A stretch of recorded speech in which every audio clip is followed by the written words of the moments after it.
click the link in the description or scan the QR code on Oh, the it's screen. what Huge you thank you do to again to their eyewear for sponsoring this me. video. When rap Oh, music it's first what came on the you do. scene, it wasn't just for entertainment, it was the Thousand start miles of a seems different type pretty of far, revolution. but I And don't know the along words of with the song, but Illinois, I'll we're fucking showing that fly rap next to started in places you. like Harlem and the You're the South Bronx, in same. neighborhoods We're that were insane. overlooked, underfunded, and almost forgotten. This is Harlem, a place almost everybody has heard of, but where most outsiders have never been. Every urban problem that plagues this country is represented here, and you can find it all within a few blocks of this rooftop. Broken families, rampant street crime, the worst housing this side of Calcutta, alcoholism, And shit street ain't gangs, changed. and the worst plague of all, drug addiction. But Harlem, even the pits of Good Harlem, drug is dick a story so much conviction. What the larger than fuck? just junk Dick, and junk dick music. addiction? So, What the in fuck? those places where people Drug didn't addiction. have much, but they still had something to say, rap became the voice that mainstream media never cared to give them. In this, this section of the city, not too many families can afford music lessons and things like that. Kids have no place to take music anymore. So in the Bronx, what happened was that they figured out a new form of music that didn't take any music lessons, and that is using poetry and a rhythm.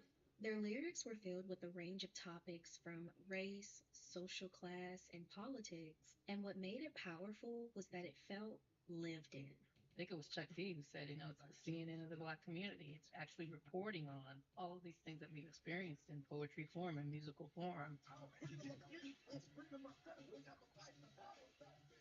You had rappers like Fight the KRS-One power! or Ice Cube Fight the calling out power! Yeah, systems. boy! Ice Cube. Yes. Sue from Illinois asked why people are picking on you. Why do they pick on black artists when, say, the heavy metal artists advocated all sorts of weird things anyway? And why do you think people are picking on you? I'm a young black man with very strong views, and I'm not the only one that hold these views about the system. And you also had women like MC Light and Queen Latifah speaking on respect, identity, and womanhood. Take music anymore. So in the Bronx, what happened was that they figured out a new form of music that didn't take any music lessons, and that is using poetry and a rhythm. Their lyrics were filled with a range of topics from race, social class, and politics, and what made it powerful was that it felt lived in. I think it was Chuck D who said, it's the CNN of the black community. It's actually reporting on all of these things that we've experienced in poetry form and musical form. You had rappers like KRS-One or Ice Cube calling out systems. Ice Cube.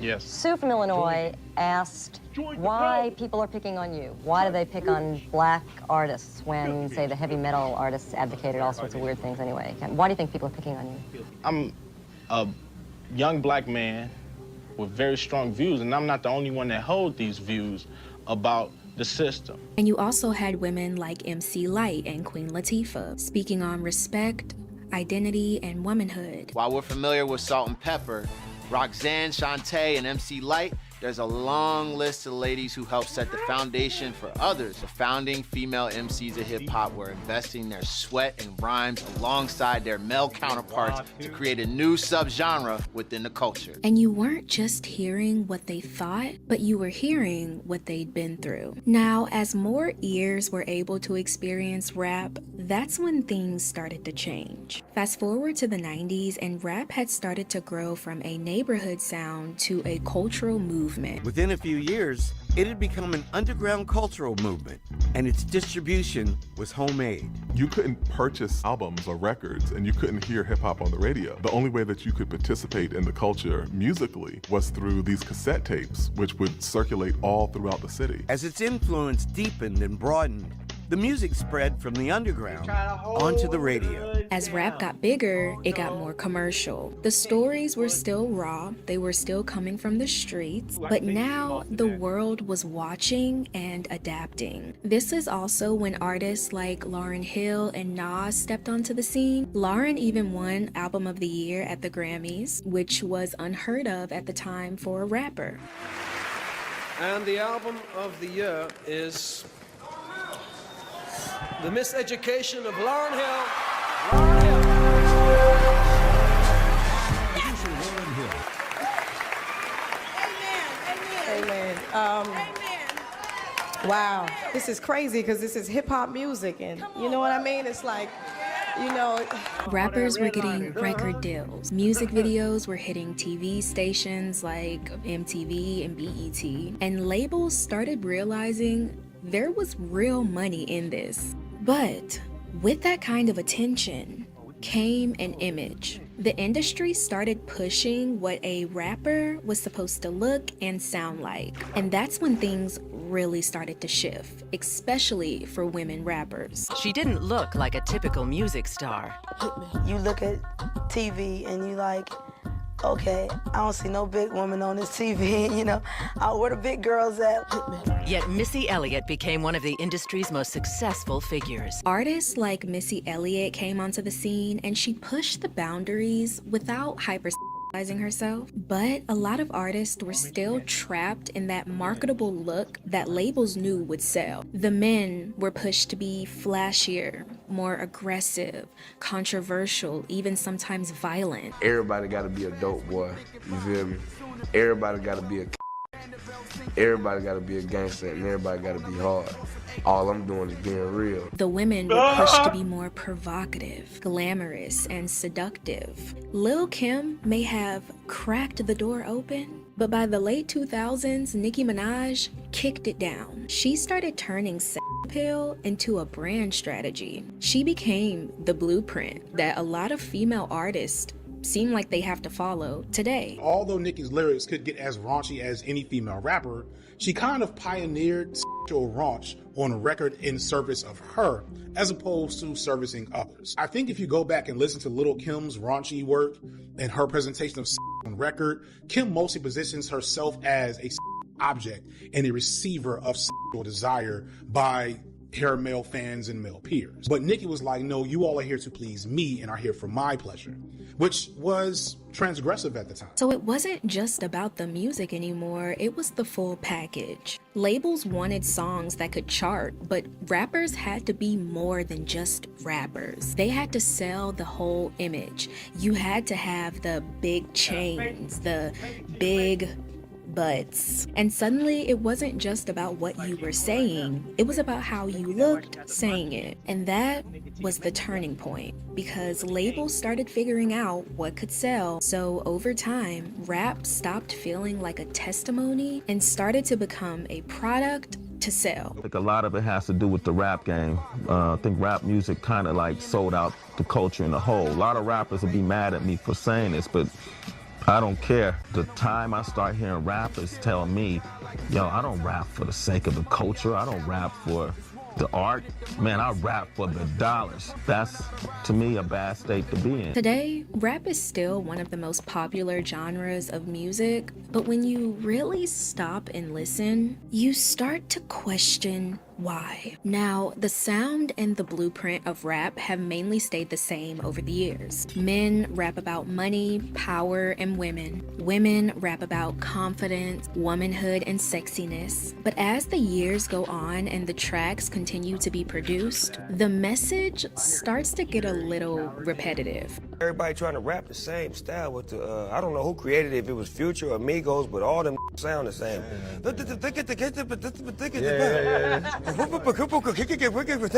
You're making it because you're in the studio like, what's the #1 record right now? We need to make another one of those. Stop doing that! Stop! You're not original! Give me some originals!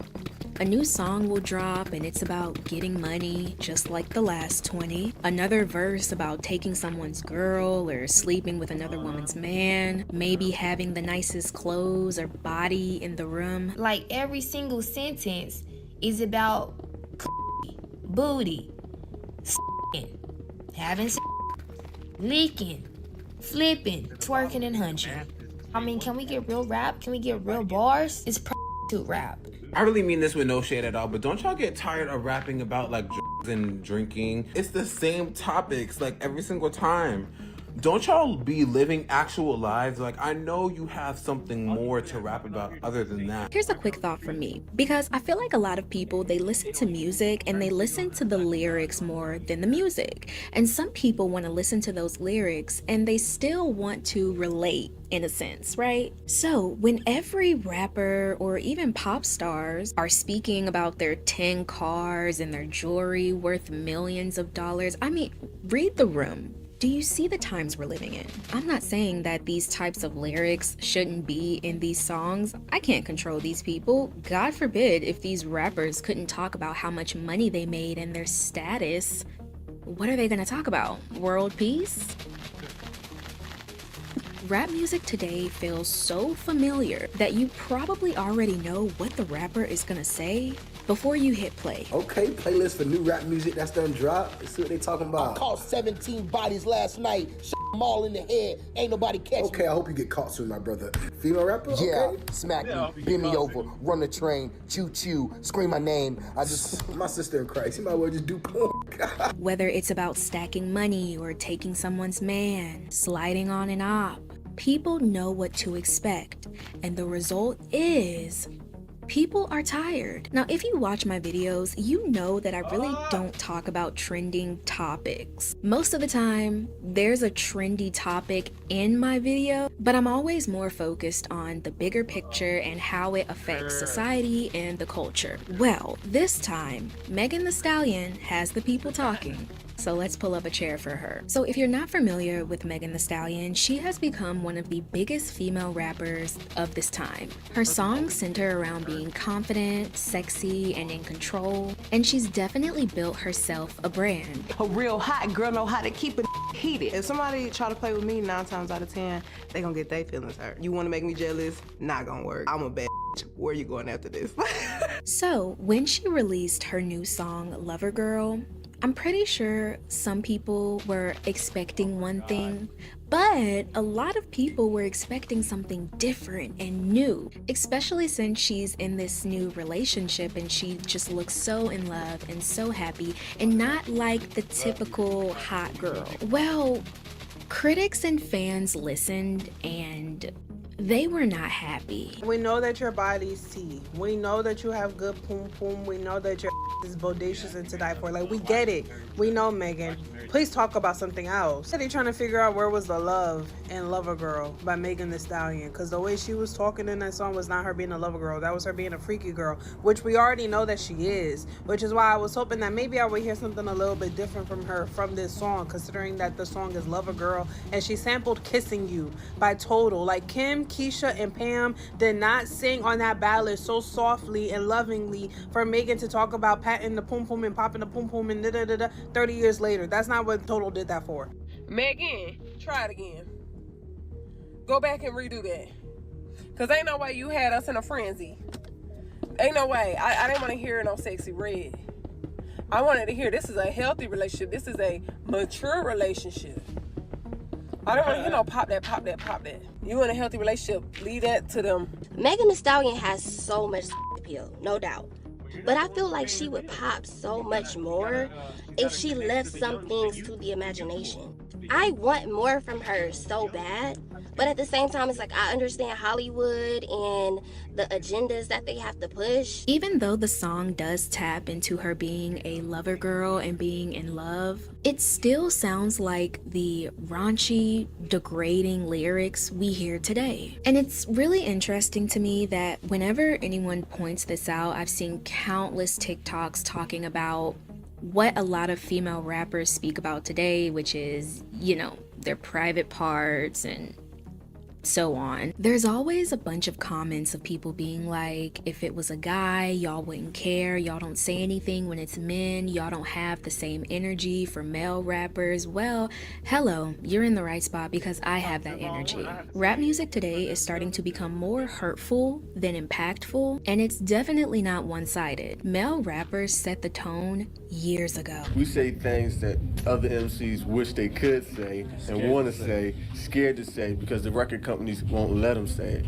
So since I have my own record company, I can say anything I want. If Run DMC buddies do crap, they're not gonna say it because the record companies won't let them say it. First of all, you can't be affiliated with, but You know, if it's happening, we're gonna say it.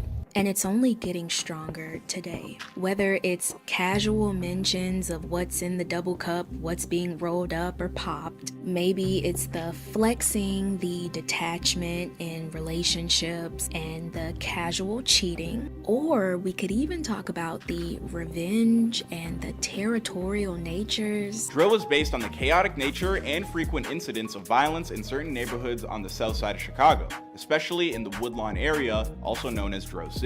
Rapper from Woodland, Pac-Man, was the first one to use the word drill for describing in his single, which was released in 2010 and titled It's a Drill, and unfortunately his life ended in the exact same year. I could go on, but I don't want to sit here and demonize or demoralize rap music and the black culture, because at its core, it's not the rap music. I need y'all to see the bigger picture. Back in the day, people used to rap to tell their stories, and today, they still do. The only difference now is that there's marketing behind it. There's a label that's trying to push something. It's almost like there's an agenda being pushed to the community. I don't think that the black community will evolve collectively until we recognize what gangsta rap has done to us as a culture, because music is our culture, and I want people to know that there's a distinct difference between hip-hop, a hippie, and gangsta rap, what we listening to today, because the messaging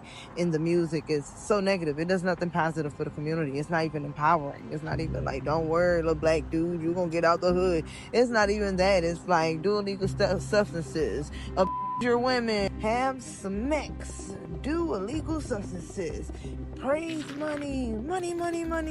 And because everyone's trying to stand out, everyone's trying to get that top charting song, the rap is getting more extreme, it's getting more raunchy, it's getting more sexualized. There's always something good, but once it's mishandled, it can turn evil. And I believe that, yes, if we look at the outcome, rap music has been mishandled. And instead of being a vocal diary to some, it's become a marketing and clout strategy. And once that shift starts to happen, we have to ask ourselves, what effect is this actually having on people, or specifically children? We already know how easily influenced kids are, especially when something is trendy, catchy, and cool. And when most popular rap songs are violent and hypersexual, that becomes the new cool.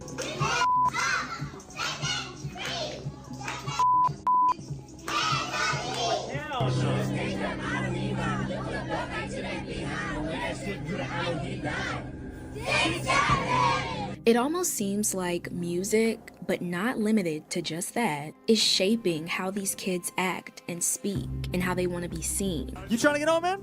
Let's do it, man. Every day I'm hustling, do it for the fun of it. Yeah, I'm on that money. If I hear him talking and I will pull up with the mix. Because why are we on that money at the age of what looks like 11? Now, I watch that TikToker regularly, so I seen a notification pop up and I was like, oh, let me go watch the video. And then I got even more excited because I was like, oh look, it's a kid rapping, like that's cute. But then I heard the cursing. And I'm a grandma at my core. If you watch me normally, you know I'm 23, but I'm 85. You get it. So stuff like that isn't cute to me. I'm clutching my pearls, because what do you mean you're cussing? You're a kid. That's not normal, right? I was scrolling through the comments and no one pointed it out, so I'm like, That shit normal. yeah. And y'all be telling me, oh, Janae, like, it's okay. You're normal. I think like that too. Okay, well, we're like 1 in a million. Because no one sees a problem with this. But this is what children are consuming. Now, stuff like this has made level-headed adults really step back and think about what they're consuming. Because a lot of people today are just giving up rap music completely. Today makes 113 days that I have not listened to no rap, trap, or R&B. And honestly, it has been such an amazing experience. I encourage everybody to do this. Some stop listening because it doesn't align with who they are or who they're trying to become. Others are letting it go because it triggers thoughts and emotions in them that they don't normally have. This is coming from the biggest money bag yo, 21, Drake, I mean, you name it. I used to love it. When I stopped listening to it, call me weird, but I feel like my values of myself and other women just exploded in how much I understand our worth more. I went like a month without rap. I realized my thinking was becoming more shallow. I realized my feelings were becoming more irritable. And I don't know about y'all, but to me, the power of the tongue is strong. And I truly believe that what you listen to can have an effect on your mind, your thoughts, your actions. A lot of people have said that this type of music makes them feel angry or prideful, lustful, or just puts them in a bad mood in general. I remember being in church one time, and the preacher says, faith comes by hearing the word of God. Well, if your faith comes by hearing whatever you're hearing, then all we hear is what we hear. And that's from the time we wake up. We'll go at work and we'll play this music. We get in the car and we play this music. So it's almost like a spell that's being put on us. I think a lot of people forget that music doesn't just flow through your ears, it flows through your spirit too. So maybe the problem isn't that rap music went too far.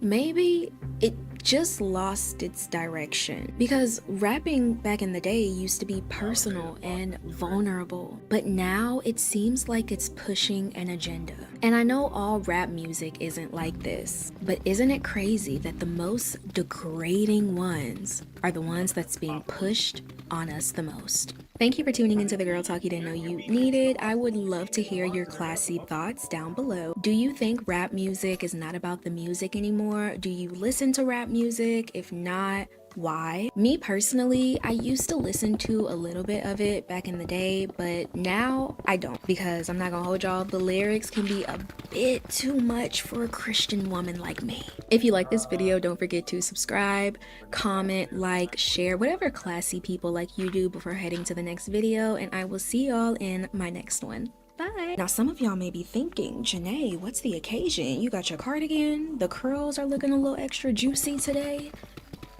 Talking to my besties. That is the occasion. The occasion is the conversation.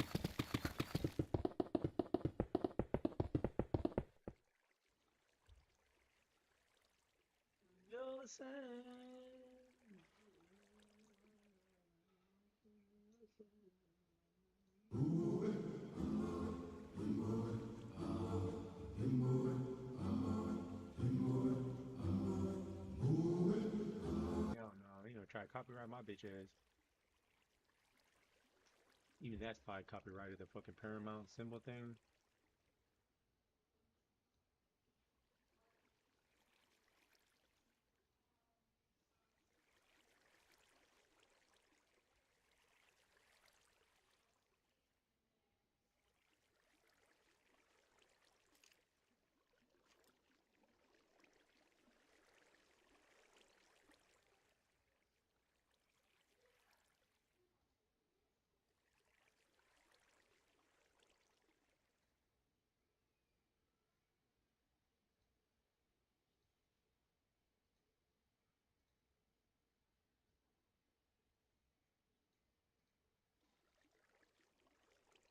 Oh, it's what you need.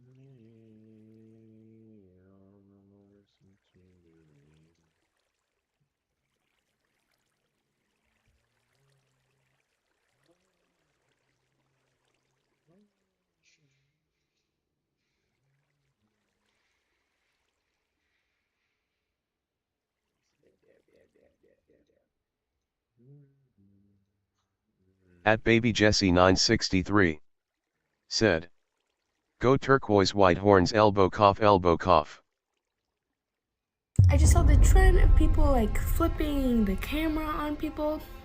That's so rude. That was so mean. Like, I can't believe people do that. Like, that's so mean. Why the would you want to literally put somebody else in a position where they're being made fun of? They're the butt of a joke that everybody is in on except for them. Bullying isn't like this you see on TV. It isn't someone getting stuffed into a locker. It isn't someone's head getting stuffed into a toilet. Most of the bullying in real life is like this flip the camera trend. We all know bullying isn't new, okay? That's a tale as old as time. Kids teased for wearing glasses, adults gossiped about at work. Cruelty is not a new phenomenon. It's just, it looks a little different from what we remember, and you can see it in the way people treat each other today. From strangers recording people at their worst without a second thought, to so-called pranks that look more like public humiliation, it's like the world is getting a lot more comfortable with making other people uncomfortable. In today's video, we're going to talk about the roots of bullying, how it got worse over time, and why it's resurfacing in ways darker than before. Welcome to the Girl Talk you didn't know you needed. Now, I'm not saying you have to subscribe. You're classy. I know you don't just give those away for free, but hopefully at the end of this video, we become bestie enough for you to take that next step. Quick announcement, I am hiring an editor to join my team. If you watch my videos regularly and you understand my pacing, my transitions, and just the flow of my overall videos in general, that's a huge bonus because you already get the whole scene I'm trying to paint. So if you're interested, go ahead and check the description box for more details. And speaking of what goes on behind the scenes, when I'm not editing or scripting, I like giving my brain something to solve rather than edit. This video is sponsored by June's Journey, a hidden object mystery game set in the 1920s where you step into the shoes of June Parker, who's a determined amateur detective trying to solve her sister's murder and uncover family secrets. I love a good mystery, so this game is right up my alley. It challenges my brain to actually solve something instead of mindlessly scrolling, and every chapter takes you deeper into the story. Each hidden object level drops new clues, plot twists, and little hidden details that make you feel like you're uncovering. Sponsoring this video. Back in the day, being an impact wasn't a choice. It was the anti-bullying message that shaped us for society. I am here with Live Loud and Higher Impact Entertainment. We're going to talk to you today about don't be a bully, be a friend, be the impact. And since young kids and teens were still developing their sense of right and wrong, adults made sure to step in and redirect any mean tendencies before they spiraled. Okay, so what we could do today is a couple exercises to help you express your anger in a healthy way. Can I just say that we don't have a clique problem at this school? And some of us shouldn't have to take this workshop because some of us are just victims in the situation? That's probably true. How many of you have ever felt personally victimized by Regina George? So kindness and empathy were taught at home, or at least they should be, but school was the place where kids learned how to socialize. They learned to work with people and other kids that were different from them and understand that their behaviors could affect other people. And sometimes bullying isn't even physical, hitting somebody or saying something verbal. Sometimes bullying is just excluding somebody. You leave that person out, that's a form of bullying. But that one act, what I've seen happen in my life, can destroy life. So with that in mind, schools took bullying very seriously. You may remember those huge assemblies where everyone sat on the gym floor, crisscross applesauce. A counselor or a guest speaker would come up on stage and talk to the kids in a fun way about anti-bullying and the importance of kindness. Be a hero!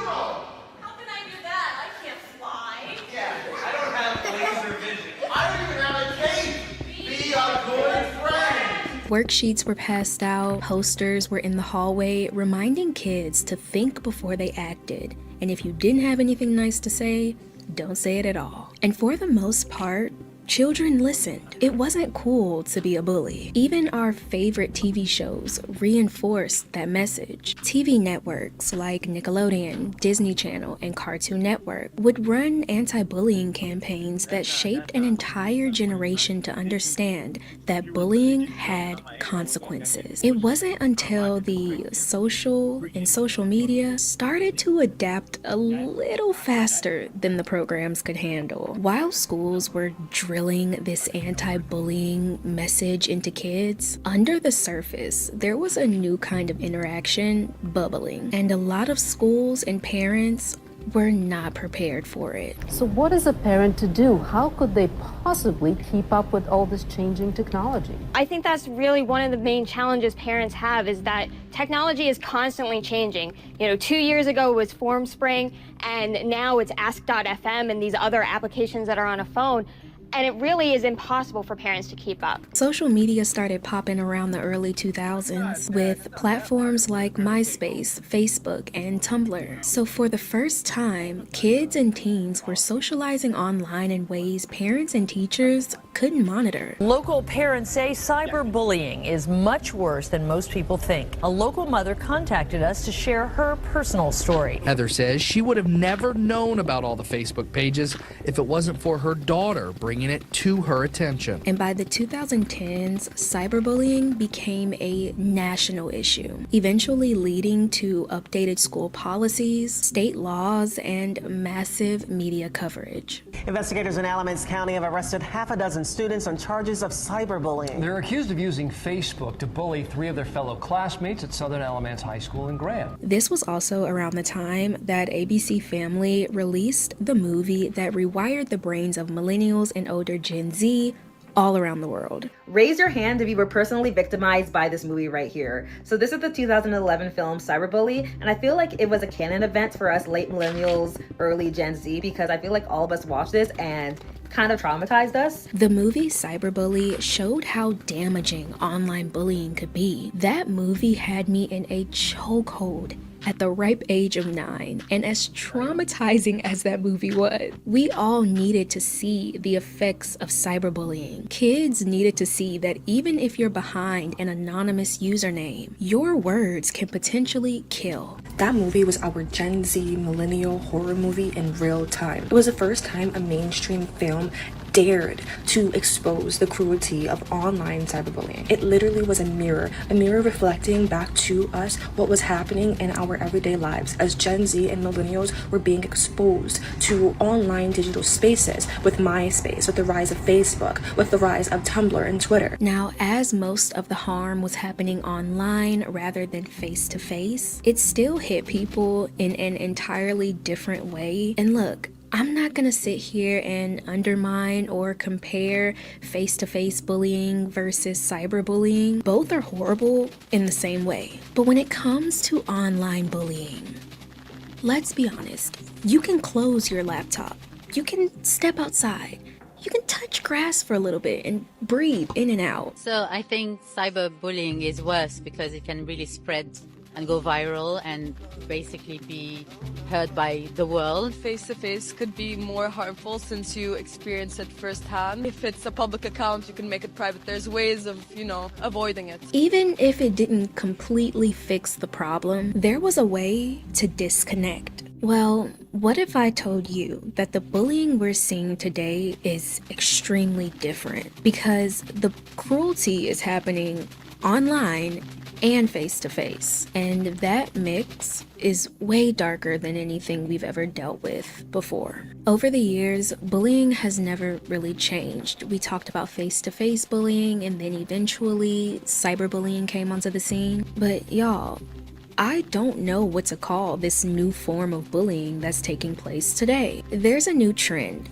Okay, it's called the flip the camera trend, where someone asks a peer or a stranger to film them dancing, and as the stranger records, the person dancing flips the camera on them to laugh at them. Oh, and by the way, if you participated in that flip the camera trend and recorded someone off guard, you're a bully.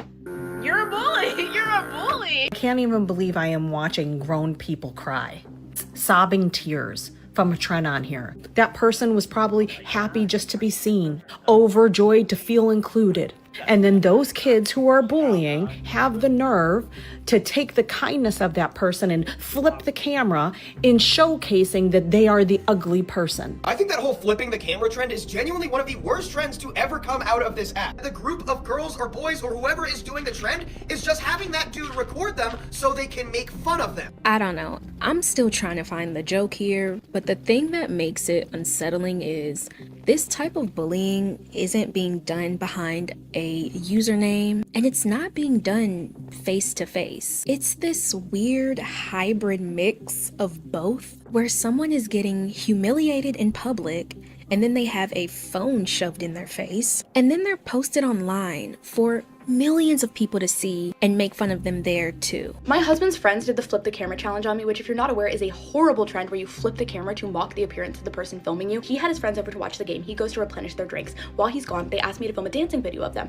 I did not know this was a flip the camera trend until I saw it on my For You page, already viral. Comments tearing apart my appearance as far as the eye can see. I go to my husband, I'm crying, obviously, and I'm like, these people can never set foot in our house again. And he goes, well, it's my house too. So I'm like pleading, I'm like, can you get this guy to take the video down? And he's like, no, he's a full-time content creator, I could never ask him to do that. Finally, I'm like, they are intentionally embarrassing me. This man looks right at me, he says, embarrassment is a choice. This trend is so uncomfortable to watch, especially the faces of the victim, because they all look so kind and just innocent to all of it. And a lot of them don't even realize that they're the joke. And the ones that do realize, the look on their face says it all. This trend needs to stop. My dad, the literal nicest guy in the entire world, literally to know Jim Schick is to love him. He got.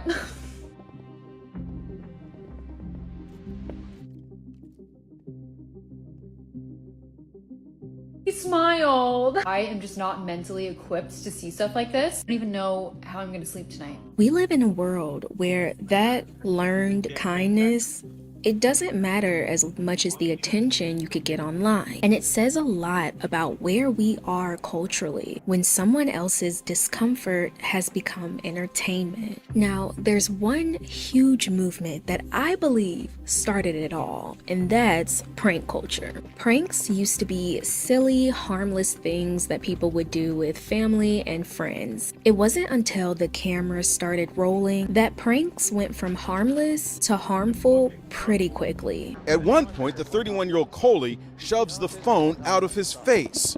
But the prankster, 21-year-old Tanner Cook, is unrelenting. Stop. But the prankster never expected this reaction. A bullet fired into his stomach and liver. With YouTube on the rise, creators started posting their prank videos, and they started. That's what I was talking about. You seen that? Fucking dude was doing a prank on somebody. Dude told him. Okay. I can pause it right here. Okay.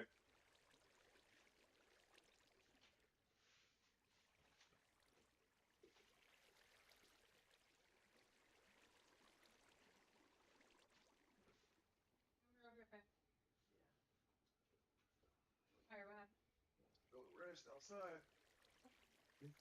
What happened to carry us next? Fucking, I'll let you watch it, but I'm gonna explain either way. Fucking dude pranking or whatever. Fucking dude told him to get away. He went to say, "What? I'm gonna blast his ass." Shot him in the stomach 3 times. I was like, "That, yeah." The guy who was doing the prank got shot. Yeah. I was like, "Yeah, there it is." I don't know, but I'm like, "That's what I'm talking about." Shit, go bitch ass off the fucking way, bitch. And friends. It wasn't until the cameras started rolling that pranks went from harmless to harmful pretty quickly. At one point, the 31-year-old Coley shoves the phone out of his face. But the prankster, 21. Now you see a lot of RL streaming now. That's like, what like happened. Broner, and yeah, that's probably what caused it. It's always like that. It's always somebody gotta die and then they gotta correct it. Like, it sucks that it does that. I mean, it happens, but it's like, okay, correct yourself now. 21-year-old Tanner Cook is unrelenting. Stop. But the prankster never expected this reaction. A bullet fired into his stomach and liver. With YouTube on the rise, creators started posting their prank videos, and they started noticing people were loving them. A lot of them were couples or friends pulling pranks on each other, maybe embarrassing each other in public, but the audience wanted more. YouTube pranks, when they were in their prime, from like 2018 to 2021, was probably my least favorite era of the internet. If you put the word prank after anything on YouTube, it was fair game. And would eat that up every single time. So logically, it encouraged more people to do it and do crazier things to please your audience. It got to the point where this who does kissing pranks did a kissing my own sister prank. He was literally just promoting it. Somebody jumping out and yelling boo it wasn't gonna hold the people over for long. So the pranks got more and more extreme until these prankers were literally harassing strangers and their loved ones, all for views.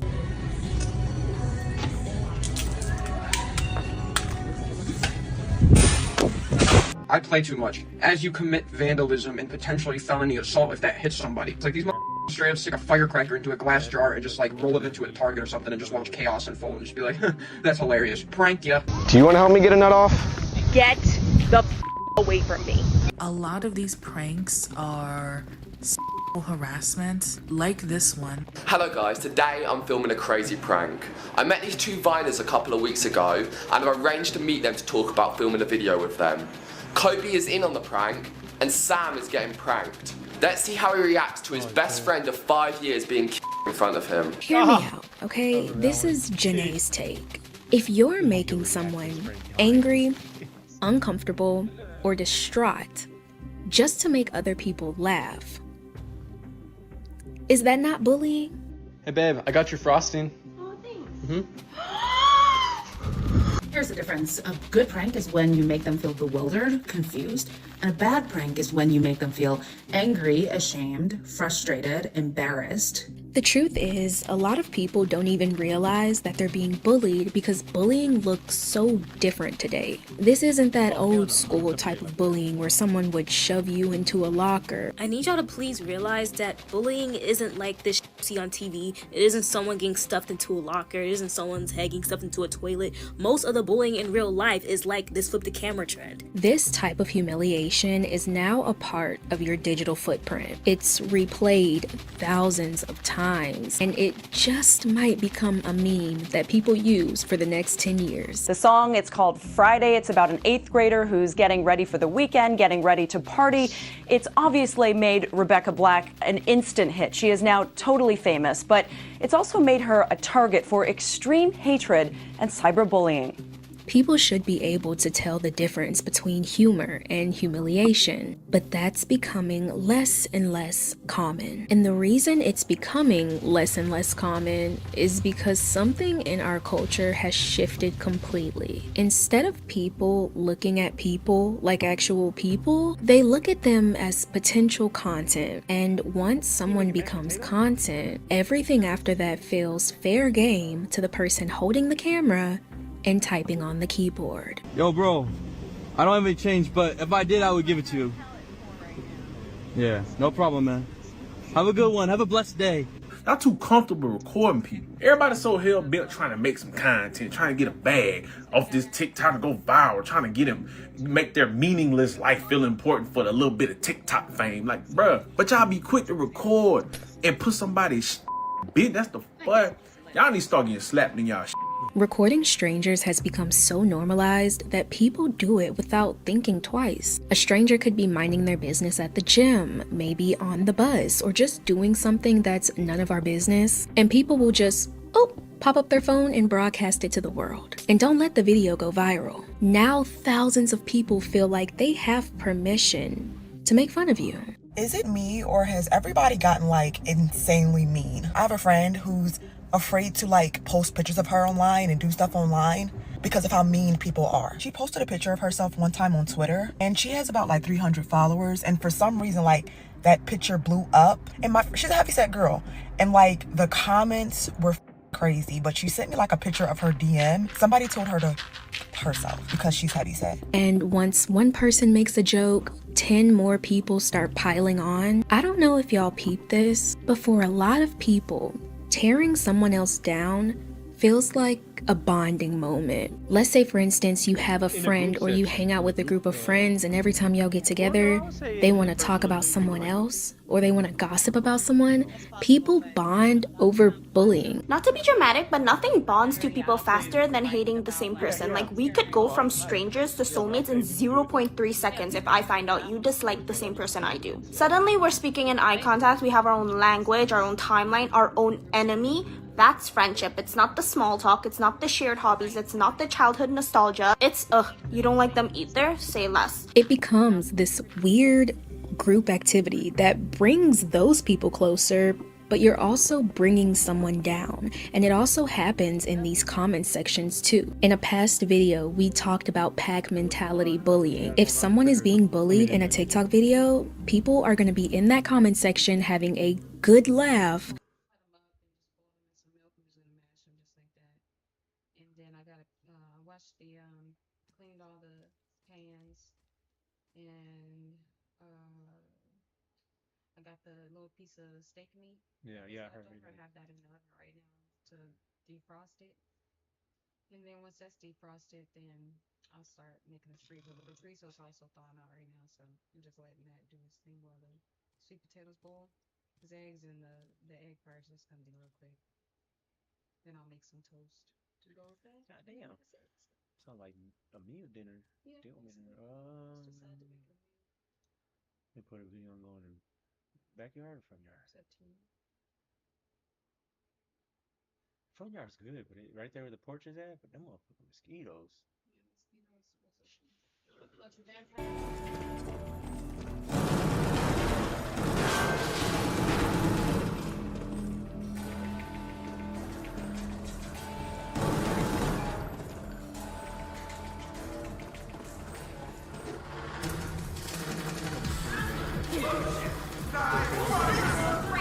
Watch out! A problem!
Oh, Lordy, Lord.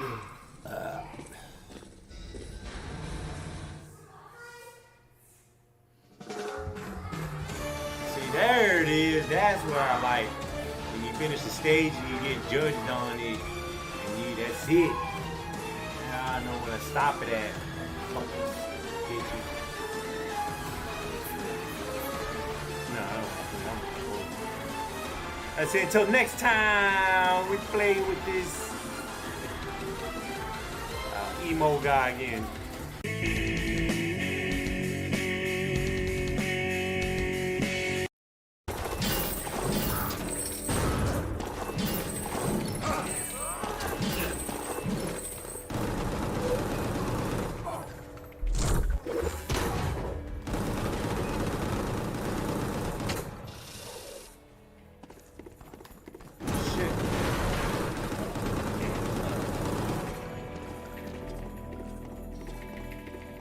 Boy, you see. There are more of them coming!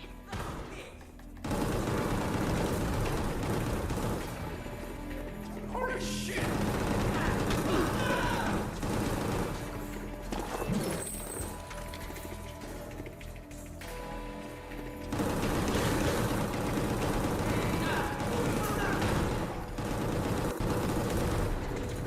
Holy shit!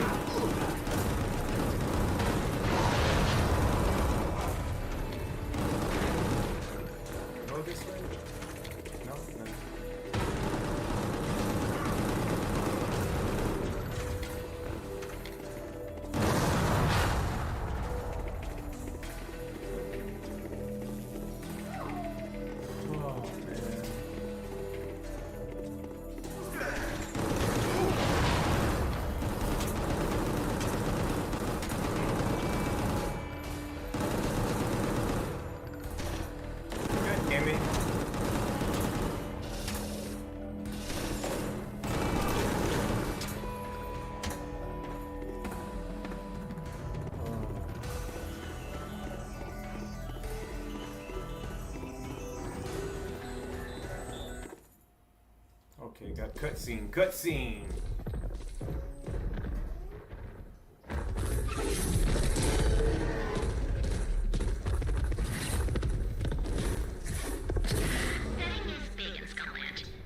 Everything here is broadcasted. No choice but to break through.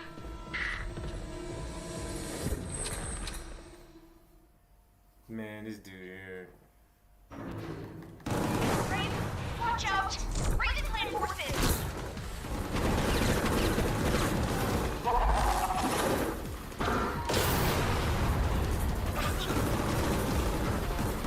Boy, you stink, boy.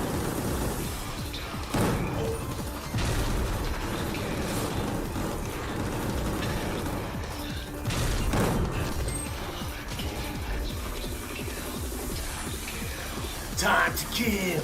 Time to kill!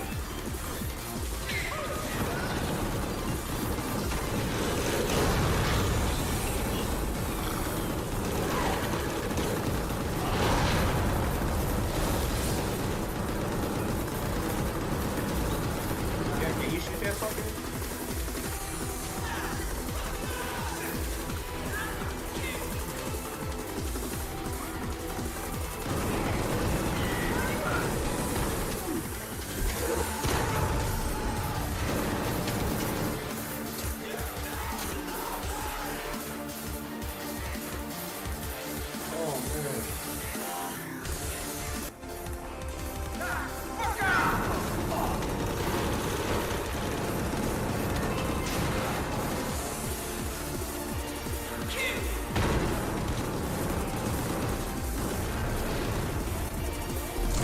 Yeah, game. See, shit, you can probably play this game, man.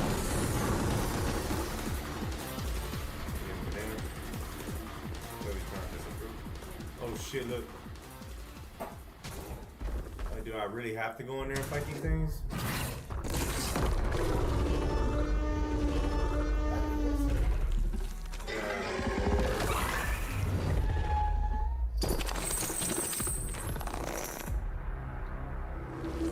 Ain't got no eyes.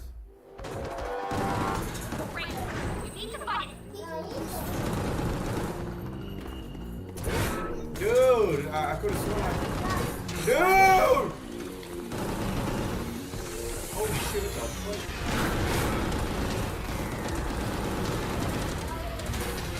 dude, I'm like trying to fucking.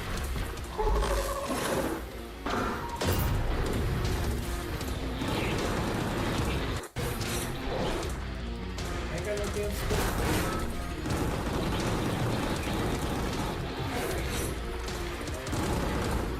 Get out, get out. That's how I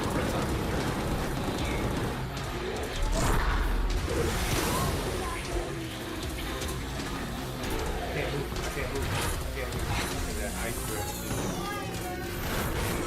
Oh, my brother. Trash.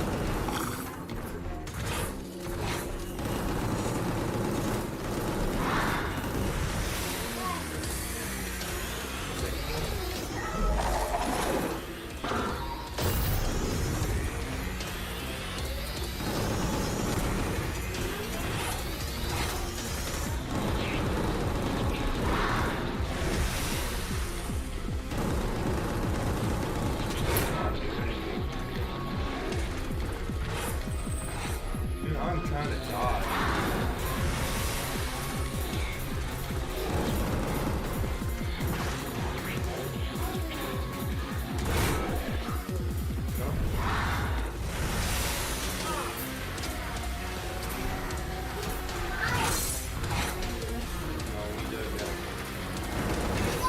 Dude! I'm dodging!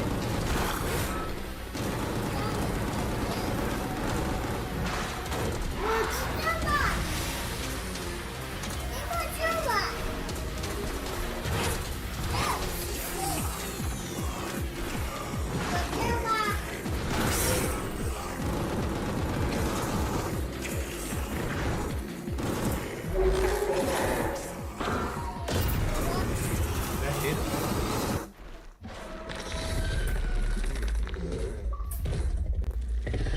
Negative.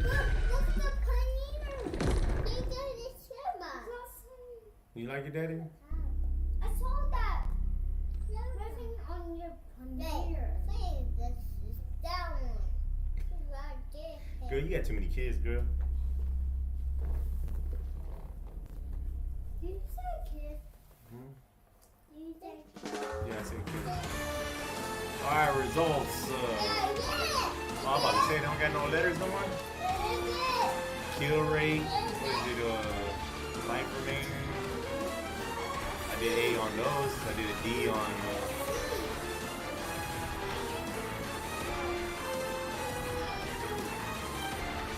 That was 22 minutes?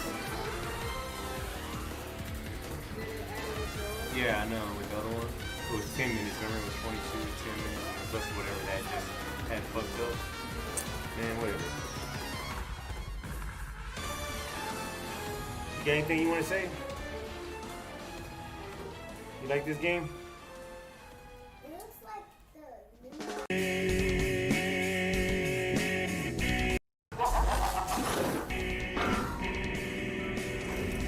Well, okay. Fuck you, fucker! Die, fucker! You die, fucker! She is cool. What the fuck? Ha ha ha! Whatever.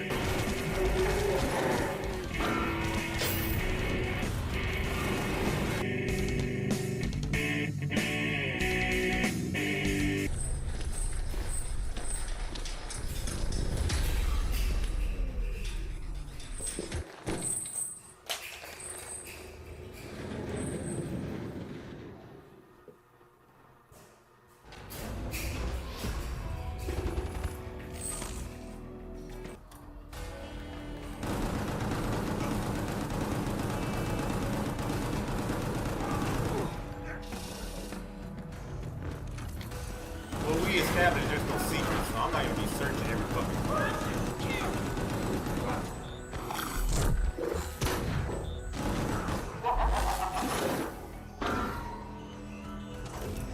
Well, okay.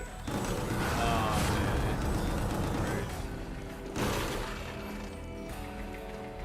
I mean, I'm not gonna shoot every box.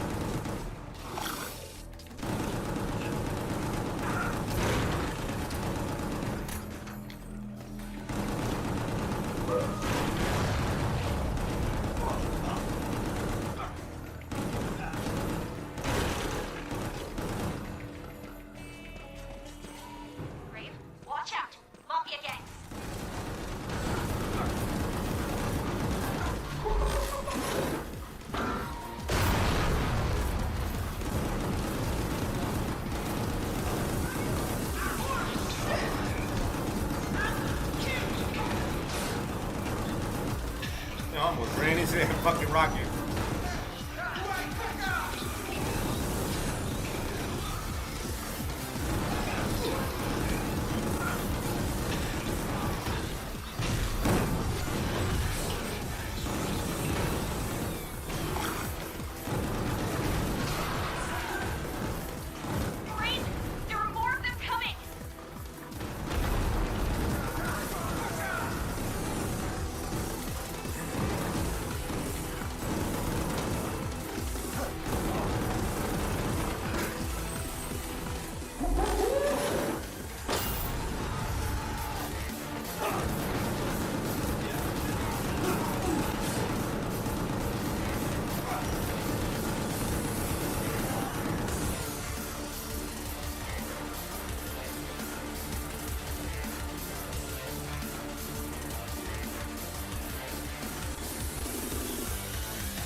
I wasn't gonna check, but just in case, just happened.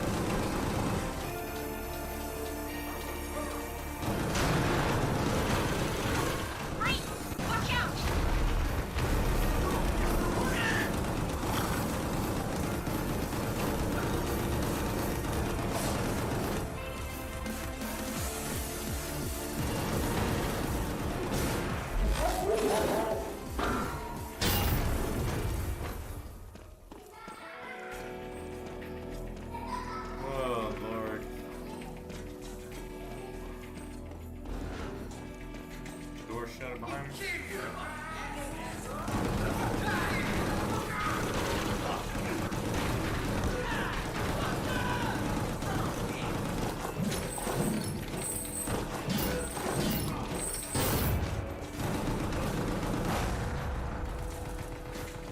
dude.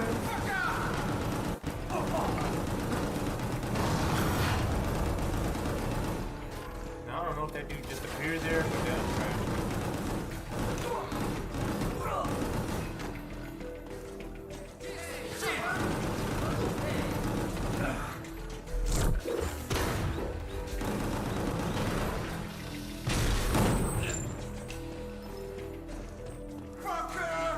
Fuck you, fucker!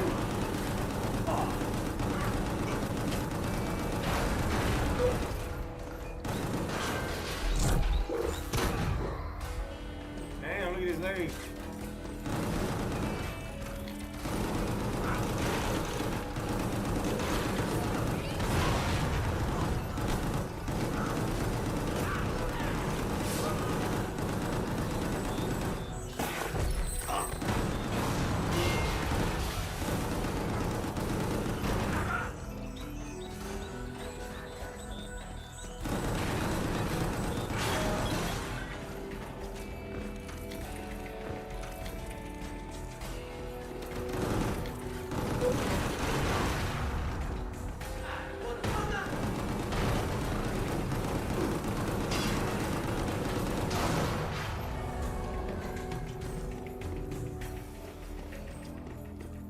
Okay, yeah, okay, alright. Hey!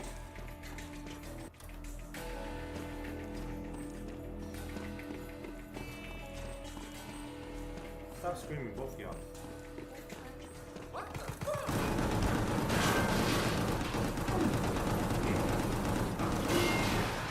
What the hell? This guy just showed up?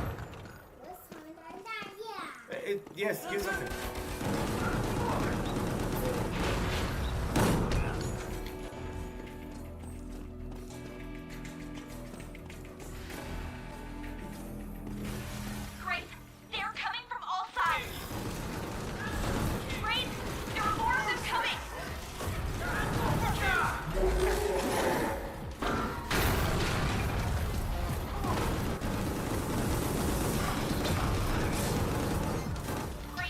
There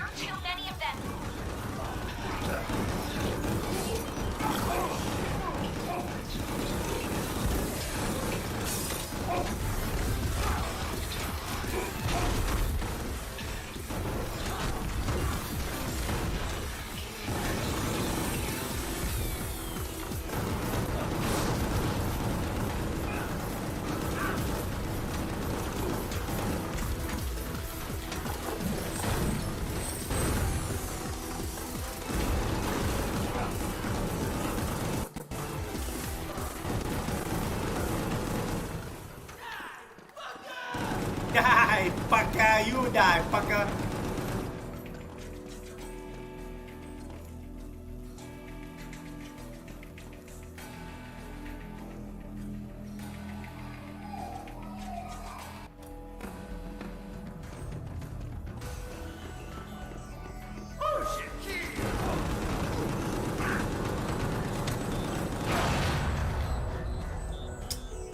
Oh, that's why I couldn't go back downstairs.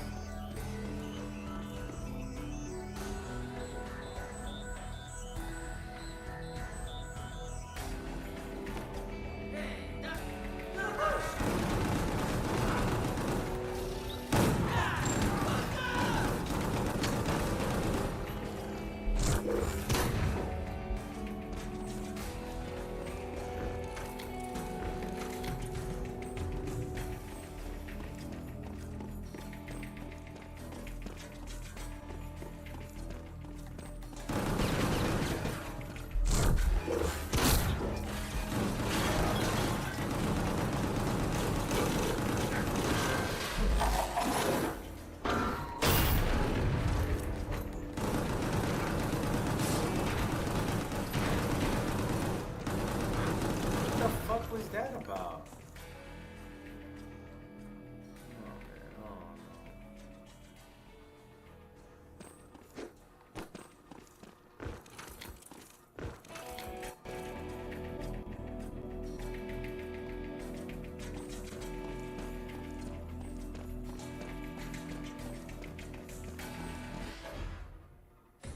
Grape, we have a problem.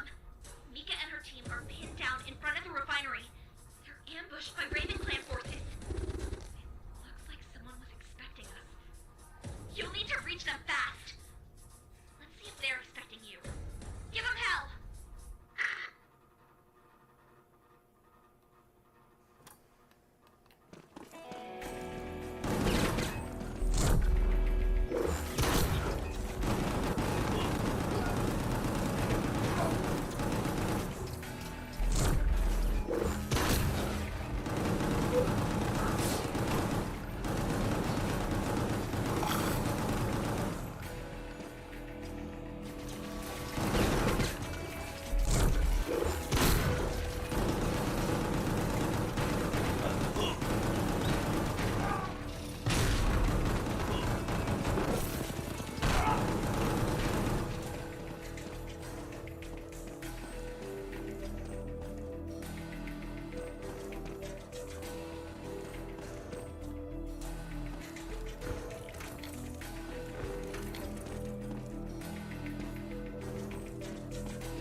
I thought that was a coin right there. I was like, Right. shit. Watch out! Upper level!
whatever.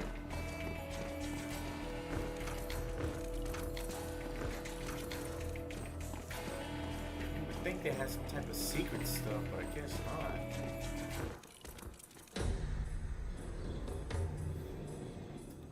See what this bad emo is gonna do. Rape.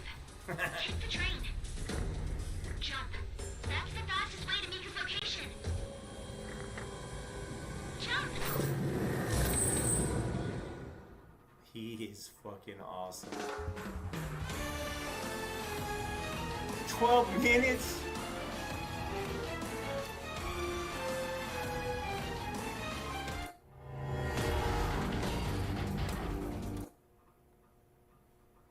Fucking 12 minutes.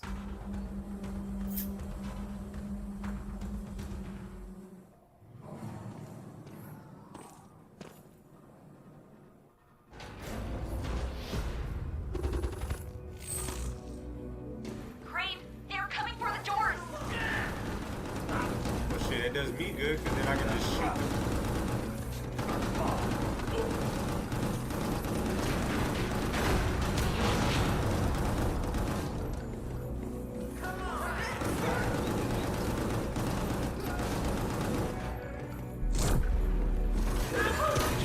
Aw, bitch.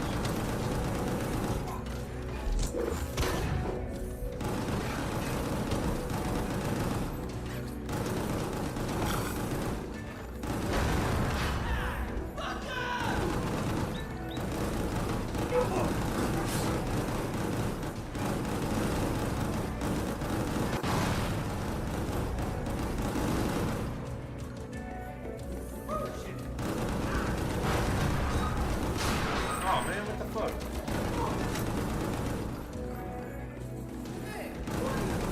Watch out, Rape. Rooftop.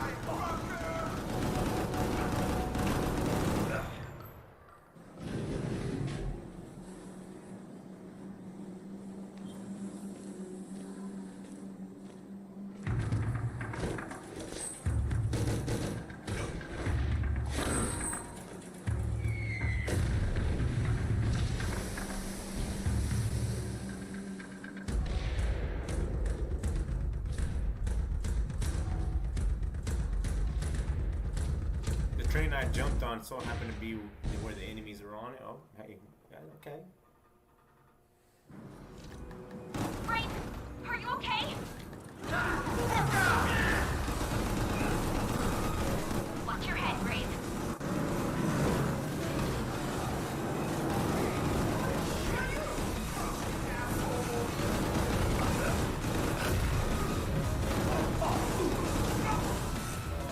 Oh, I didn't know that was gonna happen.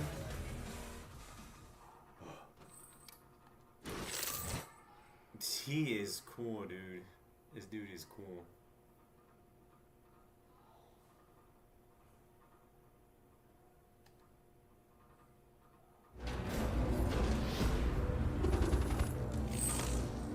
Rape, are you okay? Watch your head, Rape.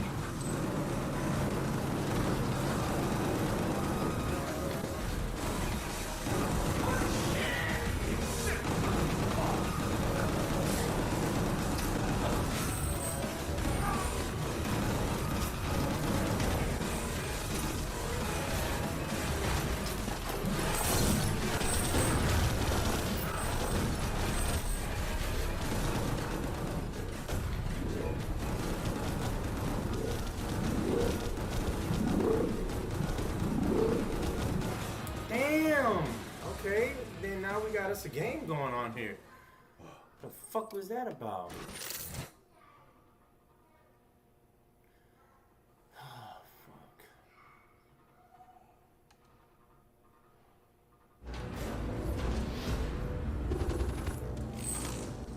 Rape, are you okay? Watch your head, Rape.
What the hell was going on right there?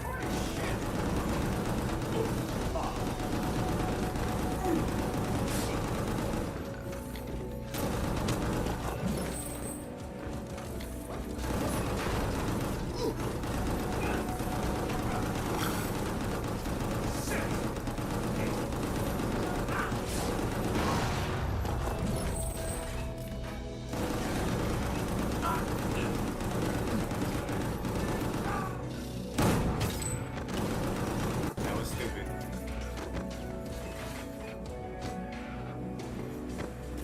What the fuck? Gotta kill those dudes. Man, this thing's motherfucking loud.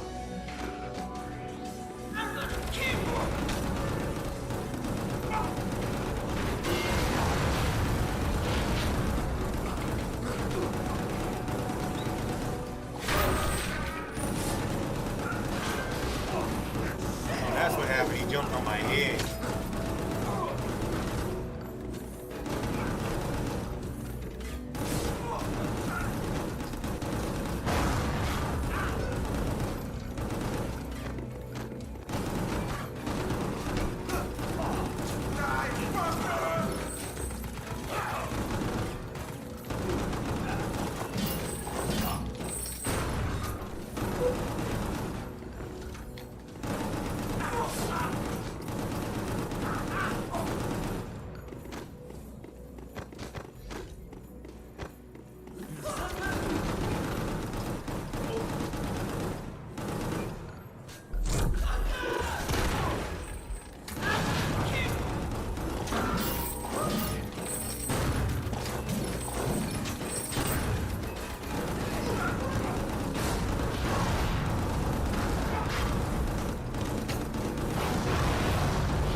The fuck?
Oh shit, I forgot I had that rage shit. Tripping.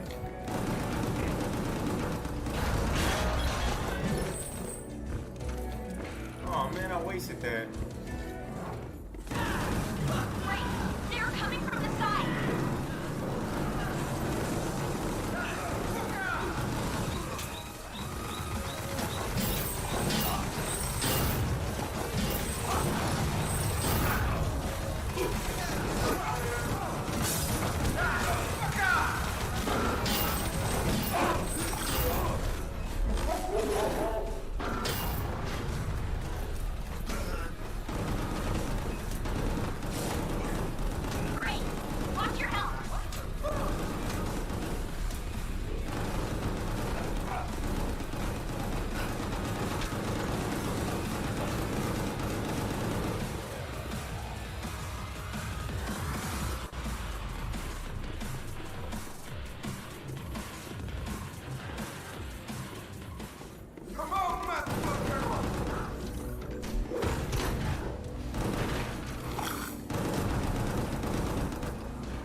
No, no secrets or nothing. You would think that would have like some kind of secret. It was just there for nothing. Maybe the phone. I didn't even know the phones could blow up like that. In trouble. You need to get to her. Oh shit! I didn't know there was a time limit on it.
Make it or I lose? Are you okay? You're hurt. Alright, we're assuming more of them will come. Please hold them here long enough for the rest of us Whatever, to knock escape. off Boomer. We will move on to the seed warehouse on the other side of the city. You will need to take care of the refinery. Feel free to blow everything up there. We'll take one of their armored transporters. There's not that many of us left.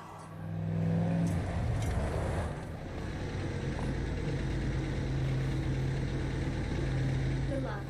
See you at the extraction point.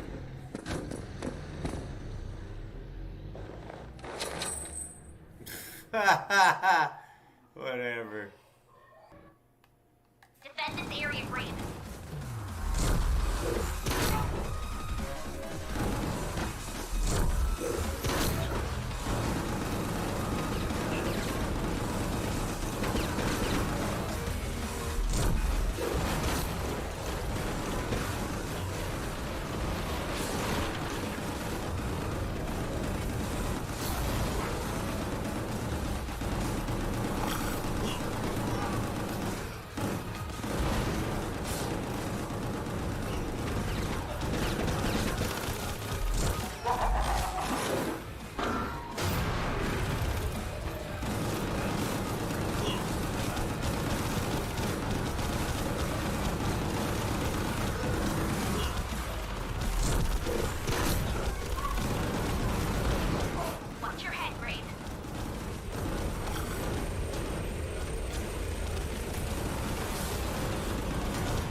guess I would say that's the boss stage. I'm about to cut that off right here. That's the end of this one.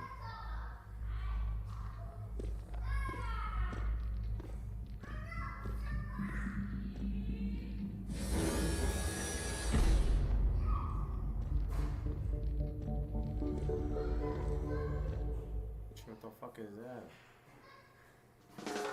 There it is. We put it up right here. No boss.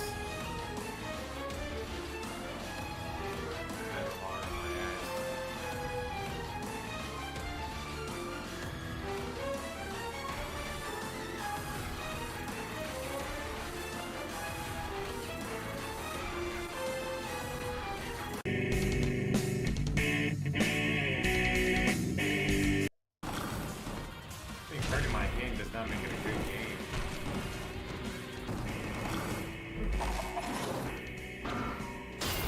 Fuck, I was wrong.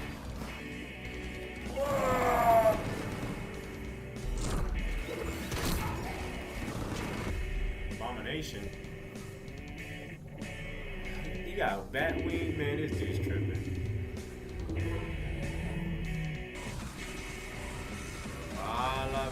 I got stuck. Stupid stage. Shit. Fuck.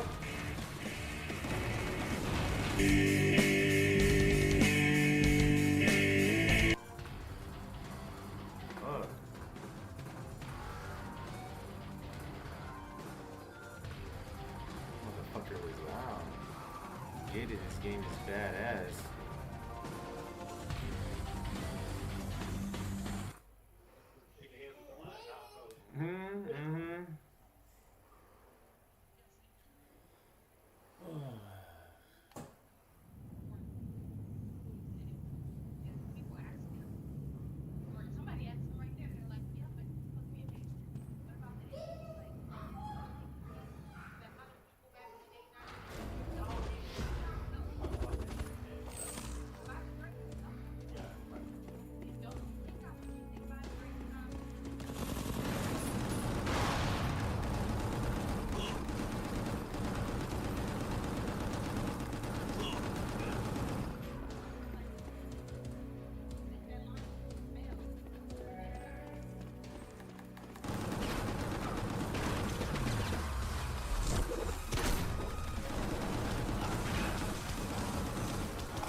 Hurting my hand does not make it a good game.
Damn it, when you get your special back, dude.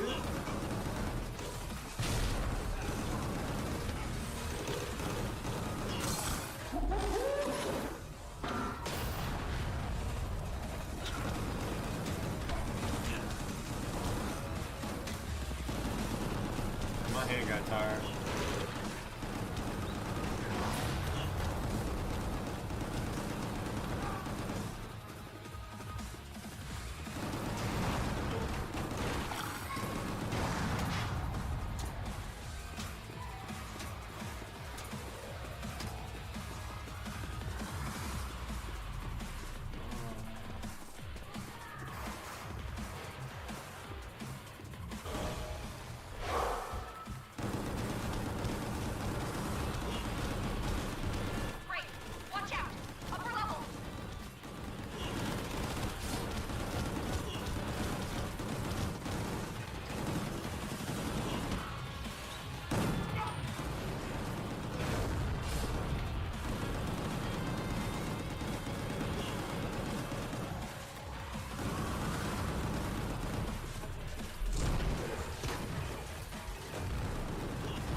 Alright, I'm fucking back.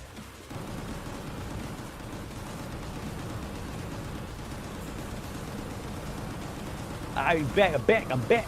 I'm back in the game, in the love attack ya. Back in the game, in the love attack ya. Let me jump off of this. Came from outside, went outside for a little bit. I got a second stream going on. My baby's on it. She's cooking up some shit. I've never had this mixture before, but it's a chorizo eggs with steak and sweet potatoes. That's a crazy combination. But either way, it's gonna taste good. Let me see. So go check that out on the mobile stream. She's cooking it up in the kitchen. And I'm gonna get back to doing some Minecraft shit and streaming and talking on this shit over here. Let me see. What is it? What I need.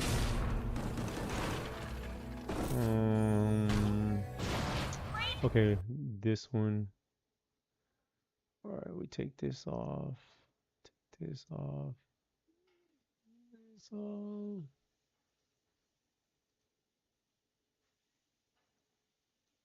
While they make fun of someone else. If you post unflattering photos of me in my comment section or say things that I don't like, you're getting blocked. People just love making fun of other people in the comments.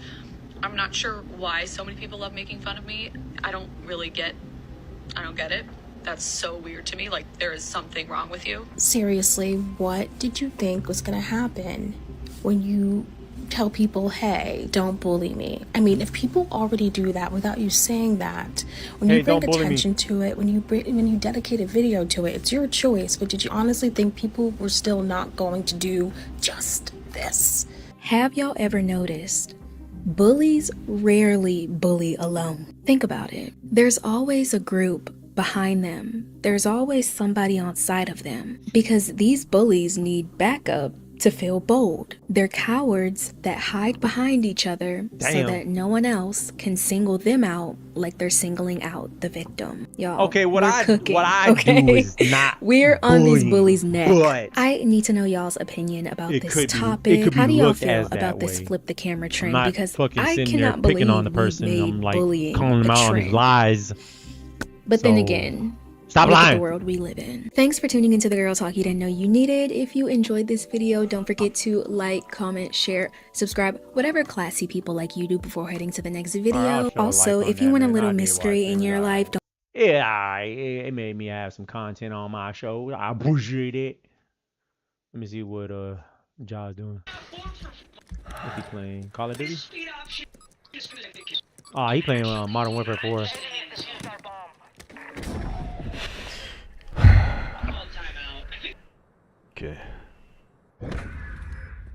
Call of Duty is fucking back.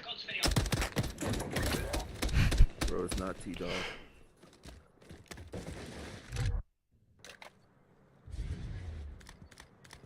Alright, let me not fucking run into a wall this time. Holy shit.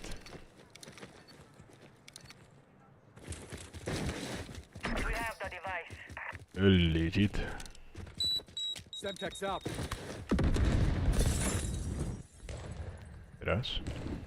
That's that new Modern Warfare 4 right here. oh my god. Oh, damn! You seen how he Yo, what's good, Jesse? COD 4? Fuck, MW4. I don't know. MW4, bro. Yeah, fuck that. I'm not playing. I'm not playing the beta. I'm not here to work for somebody for free. You played it or not? It's been the beta's been out for like 2 days, I think. 2 or 3 days. No, I'm not gonna play it.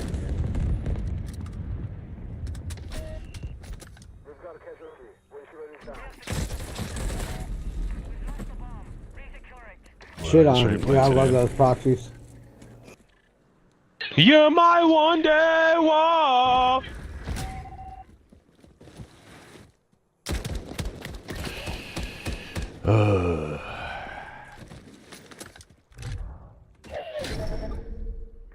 Guys, we gotta lock in, bro.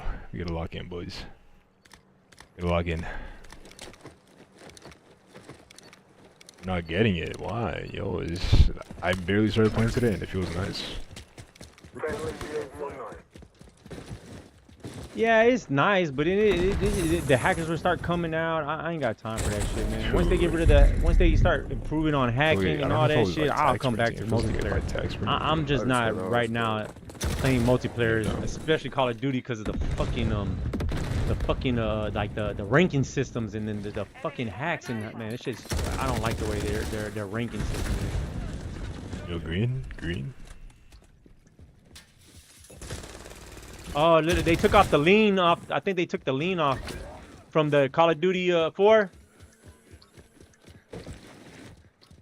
Yeah, I don't think they have the lean. He might have took it off the option mode, but I don't think they have no more that self-leaning.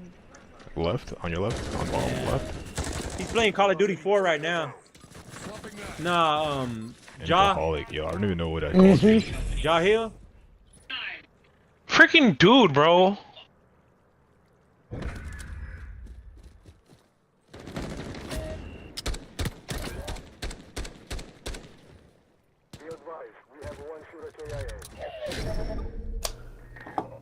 He said it's good, it's working, it's doing pretty good, the game is, but I'm just like, yeah, just wait till like 2 months later after all the hackers join in and all that shit starts happening. Locked in, bro, locked in. Semtex up. Alright, let me see. Rolly emails. I thought this dude was supposed to fight the midget, not that, bro. Not that dude. Oh, look at that. Oh, damn, that's fucked up. Luxury cars constantly end up in the canals of Amsterdam, and surprisingly, it is almost never the driver's fault. The city was built centuries before cars existed, so thousands of parking spots are right at the water's edge without any barriers. Nah. One small mistake is enough for a car to slide straight into the canal. The city could solve this problem, but it doesn't, because safety railings would ruin the city's historic appearance. Luxury cars constantly end up in the canals of Amsterdam, and surprisingly, it is almost never the driver's fault. The city was built I guess, why would you even park right there? You don't know how to park? You don't know how to park your car? I don't know what to say. That is your fault. What the fuck? The fuck? Call, you gotta call. Please, keep hitting the bottom. Yo, by the way, I was taking. He needs. Look. On my perspective, I'm not on meth. Meth. He needs to be on Seroquel to be clearly on meth, right? You know what meth is? Like he's sober. That's him sober. Meth. How am I sarcastic? You are. You just keep looking at him, and then you look at me, but you. Well, I'm interviewing you guys, so I would look at you guys, right? Bro, you're playing favoritism. That's cool. If you favor him, just talk to him. Don't have me in your interview with your red microphone. But I think back away from me so I can walk away. But what I'm saying is, like, if you saw my paycheck today, you'd be happy too. I mean, girl. I'll talk to him because he's more than a man than you. Okay? He got more boss than you. Hey man, listen. I don't gotta cap and I don't gotta say none. Bro, why you trying to make it seem like I'm tripping or something like that? Psych. Well, guys, right when you think that the two most intimate brothers on the internet just couldn't be more of a complete embarrassment and just couldn't find a way to make themselves look any more pathetic or just dumb in general, the Island Boy twins always find a fucking way. And if you've been keeping up with the channel and have seen the last two videos that involve these downright dipshits, we have basically been seeing them trying to make a comeback and trying to stay relevant at all costs. And we saw Fly specifically, aka the dumbass with the cross on his forehead, going on to multiple podcasts high as hell and just making a fool out of himself to the point where he was even getting bitched during the exact podcast. I'm chilling on my bed. You gonna watch this shit.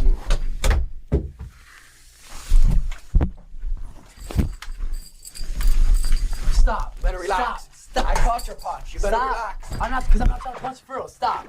Well, I caught it. Look, no, I'm not trying to punch you. I'm not trying to punch you. Okay, back up, guys. Back up. Back up. Back up. Back up. Back up. Back up. Get the fuck out. Chill the fuck out.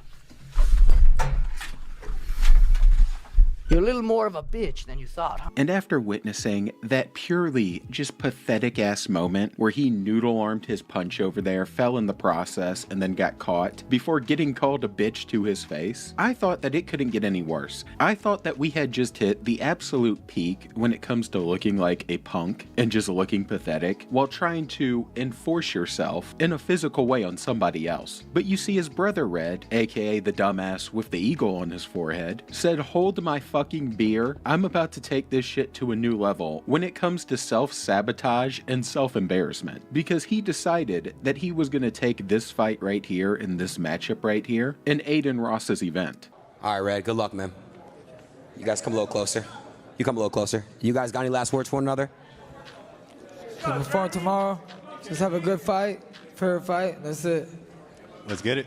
And what you're seeing right here is basically what I would describe as David and Goliath if Goliath was anorexic and into incest. Because as you can tell, for some reason, Red thought it was a good idea to fight a little person, and it was a shit show even before the fight began. Because in their little questions and pre-fight conferences, this fucking dumbass was already beefing with random people and getting into little situations like this one right here, where he wasn't even shit-talking his opponent, but instead was trying to shit-talk the people asking him questions, and was already making himself look stupid before the fight even took place. And why do you kiss your brother in your free time? Go fuck yourself, you pussy ass bitch. Wait, but wouldn't you fuck your brother?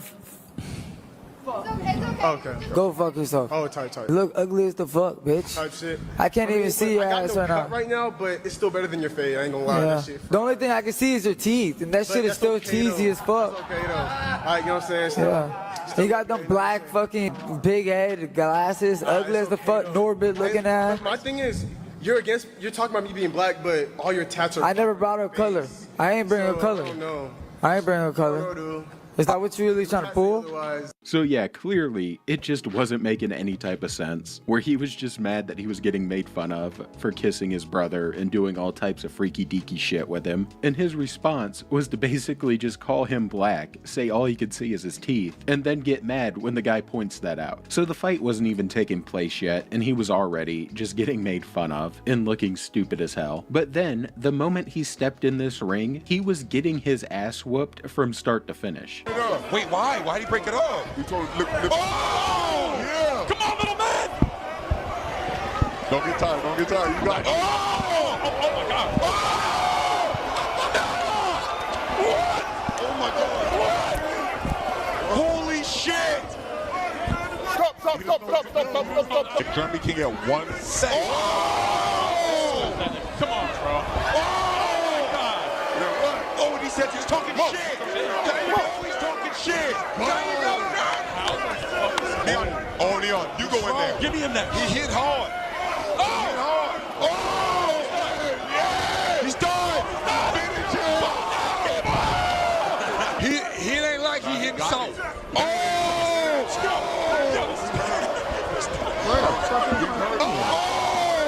Call down, please. Call. You gotta call down. Like he hit something. Please. Keep hitting the hurt him. Done.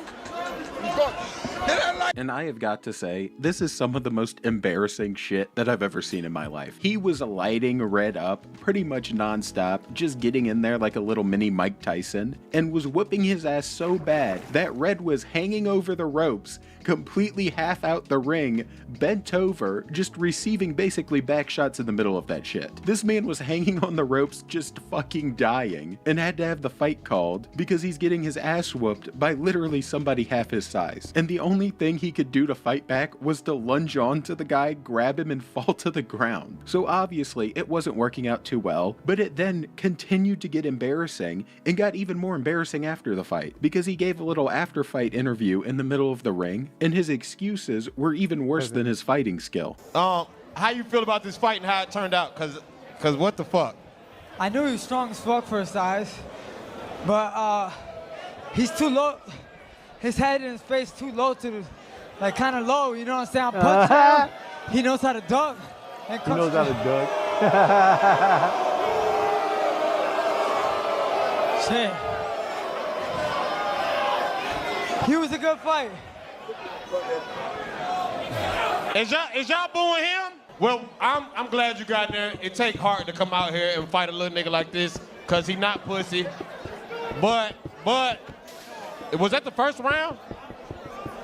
Yeah, bro, you got it. Come on now. Y'all talk a lot of shit to be letting first round. I'm a changed person. I don't know about that, but I will say though, I got no training, and everybody in this whole fucking shit is broke. So basically, his excuse is the guy was too low to the ground for him to punch him, which all he had to do was just start spamming uppercuts and stepping backwards, and I think he would have been okay. But I don't even know if Red threw a single punch to begin with, besides the first little jab he threw that was softer than baby shit. So basically, all he's doing is stating that his greatest strength, which was his height advantage and his reach, was actually the thing that lost him the fight. So it wasn't making any type of sense, and naturally he got booed. So of course he just has to call everybody broke because you could just tell how butthurt he is. And despite being so butthurt, he thought it was a good idea to do yet again another little interview in the back of the stadium, and it just continued to only get worse. From a guy that smoked vapes and does something else, I did pretty good. What happened in there tonight? You're coming into a sec. No, Jeremy. 2, 3. How was that in there tonight? 5, 6, So he used to like grab me neck. 8, I know that was like, that's my incident, right? And then I grab his neck. I'm trying to get in this shit. I'm down. trying to get to Let's boxing. come back this way a little bit so you'll get I'm trying to box these influencers, man. I'm trying to get up there. He's got that good ducked off shot where he throws this hand. Over, Trying to fight got the Drake, dog. overhand. Support and I don't know like. which one it was, but sneaky. and when he got the overhand, yo, he hits powerful for his size and stuff like that. 1, 2, 3, 4. I did all 5, push-ups and calisthenics. I don't got lower like look, I'm feeling. My legs gave up. How was that in there for you, Jeremy? 9. Honestly, the what? Jeremy. No, I saw him coming out. I called him Jeremy. That's his name. That's his name. I saw him come out in the first round, and he threw like a half-ass jab, and I was like, all right, cool. I gotta slip that, come around, and try to hit the body. And then after that, I just kind of lost track of what I was doing.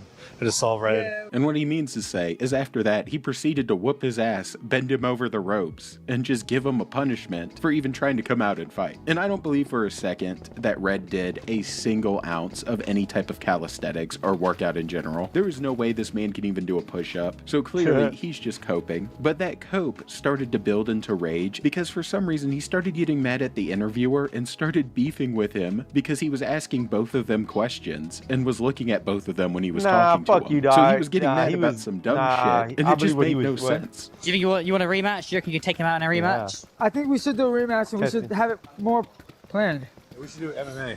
I'm down for MMA. Do that. Put a little twist on it this time. I'm down for MMA. I got a good choke. Like I got a sleeper choke. You heard it here on Fred's first MMA. He even agreed to it. You heard it. MMA then, you agree to that? I didn't choke you a bunch of times by mistake. I know it's illegal in boxing. I got a choke, bro. What, sorry?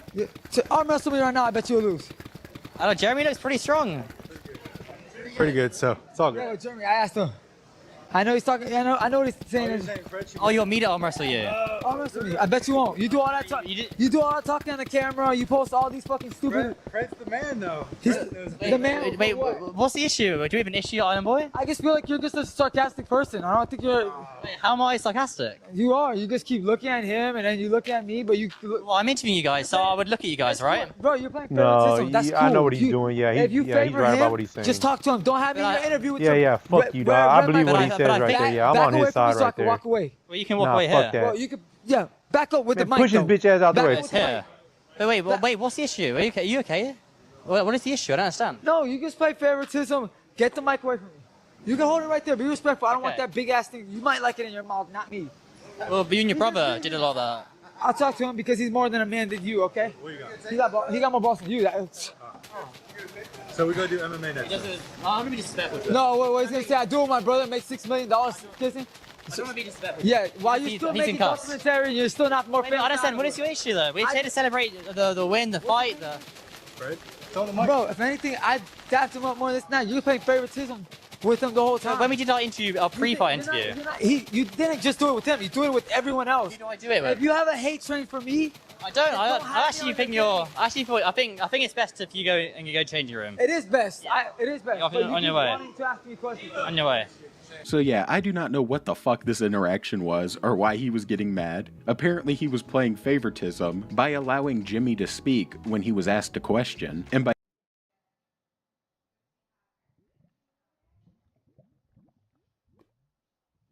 giving him the mic and looking at him when he spoke, which is kind of what you do when you're interviewing people. I don't know what the hell this was, but it only just made him embarrass the living shit out of himself even further, to where he's now trying to arm wrestle the interviewer, and then he agreed to do an MMA fight with Jimmy, who just got done whooping his ass, which is just not going to go well for him. His only hope was boxing, because if this guy took him to the ground, he's fucked. But he's too stupid to realize that. So I guess we're going to see an MMA fight coming in the future as well. And of course his brother saw this shit and immediately had to get in on making fun of him. And he went and found his own little person and decided he was going to film a video only a couple of hours after the fight occurred. Reckless, we not playing no games, Aiden Ross. I'm with my dog JJ, we just touched down in Miami. And that brand risk shit that happened to my brother, the opponent, Jeremy, whatever his name is. Whatever. I want your head, boy. Yeah. Come here, I'm gonna snatch your and head off. He's a fighter too. Come Show here. what you gonna do. Show what you gonna do. Come here. Come on. Sit. Come here. Stop playing. So even his brother Fly is jumping at the opportunity to clown his ass. And Fly himself has also been on his very unique and special own kind of bullshit as well, as he's also trying to make his very own comeback separate from his brother, except he's taking a little bit of a different route. And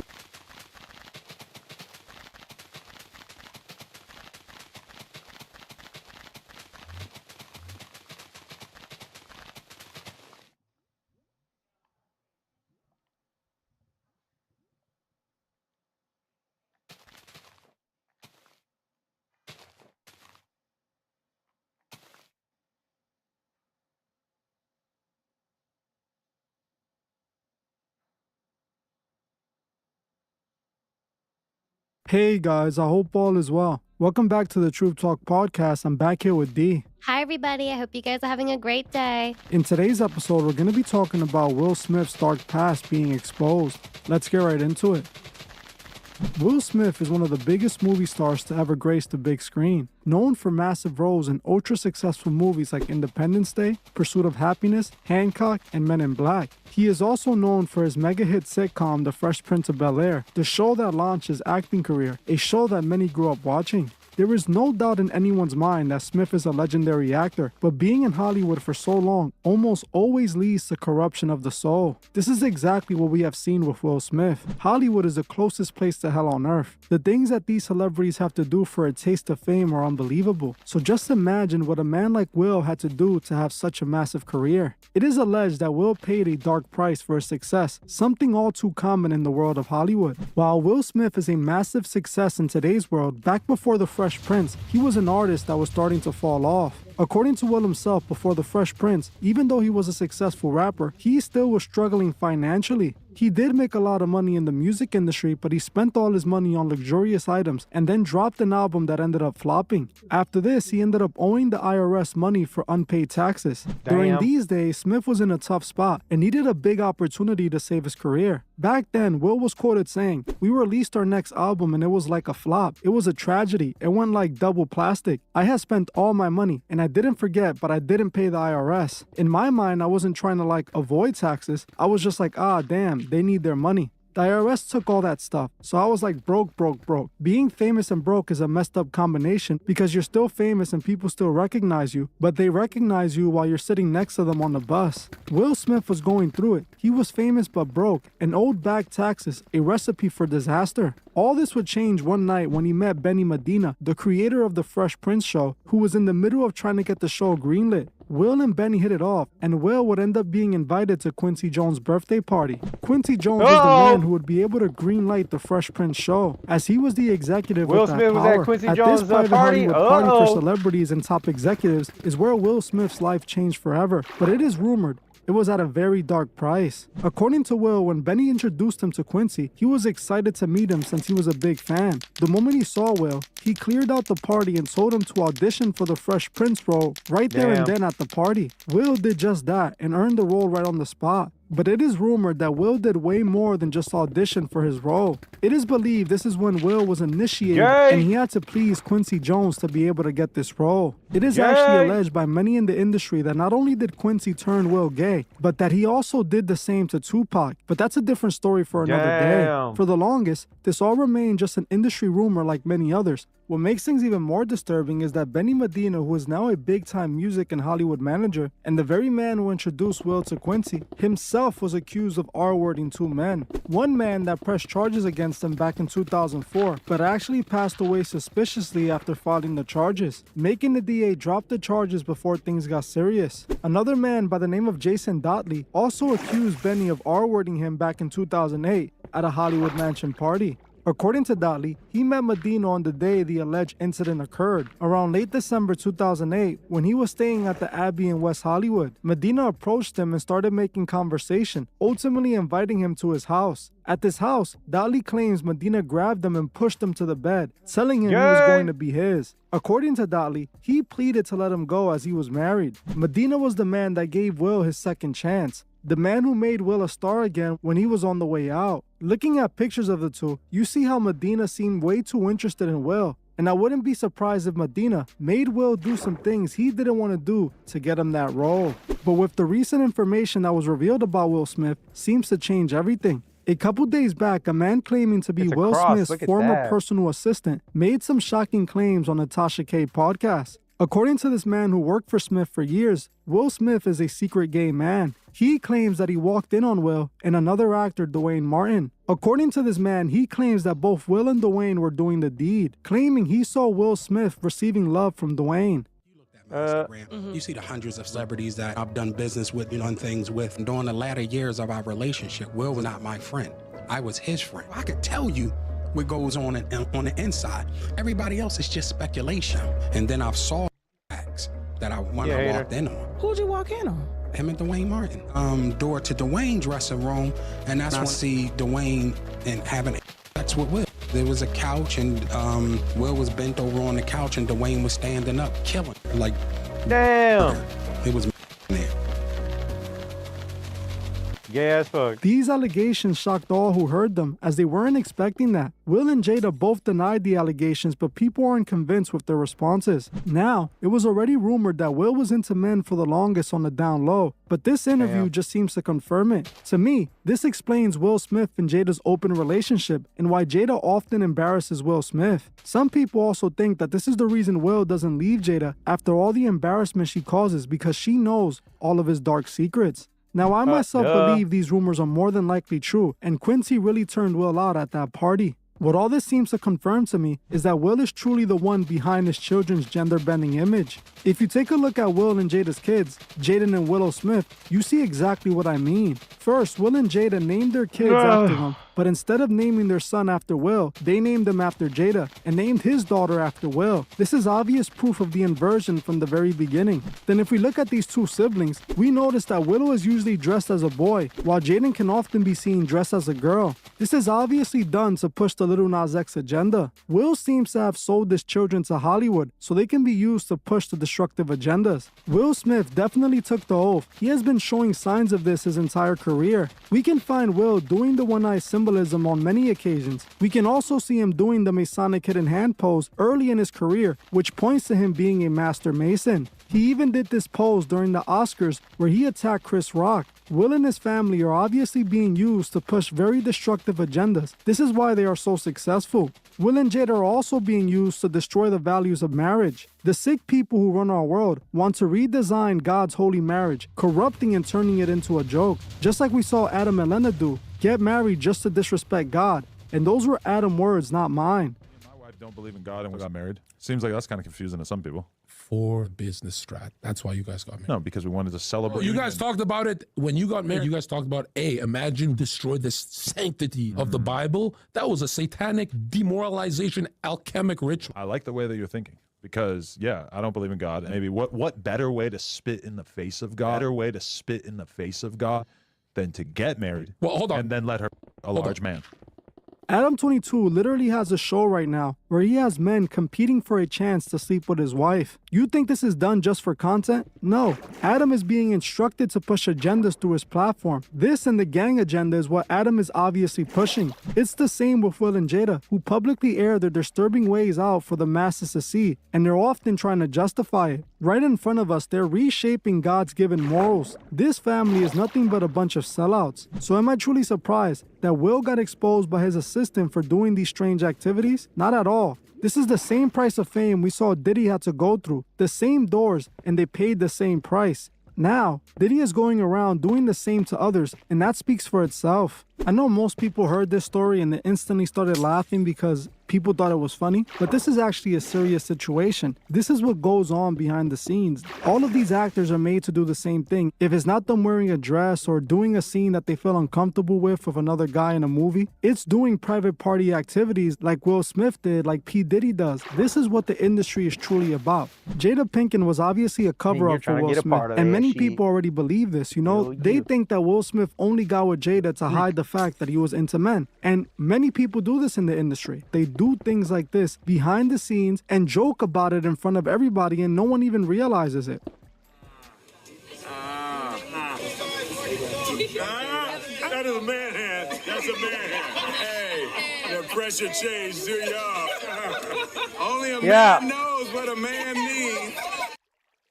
Yeah, this is all very sad if you ask me. And I highly believe that all of this is connected to Will Smith being associated with the Church of Scientology. You even spoke about the Church of Scientology and how it's built off of Crowley's beliefs. The whole do what thy wilt ideology is being pushed through Scientology. And then you have Will trying to deny that he's even connected to Scientology, even though he attends their meetings and even opened up a whole school that was teaching Scientology in their curriculum. Eventually, he would get busted for this, and they actually made him close the school down. I'm pretty sure, just like they did with Tom Cruise and his ex-wife Katie Holmes, they are doing the same exact thing with Will Smith and Jada. Exactly. Will Smith is connected to the Church of Scientology, and we know how the Church of Scientology works. You're not just a member of the church when you're in the church. You're a member of the church in and out of it, and they take full control of your life. We've already seen it with so many people. Like Tom Cruise, like you said, Tom Cruise is a perfect example. Tom Cruise is open about his involvement in the church, while Will Smith tries to hide it, even though, like you said, he's over here making schools that are pushing this ideology. Everything that Will Smith does ties back to the Church of Scientology's ideology because it comes directly from Aleister Crowley.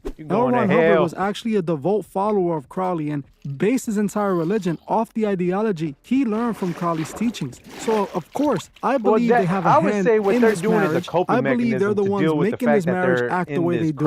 They're pushing the same do it that will agenda, the same Age of Horus agenda that many other occultists are doing within Hollywood. This is why so many people that are in Hollywood run to the Church of Scientology, because it's a cult that doesn't have to hide. They have unlimited power and can get anything done. What they believe in is what this church teaches. So why not join that church and openly practice what they're into without raising any suspicions? This explains it all to me, including the kids and everything that they're going through. I'm pretty sure the church has a hand in with the kids as well. Definitely, and I think it's sad that Will, just like every other celebrity in Hollywood, has chosen to indoctrinate his children into this at such a young age. It's obvious that he's making his kids dress and act this way. But if he didn't, and for some reason they just chose this image on their own, that all just goes to show what they're being exposed to in that household. Just imagine what these children are seeing. Sadly, this is just another example of children being sacrificed to Hollywood. And I just want to backtrack just a little bit, because even if it's not Will influencing his children to act and dress this way, it's what they're being around in the teachings that they are seeing every single day. Obviously, we know Thelema is a thing that they are practicing, and this shows clearly that they are a part of this. They let their kids do what they want. These children dress how they want. They act how they want. That is the message that Aleister Crowley was trying to spread. But it's obvious that they are the ones pushing this on their kids, especially when Willow had mentioned that she wanted to have 2 boyfriends at one time, and her mother didn't even blink an eye to this. A woman who should have sat her daughter down and had a conversation with her about this didn't even say anything, but instead encouraged her to do so. Even that one incident where Willow, at 12 or 13, was laying in the same bed with Rico, the actor from Hannah Montana, who was about in his 20s at the time, she had no problem with that as well. Yeah, Jada's definitely acting like a handler for her child. Like, she's teaching her daughter how to behave in Hollywood. And it's interesting because Jada herself said that she doesn't respect marriage, that she never wanted to get married. She only married Will because Will told her to marry her, and that she doesn't believe in marriage. This is the agenda that they're using this woman to push. They want everyone acting like this. They want everyone to not value marriage and not respect God, and to just sleep around and to do what thou wilt and to follow your will. This is the things that they're pushing, and you can see it all over mainstream, all over how these celebrities behave and how they act and what they teach and how they tell you to accept everything. This is what the do what thou wilt generation looks like. This is the age of Horus that we're living in. Even the situation with Jada and August Alsina shows you what this is all about. She publicly humiliated Will Smith, and everybody thought that Will Smith was just being made a joke of and all this, but Will Smith doesn't care, because this is what they're being used to push. This is exactly the image that they want out there. They want a man that's just willing to let his wife sleep around, and they want a woman who's willing to accept that her man might be into men and women. This is what they're trying to create the new world to be, and you can see that it's even being pushed down to their kids. Their kids are pushing this agenda. Their kids are the new ones trying to make this acceptable. This might all look chaotic and might look like a bunch of nonsense, but this is a well-orchestrated plan, and I believe the Church of Scientology and the Freemasons are behind it. Yeah, and I think it's pretty obvious here that Quincy Jones himself is another gatekeeper, just like Clive Davis. I'm pretty sure Quincy Jones about these made white Will Smith do gatekeepers, the dog? things that you mentioned earlier. Like, Yeah, there's a lot of rumors damn, of Quincy Jones. now If that you we just in look it this up, shit, and they're gonna now remain that black rumors, folks in this 'cause shit, they just nobody's like, gonna nah, wanna these are back the this up and gatekeepers, end up in trouble with Hernandez men like and- Quincy Jones or even like Clive damn, Davis, you because just- they know the consequence. we do we that all saw what filthy shit happened that to y'all Whitney did? Houston in Clive Davis Nah, 'cause- situation, and we know that Quincy Jones we have can't let you similar do that power. filthy This shit we is did how 'cause the we made industry money and works. we don't- Will you know, being we're exposed by his rich now, so assistant, fuck to you. me, validates Bitch-ass all of the motherfucker. claims that Will is into men and all of this, even if he denies it. What purpose will his assistant have to come and expose Will? Doing this is going to make sure he never has a career in Hollywood ever again. He did this to expose the truth, and he probably seen way more than this, but is making it clear that he spoke out on Will just in case anything happens to him, so people can trace it back to him. But it's been an interesting year, as we've been seeing so many celebrities being exposed for their dark past. Not that long ago, we saw Akon being exposed by Suge Knight. Then we saw Diddy being exposed with the Keefe D situation. Then we saw Diddy being exposed with Cassie. We also saw Charlamagne the God get exposed by Funk Flex. This seems to be the year that these celebrities are being exposed. And it's not like it's doing anything to their career, because these people are still successful, they're still making money, and nothing is happening to them. They're still doing their thing. But 'Cause that's everybody it for this wants it, episode. bro. I appreciate each and every one of Come you on, guys for Illuminati, stopping sell by. me, I want to thank you give guys me, for watching, and I'll see 500,000. you Give me 500. guys in the Give me next 20,000. one. Goodbye, Come on, everybody. I hope Illuminati. you guys have a great Come day. get my booty. Goddamn, bro.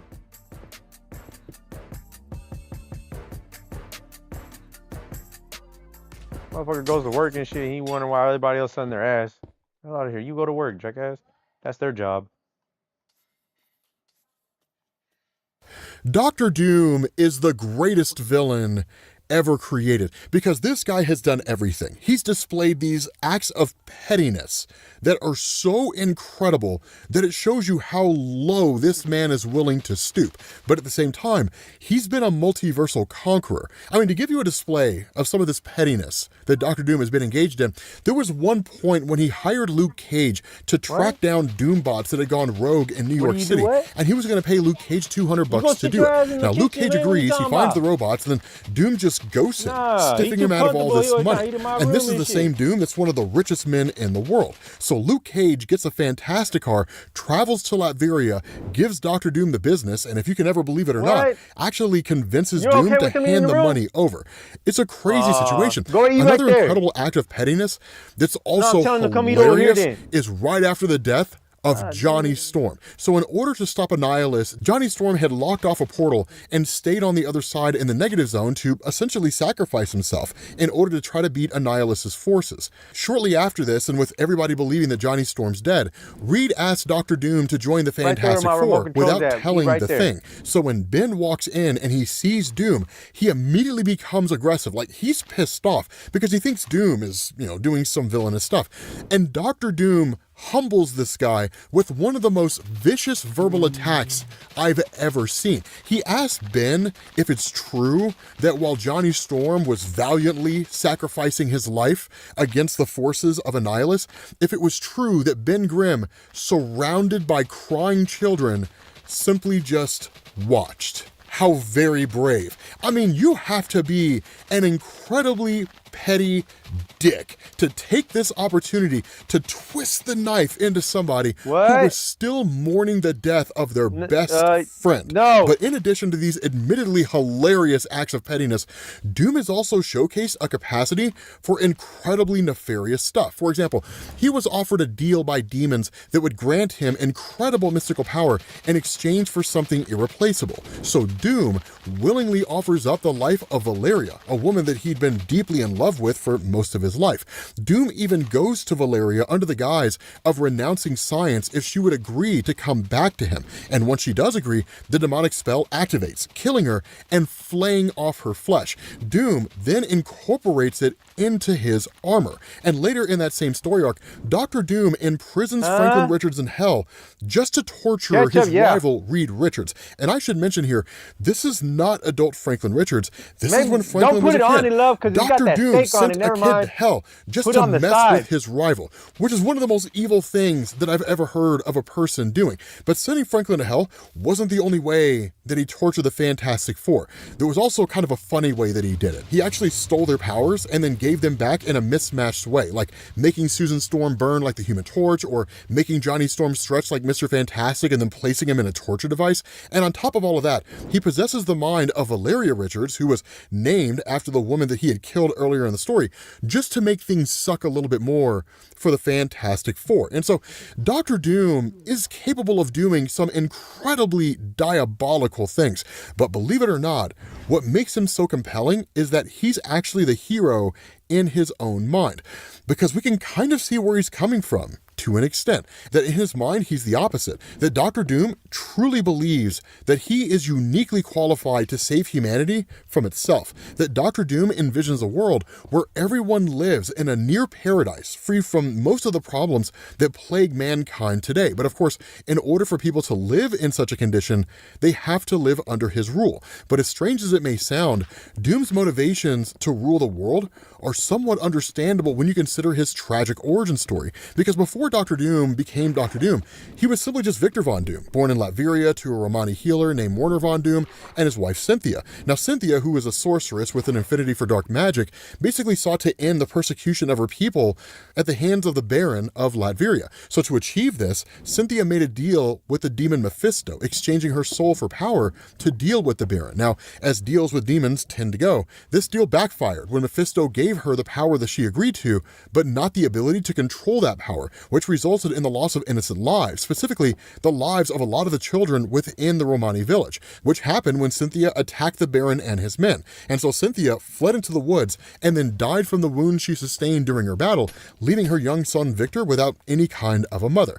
And that's not the end of the tragedy. Right? Because his father would take Victor and then flee into the wilderness out of fear that he was going to be killed after failing to heal the Baron's sick wife. And so while Doom and his dad were both found by a friend, almost frozen to death, his father would eventually die, leaving Victor by himself. And so the loss of both parents and the anger that he felt towards those responsible actually fueled Victor's quest to acquire as much power, both magically and politically, as he possibly could. And so not only would Victor devote himself to the study of magic like his mother had, he would also become a prolific student of science, which actually led him to Empire State University in the United States. And it was here that Doom was introduced to Reed Richards, which would ignite a rivalry between these two classmates that would actually carry well past college and remain a vital part of both of their journeys. Because during Doom's time in college, where he was quickly establishing himself as one of the best scientific minds in the world, this would only serve to add to the tragic origin of Doom. Because while he was still a student, Doom was working on a machine that would allow him to speak with the dead,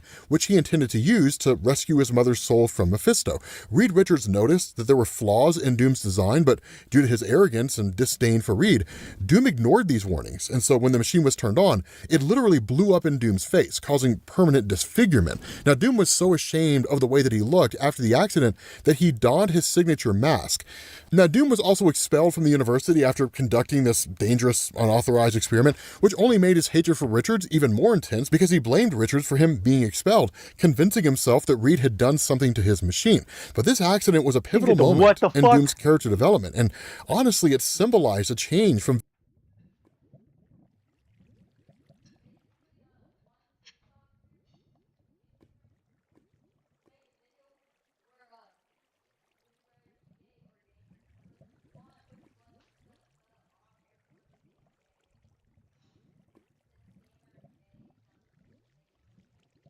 And to myself, I don't want to be the first dumb in line.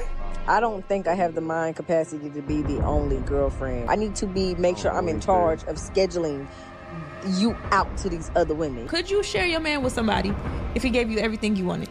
I share these men for less because they gonna go cheat anyway. Being the other woman has never really been a new phenomenon. It just looks a little different today. Back in the early days, women were reminded to be composed and have top-notch etiquette, while men were simply reminded that they were men. From infancy on, we all learn from our parents, our peers, and our society that there's a difference in what is acceptable or correct behavior for a man and for a woman.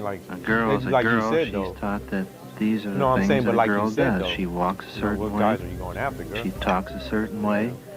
She looks a certain way. And the same thing with a fella. He's taught that these are the things that a fella should do. He should walk a certain way and look manly and walk manly and talk manly. Those gender roles that society placed on men and women also shaped what each of them could get away with. And yes, those expectations followed them in the bedroom. Society expects your husband to cheat. Men have needs, you see. They're prone to urges, which a society views as natural, almost charming. Any signs of passion or desire in a woman are viewed as suspicious, even shameful. So when your husband seeks pleasure elsewhere, an actress, a barmaid, a brothel, it's shrugged off. Boys will be boys. Society tolerated male promiscuity as a necessary evil. He's a man with urges and instinct. And on the other hand, the woman that he was hiding from the world, or his wife, she was the one that ended up facing the shame and embarrassment for all parties involved. I beg your pardon. I am Mrs. Stephen Haynes. They were talking about Will Sorry, Smith, how he got I don't think I know Prince you. of Bel-Air deal. I believe it's my husband you know. He went and did the Quincy Jones. Oh! So Stevens told you. Being the other woman or the woman he only sees on the weekend, that came with a type of shame you wouldn't dare tell the world. But today, oh, today, women are turning that very position into a trend. In today's video, we're gonna look at how a situation most women only discussed in a locked diary is now an all eyes on humiliation ritual. Welcome to the Girl Talk you didn't know you needed. Now, I'm not saying you have to subscribe. You're classy. I know you don't just give those away for free, but hopefully at the end of this video, we become bestie enough for you to take that next step. When it came to affairs or situationships, as we call them today, back in the day, what made them different weren't the actions. No, we all know those will always be the same. It was the silence. So it seems the digital age has made it easier for us to cheat. And then it's hard too, because but you there's got a lot of one money. group of guys who have always found it pretty easy. Men in positions of power seeking sex outside their primary relationship is something as old as time. But for almost 100 years, their indiscretions were kept secret. protected by one hell of a bro code. A lot of men who stepped outside their marriage or had multiple women were mainly men in power who suffered a lot less consequences than the woman they were keeping secret. And in many of those cases, turning a blind eye was something that was hoped to be a part of the agreement. Camilla was a married woman, having an affair with the Prince of Wales. As it turned out, her husband had no problem with her affair with Charles, because he was also seeing women outside his relationship with Camilla. Charles was still in love with Camilla and had hoped that Diana was someone who would turn a blind eye to their clandestine relationship. If you were the side chick, you had to stay quiet. If you were the wife, you had to stay quiet by sitting back and accepting it. Even if you were the cheater and your private actions became public, you had to claim you were mentally insane just to protect everything attached to your name. You're not the father of the child. Oh, Johnny, I've been very wicked. I have done very wrong. You can see how, like, you would sit there and be like, you know what? Maybe I did step out of line. Maybe you fucking around was you benefiting us to get more money. You see what I'm saying? I can see how you can get that. You see what I'm saying? But there's no talking about this is what's going to happen. That's when I'm like, so, like, no, it's not that. No, you're being a dog. You're taking advantage. You see what I'm saying? No, be straight out about it. You never know. You know what I'm saying? Then you'll realize Yeah. you don't want to do that. Yeah, you don't want to do that. And then you're changing. That's what I'm saying. Nobody wants to do that because everybody wants this crap. Everybody wants this crap. So now everybody's trying to build, what is it called? I'm trying to build coping mechanisms to cope with.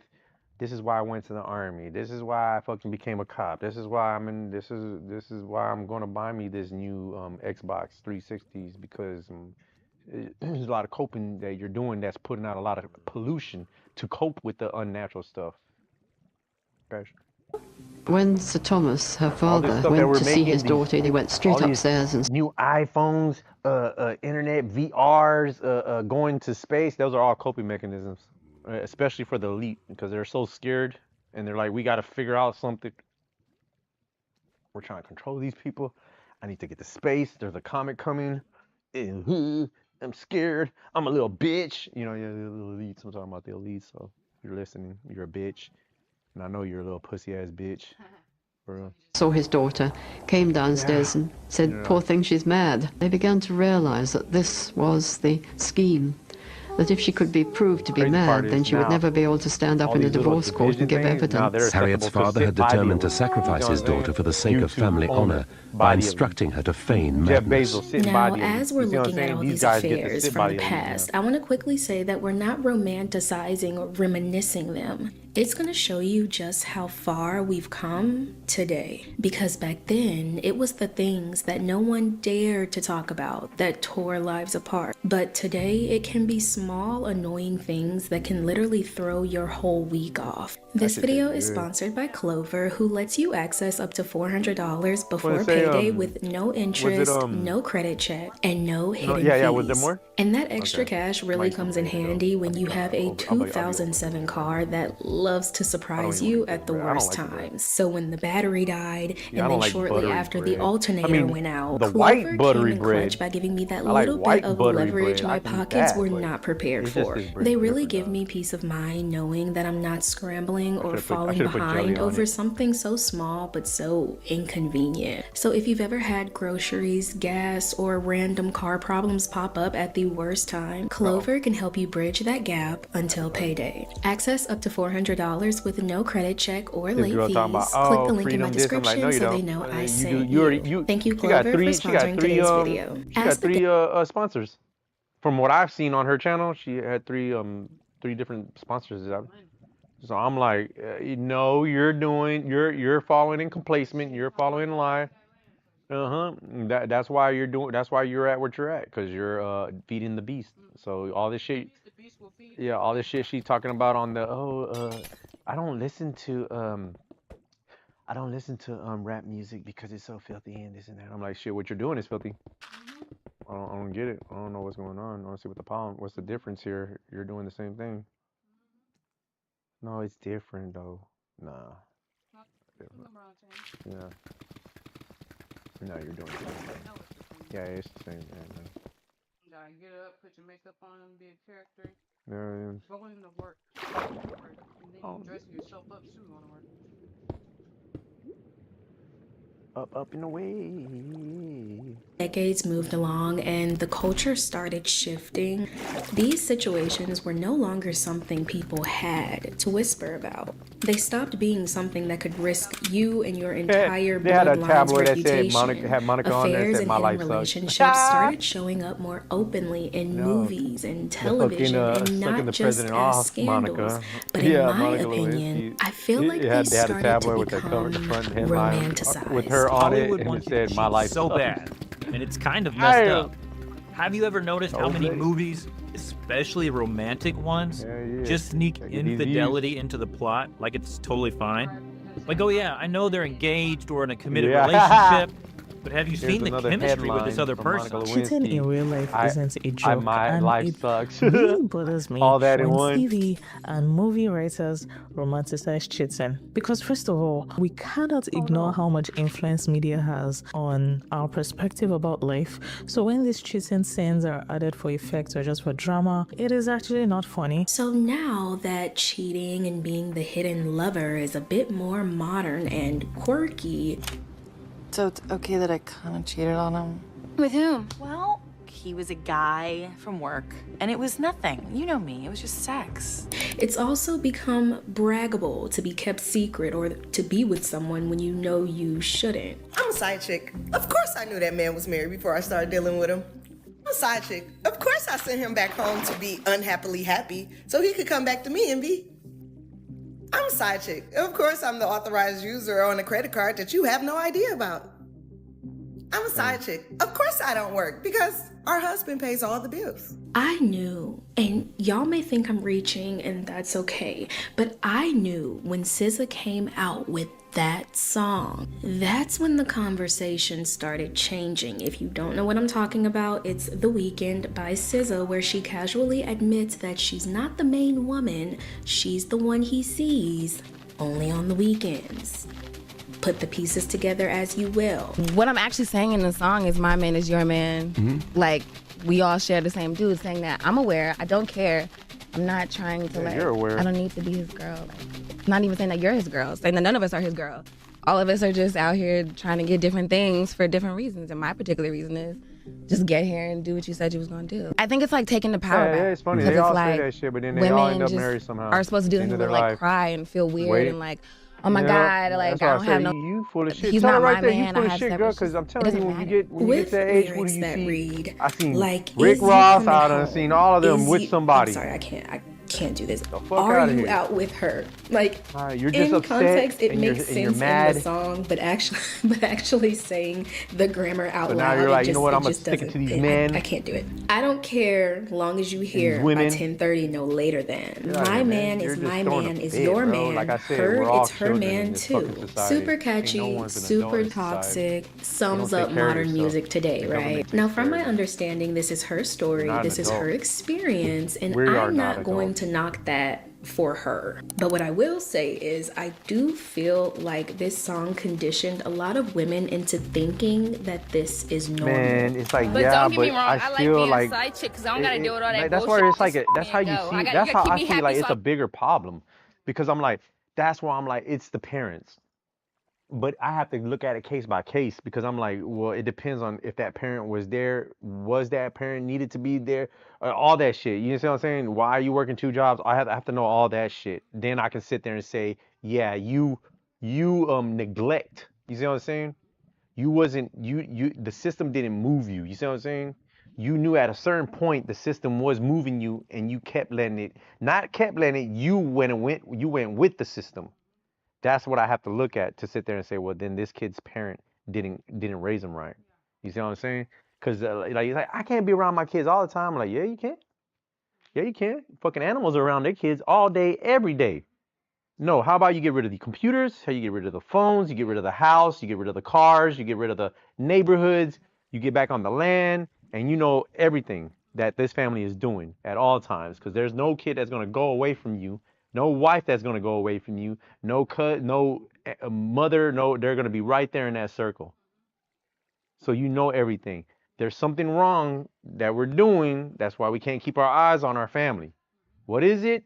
We're in society. Why? Because we're going to work. And then it becomes, this is where the problem becomes you.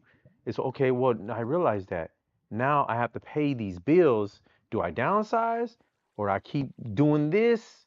And you see what I'm saying? Now it's on you. Now you know what it is. Now you know there's a beast. What are you doing about it to get away from the beast? And this is where Beyonce's got islands. This is where Jay-Z got an island.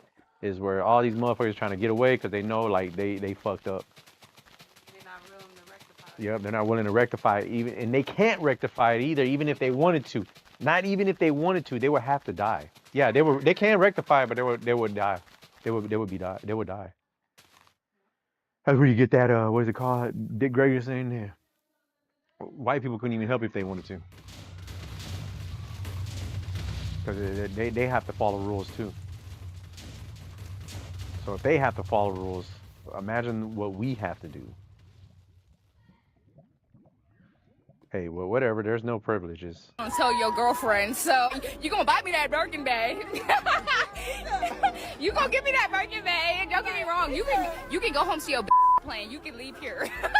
So you don't mind being a side chick? I don't. Well, you can go. Why were we in 2016, 17 screaming? I didn't pick She's like 9 to 5. I'm the weekend. Why were we praising being side chicks? Why were we boasting about the fact that that man couldn't give a rat's petunia about us? Can you see that? Monday through Friday, but as soon as that weekend came around, I think we were his choice. It's basically encouraging women to share a man because it's.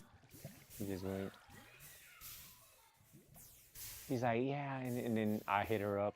Oh, you're gorgeous. Oh, thank you. You see what I'm saying? Like, come on now. She just work. No question. Yep. I be seeing it fucking chicks to dudes to chicks. On what's his name? Live. Oh, hey, what's his name? Nero's. Yeah, just chopping it up, knowing this man was in a relationship, and who knows if he's trying to even get back to that, and he's just complacent right now, and you're just like, nah. Yeah, you don't need to know. Yeah. Yeah. So they're just like, nah. It doesn't matter. What is this one? It's like I like watching minorities stuff to promote and to hear. Yeah, that's what we know. You know what I'm saying? I just don't like it because I'm like, I see a bunch of crap. I don't mind watching like white folks stuff and then being like, this is racist, this is what it is, this is what that is. You know what I'm saying? But I'm also bringing them views. That's what I don't like. So it's like, fuck. Double-edged sword. I thought he was begging me to stay. No. I saw a statistic that said like average 30% of people regret their divorce, and I'm thinking it's all men. That was a time. Look at some crap like that. What's this dark truth of forbidden magic? Okay. In the occult world, there's one book that contains the most powerful spells and rituals of all, a book that could be used for many different reasons. Legend has it that this book is so powerful that it could be used to summon the devil and make a pact with him. This book is no other than the Red Dragon or the Grand Grimoire. Today, we will be unveiling its secrets and exposing its darkness. Hey guys, I hope all is well. Welcome back to The Truth Is, where I drop new videos every other day exposing the truth. In today's episode, we will be talking about the Red Dragon Grimoire. But before we begin, I just wanted to ask you guys to like, comment, and subscribe so we can get this video seen by everyone who needs to see it. Also, I just wanted to give you guys a disclaimer that I have lost my voice and I am in the recovering process, but I didn't want you guys to wait anymore. So I decided to record like this. So bear with me, please. Thank you all. Now, let's get right into it.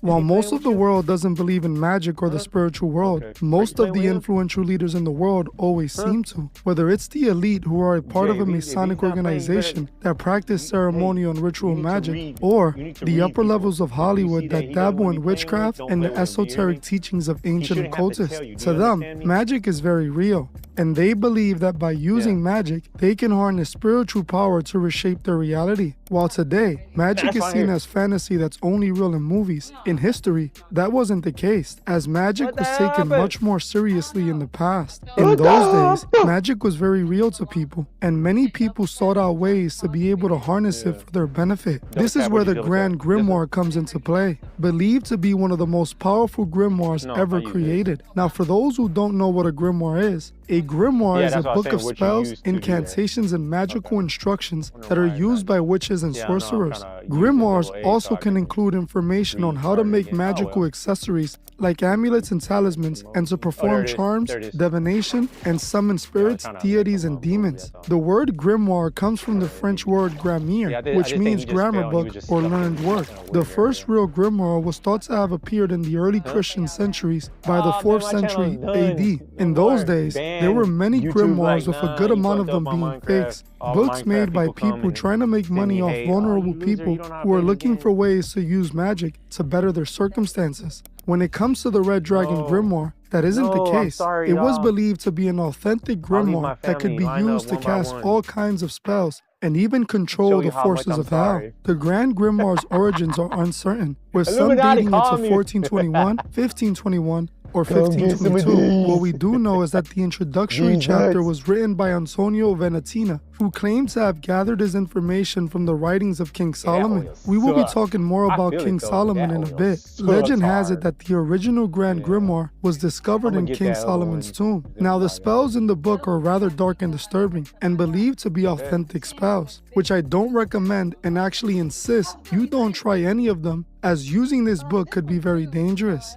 Nothing this book could give you is worth the consequences that come with using it. Some of the spells in this book require the practitioner to do some very dark, disturbing activities. While the grimoire has many spells like ones to help you in the lottery or to turn oneself invisible, the main reason people used the grimoire was to summon demons and control them, or even make a pact with them, basically selling their soul. In the book, you can find instructions to summon a long list of demons. The book gives you instructions about how to summon the 3 greater demons in demonology: Lucifer, Emperor of Hell; Beelzebub, the Prince of Hell; and Azathoth, the Grand Duke of Hell. These demons are very difficult to summon and control, and it requires the practitioner to be very well trained in magic and the occult. Summoning these demons could be extremely dangerous and would only work if done correctly. If someone manages to summon one of these demons, they must be spiritually strong. If not, they may risk the chance of possession. We will talk more about how the book instructs summoning these demons in a bit, so stay tuned. The book also mentions 6 lesser demons that are easier to summon and control. These demons are Lucifuge, Raphael, who is the Prime Minister of Hell; Santanchia, who is the Commander-in-Chief of Hell; Algoreptit, who is the Commandant; Fluidity, who is the Lieutenant General; Sagittanius, who is the Praetor Major; and Iberios, who is the Marshal and Inspector General. It's believed that all these lesser demons are working under Lucifer's order. On top of the book providing the rituals to summon these high-ranking demons, they also have instructions on how to summon smaller, less powerful demons, which is believed there's millions of them. Now let's talk about how the book claims a person can summon these demons. The book instructs the person who is planning on summoning these demons to first draw a magical circle in the ground around them. This magical circle is used for protection of the magician summoning the demon. They then must draw a magical triangle on the ground in front of the circle. This triangle works as a trap for the demon, keeping them bound to the pyramid. The circle and triangle must be drawn in perfect detail, or it would not work. Or worse, that magician can end up getting hurt or even possessed. While doing this ritual, the summoner must be wearing the seal of the demon they are trying to summon. Then, they must place the demon's seal in the triangle while reciting the specific incantations that are designed to communicate with the demon. These incantations are normally in Latin and must be said exactly as it was intended. Any mistakes will render the ritual useless. Now, if everything is done correctly after finishing the incantations, the demon should physically appear in the triangle, where the summoner could try to force the demon to give it what they want, or even make a pact with the demon so it may willingly help them. Now, when it comes to summoning Lucifer and selling your soul, it's a bit more complicated. The first thing the summoner must do is to invoke the name of God in the Trinity, the Father, the Son, and the Holy Spirit. The summoner must then recite the incantation that would force Lucifer to appear. If the summoner states the incantation correctly to the exact detail, Lucifer should appear inside of the magical triangle. The incantation is called the Grand Invocation of the Great Kabbalah. Once the summoner recites the incantations twice perfectly, this should force Lucifer to appear. Then the summoner must then try to convince Lucifer to give them what they want by either torturing Lucifer or striking a deal with him in exchange for your soul. I want to say this again. I strongly recommend no one do this or even buy the Grand Grimoire. This isn't something people should be experimenting with, as it could have dangerous outcomes. The Red Dragon Grimoire is one of the most powerful grimoires because of this ritual that would put you face to face with the devil himself, but it comes at a very expensive price. Now, this grimoire isn't the only grimoire connected to King Solomon. Those of you should know King Solomon from the Bible as the king who built the Temple of Solomon. What most people have no idea about is how Solomon built that temple. According to the Testament of Solomon, a composite text ascribed to King Solomon but not regarded as canon scripture by Jews or Christians, Solomon was enabled to build this temple by commanding demons by means of a magical ring that was entrusted to him by the archangel Michael. Solomon used the ring to command hordes of demons he used for forced labor to build the temple. The way that Solomon got this ring is rather interesting. When a demon named Ornasis harasses a young man who is friends with Solomon by sucking out his vitality through the thumb of his right hand, Solomon prays in the temple and receives from the archangel Michael a magical ring with the seal of God on it, which will enable him to command the demons. Solomon has the young man throw the ring at the demon Ornasis, which stamps him with the seal and brings him under their control. Then Solomon orders the demon Ornasis to take the ring and similarly imprint the prince of demons, Beelzebub. Beelzebub was one of the highest ranking angels in heaven before his fall. With Beelzebub under his command, Solomon now has all of the demons at his bidding to build the temple. While this was working in Solomon's favor at first, things eventually went bad for the king. In the book, Solomon describes how he fell in love with a Shunammite woman and agreed to worship Moloch in exchange to be intimate with the woman. Solomon agrees to sacrifice to Moloch,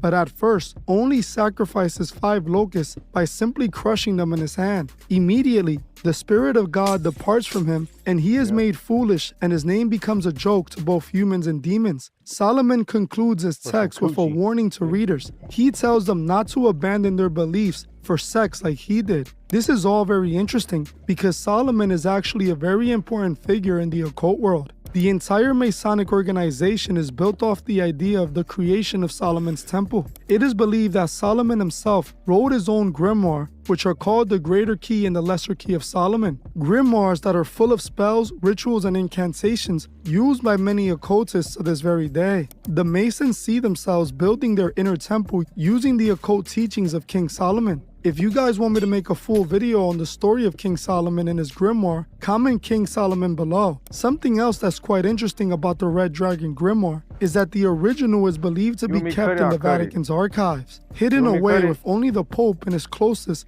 with access to it. I recently covered this in my video I made on the secrets of the Vatican. You can watch the full video on my Patreon, or you can watch the shortened version on YouTube for free. What's interesting about the Vatican storing the Red Dragon grimoire in their archives is the fact that it's believed that Pope Honorius wrote his own grimoire. The grimoire of Pope Honorius is a 17th to 18th century grimoire which claims to have been written by Pope Honorius III. It is unique among grimoires in that it was specifically designed to be used by a priest. This grimoire was full of spells and incantations to summon and control demons. This is rather interesting because the Catholic Church claims to be a Christian religion, but for some reason has ties to paganism and the occult. If you watch my Patreon video on the secrets of the Vatican, you will know exactly why. It's the same when we look at King James, the king who ordered the King James Bible translation.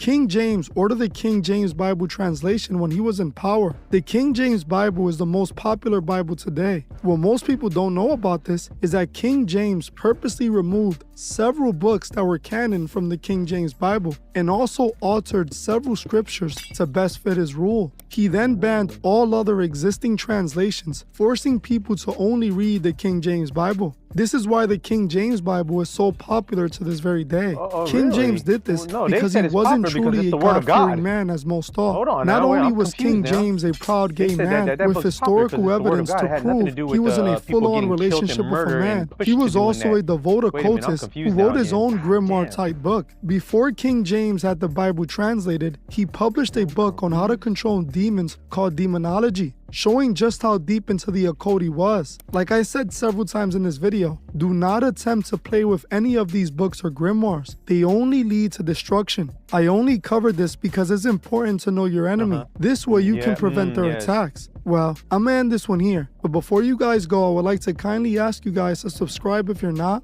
Please like, comment, and share this video so others who need to see this get a chance. I again want to apologize for my voice. Hopefully I'll be able to recover soon. I want to thank you all for watching, and I'll see you guys in the next one. Your enemy or the person you're talking about. So you're doing this not for I need to know my enemy and we need to know. No, you're doing this because you know you get money.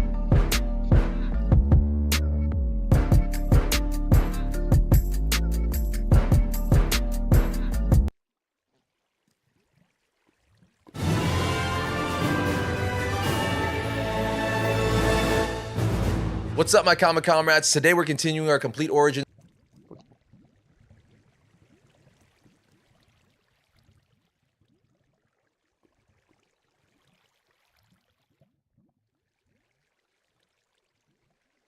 The Bible is one of the most interesting and important books to have ever been created. The book is not just any book, but considered to be the holy book that is widely accepted as being authorized by God himself. For centuries now, people have turned to the Bible for guidance and to learn the Word of God. To most who read the Bible, they see it as a perfect book that holds all the answers to life, while others who aren't as religious or spiritual see the Bible as a fantasy book that barely makes any sense. Even to some Christians, the Bible may be hard to understand, as at times, the stories inside of the Bible are coded in metaphors. To some people, the Bible, as great and all-knowing as it is, seems to be missing something. The thing is, the modern Bible that is globally read is actually missing some books, and one of those books is the Book of Enoch. The very book that, in my opinion, makes the Bible so much clearer. Hey guys, I hope all is well. Welcome to The Truth Is, where I drop new videos every other day exposing the truth. In today's episode, we will be talking about the Book of Enoch. In my last video, I told you guys that if 1,000 of you commented the Book of Enoch, I would make the next video on the story. Over 1,400 of you at the time of writing this video have commented the Book of Enoch, so I am keeping my word, and here we are. Let's get right into it.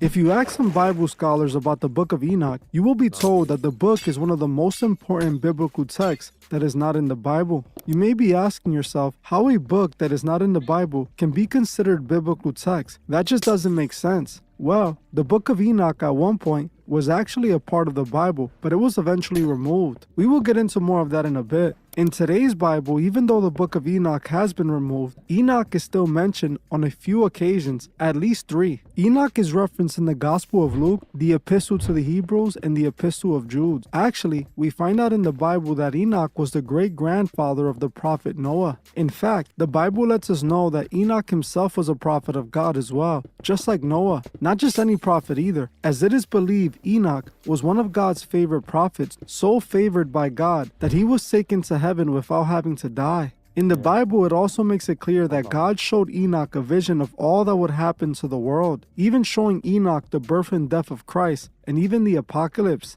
It is believed that while Enoch still walked the earth around 200 to 300 BC, he wrote one of the books of the Bible called the Book of Enoch. While this is still speculated on, as some Bible scholars believe Enoch did not write the book himself and that the book was written after God took him, it's still widely believed that Enoch did write the book himself, but we will never truly know. What we do know is that Enoch was a prophet of God, as he mentioned in the Bible as such. Before the 5th century, the first book of Enoch was one of the books a part of the Bible, just like the other biblical texts that were seen as authorized by God himself. After the book of Enoch was removed from the Bible, it would end up being banned, which led to the book of Enoch disappearing for a very long period of time. The Book of Enoch would eventually make its return a long time later when the Dead Sea Scrolls were discovered back in the mid-1900s. The Dead Sea Scrolls were a set of ancient Jewish manuscripts that contained the oldest surviving manuscripts that went on to be used to create the Bible. One of the books in the manuscripts was no other than the Book of Enoch, further confirming that it was written intended to be one of the books in the Bible. So why isn't the Book of Enoch seen as the authentic word of God anymore if Enoch is mentioned in the Bible? Well, it's all because of 2 reasons. 1, because of the stories told in the Book of Enoch, and 2, because those who run our world don't want the masses reading those stories. The Book of Enoch tells the story of why our world has become so corrupt, and this is the reason the elite don't want you to read it. Before I get into why they banned the book, let me tell you the story of the Book of Enoch, as it will help in understanding why they chose to remove it from the Bible. The Book of Enoch is considered to be an apocalyptic religious text that tells the story of Enoch and the Watchers. In the Book of Enoch, we learn that God had created a specific type of angel called the Watchers that had the responsibility of watching over mankind and keeping things going as God intended. It was also stated in the book that these Watchers influenced world leaders and swayed their decision making in order to guide the world in the right way. It's important to note that in the book of Daniel in verse 4:13 and in a few other verses they mention the Watchers, verifying that they were indeed created by God. The first book of Enoch tells the story of the fall of these angels and why God banished them from heaven. After God instructed the Watchers to watch over mankind, something would eventually go terribly wrong. The Watchers who were instructed to watch over mankind began to watch only over the women of man as they began lusting over them. As they watched the women of man, some of them began thinking to themselves of taking them as their wives. The Watchers knew this wouldn't be allowed by God, so for the meantime, they resisted their urges. That was until the leader of the Watchers, Samisa, would eventually tell the rest of the Watchers that they should go down to earth and sleep with the women of man. Samisa would go on to create what could essentially be called the first secret society ever created. He created a group of about 200 angels in heaven who were going to disobey God's rules. Samisa and the other angels decided to take an oath to keep their conspiracy against heaven a secret and to agree that they would all collectively take responsibility if caught. The 200 angels met on Mount Hermon, where the angels decided they would create a fake religion on earth where they would be God and each would choose a woman to become their wives. The angels quickly chose the women they desired and began sleeping with them. As the Watchers fell in love with these women, they began showing them the secrets of the world and teaching them about technology and how to create certain weapons and even how to use sorcery. Not long after the angels began sleeping with the women, these women will begin to become pregnant. They will start giving birth to half angel, half man giants who had an uncontrollable hunger to devour. The children would be given the name of the Nephilim. These giants were very destructive to God's order of life, and they were destroying mankind. Together, the Nephilim with their Watcher parents began taking over earth with their heavenly powers. They had the world worshipping them as gods, and they were corrupting mankind at its core. One angel in specific, Azazel, taught humanity what God deemed the forbidden arts, teaching people about science, weaponry, and how to use forbidden magic. The Watchers and the Nephilim were destroying the world that God created, and soon, God was made aware of it all. When God discovered what the Watchers that he had instructed to watch over mankind were doing, he was disappointed to say the least. When God saw the Nephilim being all-knowing, he knew how bad this was. He knew that if he left this unchecked, it could destroy humanity forever. So he sent the prophet Enoch to tell the Watchers to repent and to tell them that God had found out about their betrayal. This warning wasn't to save their lives, but to reduce their punishments, as God had already decided what had to be done. When the Watchers heard Enoch's warning, they became consumed with fear, as they knew the Almighty God was no one to deceive. So Azazel and the other Watchers begged Enoch to write a prayer to God in hopes he would grant the Watchers mercy, which Enoch attempted, but the Lord did not accept their apology and instead told Enoch to let them know they would be punished for eternity. God told Enoch this is the reason he had to punish the Watchers. These angels will be judged because they abandoned their place and took human wives. Their children, the giants, will become evil spirits in the earth because they have spiritual foundation. These spirits will continue to corrupt into the consummation of the great age when everything is concluded. At this point, God would order the archangel Gabriel to force the Watchers and the Nephilim to fight amongst each other in a civil war. God hoped the angels would just mutually destroy each other during the war. After this, God would continue his attack on the Watchers and the Nephilim by ordering the archangel Michael to trap Samisa and all of his followers on earth for 70 generations until Judgment Day, where they would meet a burning end for their defiance and destruction. Even after his efforts against the Watchers, the Nephilim still remained as a great problem for the world, as they had caused too much destruction and had corrupted man beyond repair. This was around the times of Noah, and the flood that happens in the story of Noah was due to the Nephilim. God would eventually flood the world in order to kill the remaining Nephilim and to wipe clean the damage they had caused. This was God hitting the reset button on the world as it was too far gone to repair. The only way to fix it was to erase it. As you can see, the Book of Enoch tells a very interesting story that seems to connect perfectly with the Bible and the story of Noah. In fact, so many people who question the Bible point to the Great Flood, proving that God is unnecessarily cruel in the Bible for flooding the world and taking out so many people. But if we listen to the Book of Enoch though, it makes a lot more sense on why God had to flood the world, as he was trying to get rid of the Nephilim, who were a serious problem. In my opinion, the Book of Enoch seems to provide another crucial story of how our world became the way it is. The story of the fallen watchers is obviously biblical text and should be in the Bible alongside every other book in it. The fact that Enoch is mentioned in the Bible to this day and is declared a prophet should be more than enough proof on its own that the book was in fact authorized by God like the rest and intended to be in the Bible. It's even believed that in Jude 14:15, a direct quote from the Book of Enoch is said, proving that the book is even referenced in the Bible. Now you may be asking, when did the Book of Enoch start being dismissed as biblical? Well, it's believed sometime after the death of Christ, the Jewish leaders saw a problem with the Book of Enoch after Christ's death due to its mentions of him being the Messiah, so they removed it from their tellings of the Old Testament. The Roman Catholic Church never saw the book as credible to begin with and actually were the ones to ban the book altogether, as when King James came into power and had the Bible translated, he removed the Book of Enoch and banned the Geneva Bible that did contain the Book of Enoch.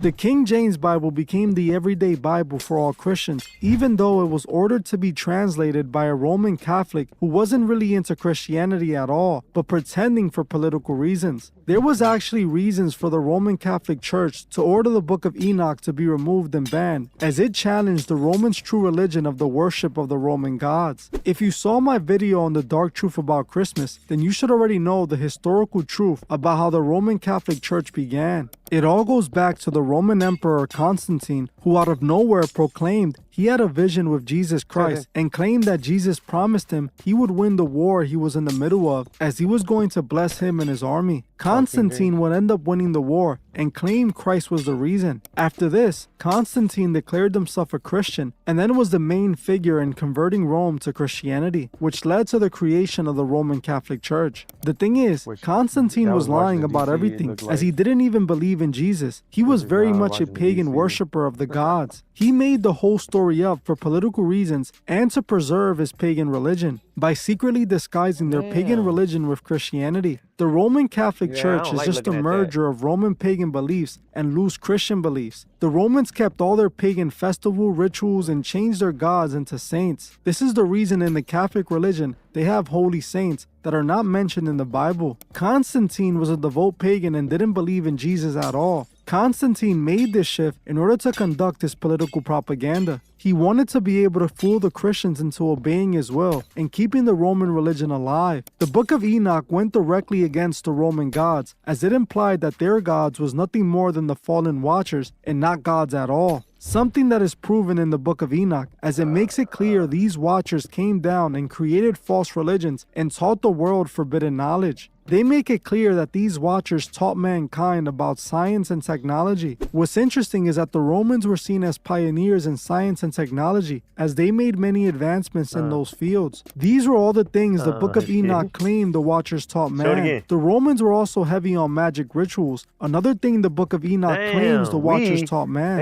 It's obvious to me the Romans, the Egyptians, and the Greeks all worshipped the watchers as gods who had given them forbidden knowledge. It is believed that a lot of this forbidden knowledge shaped our world and habits of today. Much of our arts and technology, cosmetics, and even things like mirrors were taught by the watchers. Now, since the Roman Catholic Church is really just the Romans in disguise, you can understand why they don't want the Book of Enoch in the Bible and why they banned it, as the Book of Enoch pretty much exposes the truth about the Roman gods and the fall of man. By King James and the Roman Catholic Church removing the Book of Enoch, they removed the entire story of the fall of the watchers and the birth of their fallen gods. Even the infamous occultist Aleister Crowley knew the Egyptian gods were the fallen watchers, as he declared Horus to actually be the Antichrist. Crowley saw himself as the prophet of Horus and declared that he was Horus, the hawk beast that was going to peck out the eyes of Jesus on the cross. He said in his book of the law, "With my hawk's head, I peck out the eyes of Jesus as he hangs upon the cross." Crowley knew he was not following Egyptian gods. He knew he was following fallen angels, and it's the reason he called himself the B666. He knew these Egyptian gods were nothing more than the Watchers. He also knew that he was being used by these Watchers that gave him forbidden knowledge to establish the Aeon of Horus. The Freemasons teach this forbidden knowledge and study the ancient knowledge taught by the Watchers. They are the servants of the Watchers and have been serving them since their fall. The Book of Enoch explains to us why the world became so corrupt as the Watchers corrupted it. It explains why God had to flood the world, and it explains how people like Crowley became prophets of evil. This is why the book was removed from all Bibles except some versions of the Geneva Bible and the official Ethiopian Bible. These Bibles still tell the story of the Book of Enoch as biblical, which in my opinion it is. You guys can purchase the Book of Enoch on Amazon if you guys want to read it yourself. I want to know what you guys think below about all of this. One thing is for certain, the Book of Enoch should definitely still be a part of the Bible.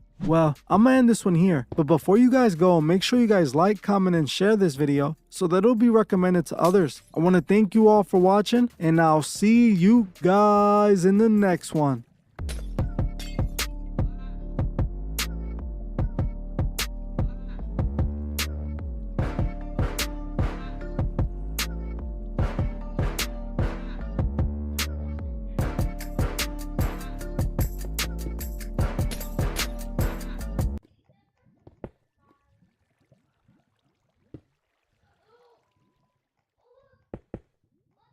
A water-damaged parchment leaf sits in a cedar box inside the Church of Our Lady Mary of Zion in Aksum, Ethiopia, part of a manuscript collection that has not left that building in over 400 years.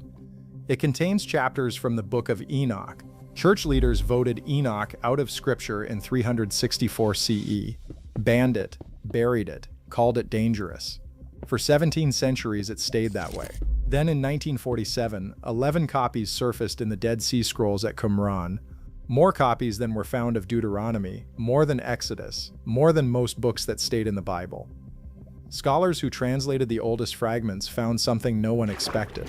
Enoch describes a prison beneath the ocean floor, not a metaphor, a sealed chamber, constructed before the flood, holding beings God chose not to destroy, only to contain.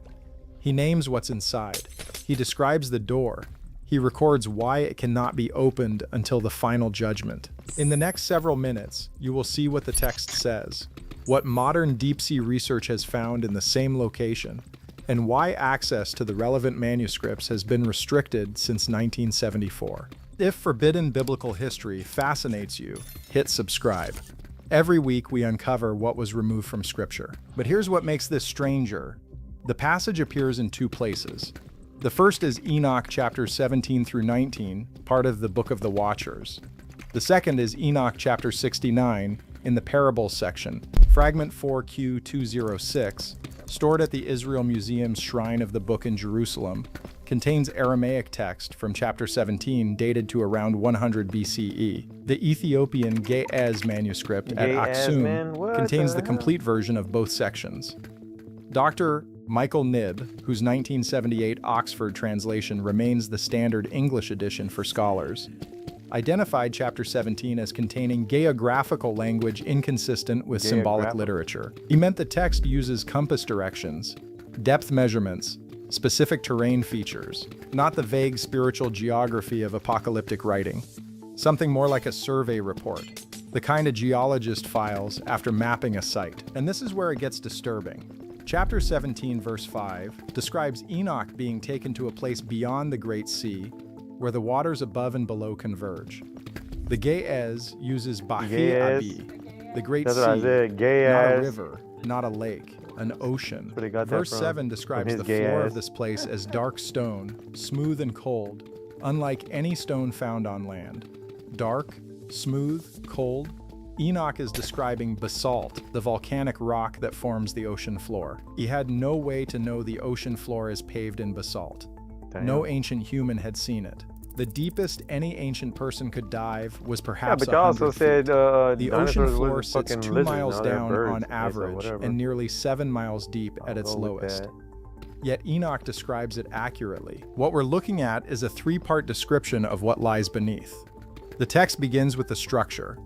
Chapter 18, verse 9 says Enoch was shown a deep place in the earth, and columns of fire descended into it, and I saw pillars of fire falling downward without end. This is hydrothermal activity, underwater volcanic vents that shoot superheated water into the ocean, some reaching temperatures of 750 degrees Fahrenheit. The ancients called them pillars of fire. We call them black smokers.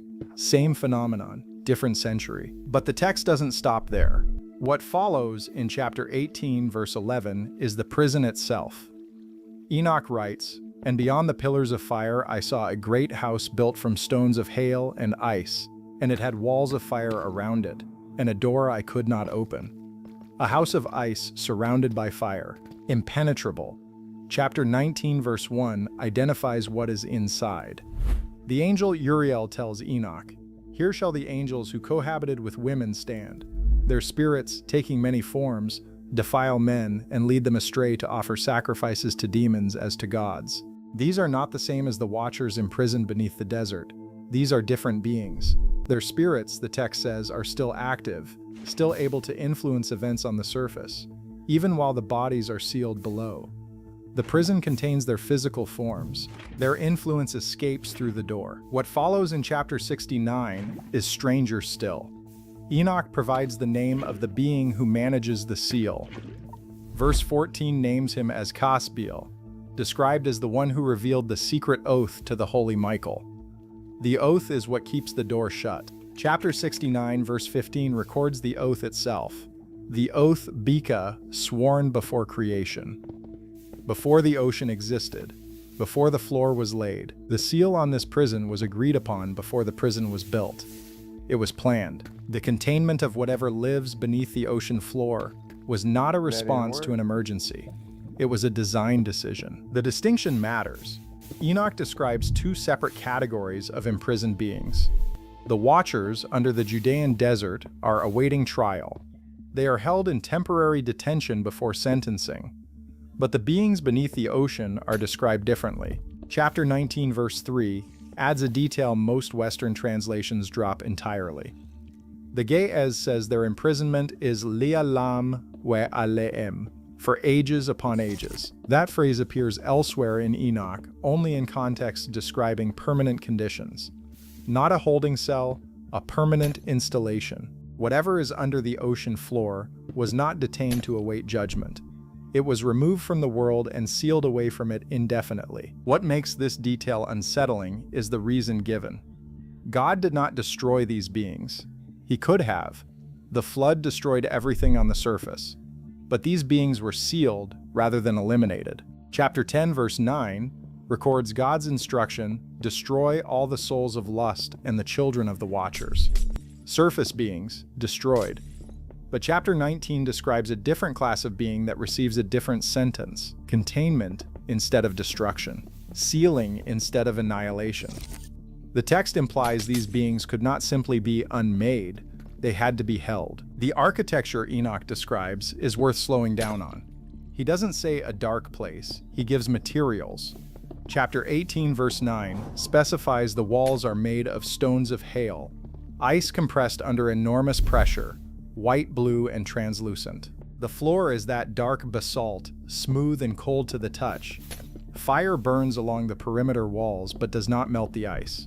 Enoch doesn't try to explain that, he just records it, the way a first responder writes what they saw without editorializing. Outside the structure, pillars of superheated water rise from vents in the ocean floor, glowing orange and red in the surrounding darkness. He describes the sound as constant, a low, sustained roar, like something pressurized and contained. The door is set into the ice wall on the side facing away from the vents. Enoch writes that he reached toward it and Uriel stopped him. No explanation given, just, "Do not touch it." There is one more detail from the same passage that Western editions strip out entirely. The Ge'ez text adds that the door has no handle on the outside. It can only be opened from within. Enoch notes this without comment. Uriel doesn't explain it. The text moves on. But the implication sits there. Whatever is inside is not trying to get out, or it cannot. Either way, the door was not designed for a visitor. It was designed for a warden. And then comes the part the translators removed. The standard English editions of Enoch, including R.H. Charles's 1906 translation, that most people still reference, render chapter 17 verse 8 as, "I saw the treasuries of the winds, treasury of winds." Abstract, poetic. The Ge'ez manuscript in Aksum is more specific. Dr. Ephraim Isaac, who produced the 1983 Oxford translation directly from the Ethiopian manuscripts, noted in a private correspondence, later archived at the University of Manchester, that the Ge'ez phrase is Adar Nafas, which carries a secondary meaning, the reservoir of breath, not winds in the meteorological sense. The breath of living things, stored, held. The full passage, he wrote, implies the place beneath the ocean contains something alive that is still breathing. Here's what the translators left out. That phrase, the reservoir of breath, appears one more time in Enoch. Chapter 61, verse 5, uses the same Ge'ez construction to describe the breath of the righteous dead being preserved until resurrection. Same word, same construction. Two different contexts. In chapter 61, it's the breath of souls awaiting resurrection. In chapter 17, it's the breath of whatever is sealed beneath the ocean floor. The parallel is exact. The text is using resurrection language to describe the contents of a deep-sea prison. What modern readers don't realize is how specifically this matches what oceanographers have found at the bottom of the Pacific Ocean. In 2020, a team at the Japan Agency for Marine Earth Science and Technology drilled sediment cores from the ocean floor of the South Pacific Gyre, the most lifeless region of the deepest ocean on Earth. They found something alive inside the cores. Microbial cells, dormant, buried under more than 200 feet of sediment in rock layers over 100 million years old. The cells were still metabolically active. They were still breathing, still consuming oxygen, at a rate so slow that one breath, by their measurement, takes 10,000 years. The lead researcher, Dr. Yuki Morono, described the organisms as existing in a state that had no scientific category, not alive in any normal sense. Not dead, just waiting. Enoch wrote this around 200 BCE. What if those things come together in 2020, scientists found living things beneath the ocean floor, metabolizing at rates that make a human lifetime look like a blink, sealed in sediment that formed before the dinosaurs existed. The text describes living things sealed beneath the ocean that are still breathing. The science found living things sealed beneath the ocean that are still breathing. The parallel is not metaphorical, it is structural. The implications of the Morono study were significant enough that a second team, this one from the Woods Hole Oceanographic Institution in Massachusetts, conducted a follow-up survey in 2022. They had the whole world teaming up on from the dinosaur North Pacific bones and found the same thing. Living cells, they have feathers. ancient, dormant, still metabolizing. That means anything. You're telling me the Woods Hole team published their results in Nature Microbiology and noted that the organisms showed genetic markers unlike anything in the surface biosphere. They were not surface life that had sunk to the floor and adapted. They were something else. The paper's authors described them as representing a previously unknown branch of life that has been isolated from the surface world for geological timescales. Isolated, sealed, alive, a previously unknown branch. Enoch said the same thing in different language 2,000 years earlier. He said what is down there is not like what is up here. The suppression starts at the Council of Laodicea in 364 CE. Church leaders removed Enoch from the biblical canon and called it dangerous. The specific problem with chapters 17 through 19 was geographical. The church's cosmology placed the abyss below the earth, beneath the land. Enoch placed a prison below the ocean, different location. Testable claim. If the prison is under the ocean, someone could look for it. That made the text threatening in a way that purely symbolic apocalyptic writing was not. Jerome, compiling the Latin Vulgate around 400 CE, dismissed Enoch's ocean chapters as confused accounts of creation unworthy of serious study. Augustine, writing in the City of God around 410 CE, argued the ocean abyss passages were borrowed from pagan sea mythology. Neither man addressed the geological specifics. Neither explained why Enoch knew the ocean floor was made of dark, smooth stone. The Ethiopian Church, operating independently of Rome, kept Enoch in its canon. When the Scottish explorer James Bruce brought 3 Ge'ez manuscripts to Europe in 1773, the ocean chapters attracted immediate theological controversy. Oxford scholars who examined them called the deep-sea prison passages irreconcilable with Mosaic cosmology in an 1821 review. R.H. Charles, producing his 1906 English translation, added a footnote suggesting the ocean house of ice was probably a garbled memory of Arctic exploration. No ancient Judean writer had been to the Arctic. Charles had no explanation. He offered one anyway. There is one more layer to the suppression that most researchers miss.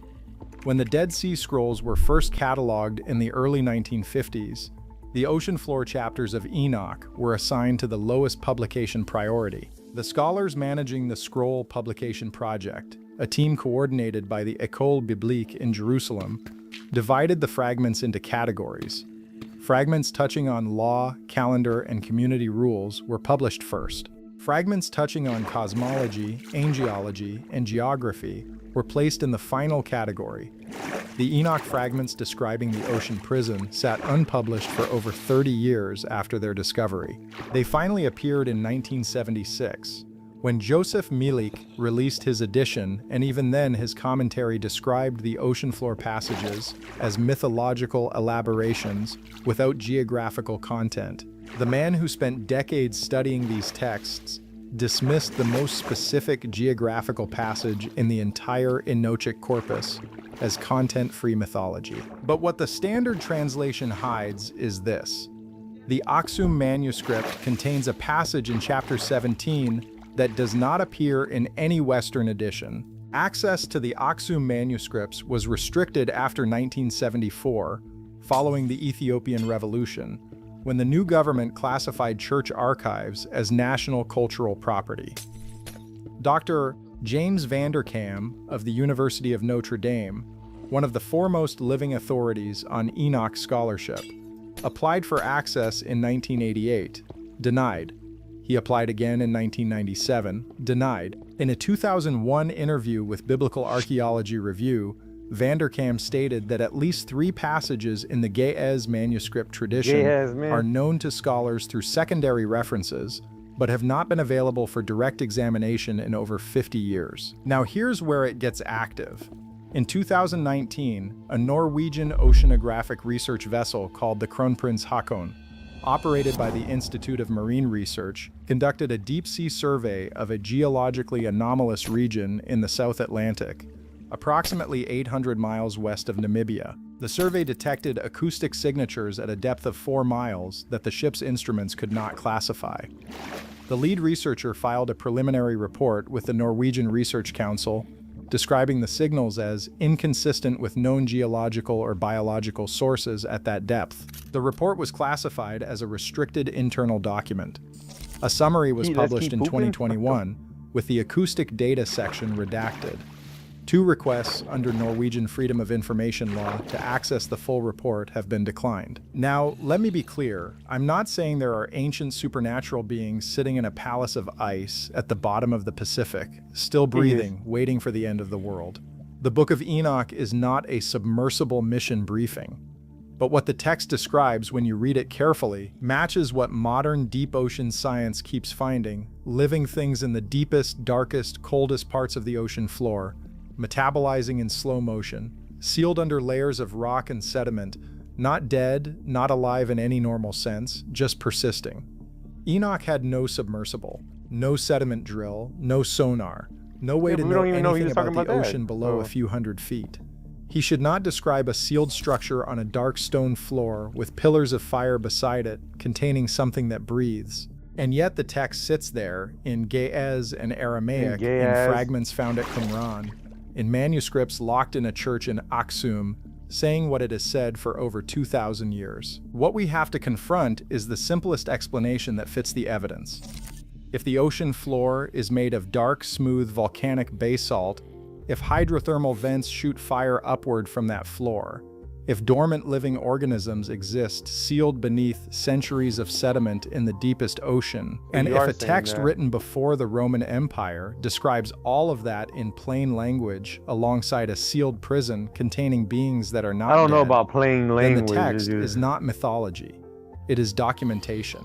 Enoch went somewhere, or was shown something, that gave him knowledge no person in 2000 Or he was BCE should tripping possess. balls. You know, maybe He was tripping on recorded some it with the acid, same bro. matter-of-fact tone you'd use writing a property deed.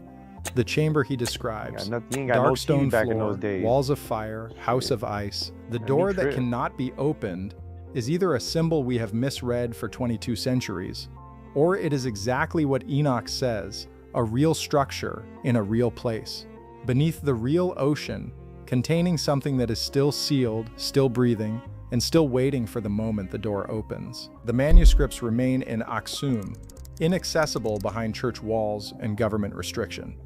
Fragment 4Q206 sits in Jerusalem under glass.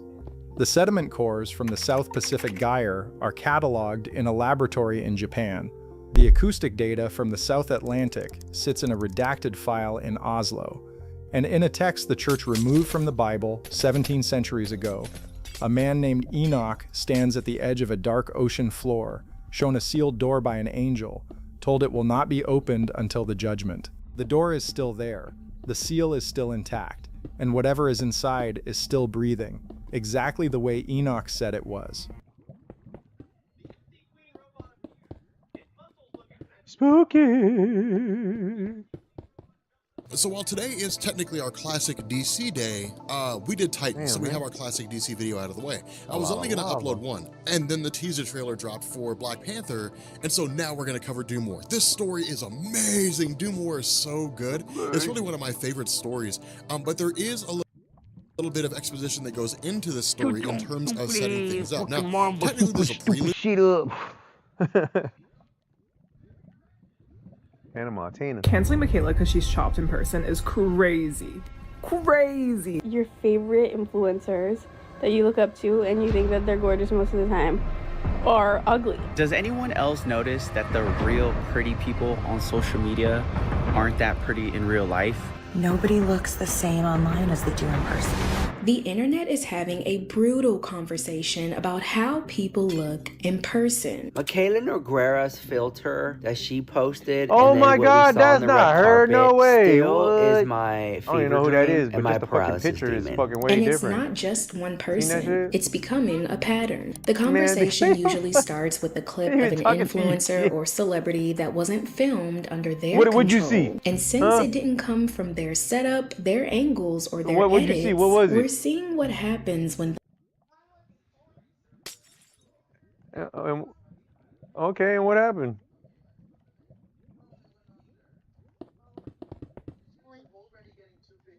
You just nosy, huh? Just being nosy? You? Oh, okay. Sounds like it. You don't even know what.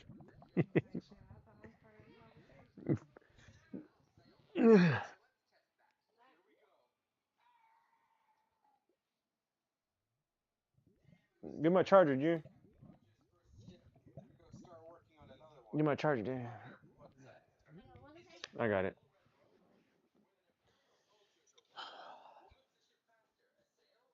I got it. Listen, thank you. You tried. Barely. Nah, I'm bullshit. Thank you, Daddy. I got it.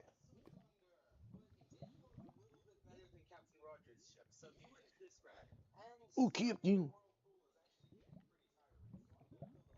You know what? I'm gonna sit up again, love. Huh? Gonna chill back there. Yeah, I'm gonna sit up early. Yeah, I'm stretching my back. Man, you gonna chill right there? Just chill right there. Oh yeah. Just trying to have my back.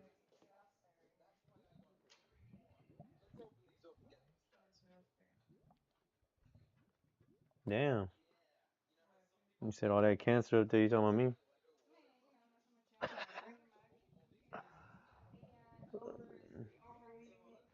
Nice. Now you said all that. Now you said all that cancer over here.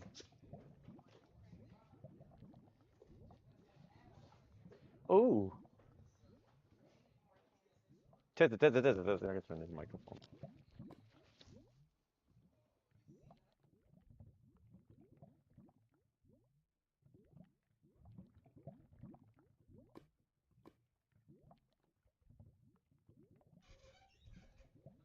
Ladle. Still working on this goddamn. The camera isn't in their favor. Your favorite influencers that you look up to and you think that they're gorgeous most of the time are ugly, probably 90% of the time. The think pieces are circulating, the comments are turning into a full analysis, or just straight up bullying. Who's this? Who the fuck is that? Wait. The witch collar from. This is her and her Get Ready With Me, and this is who showed up to the carpet. Miss Hannah Bellfire Noguera. And now, You Look Different in Person has officially become the new first impression because people are meeting your online face before they meet you. So I went to an influencer event a few months ago, and there was a really big TikToker, and I've been watching her since the pandemic. The thing was when I actually met her in person, I was like, oh my goodness. And when those two don't match, people take it very personally. In today's video, we're gonna look at what happens when the most honest version of your face turns into the least expected one. So like, you're shallow as fuck too. She's like, I went to see her and I was like, oh my god, you're not. Say thank you, make me feel better. The fuck's underneath my face?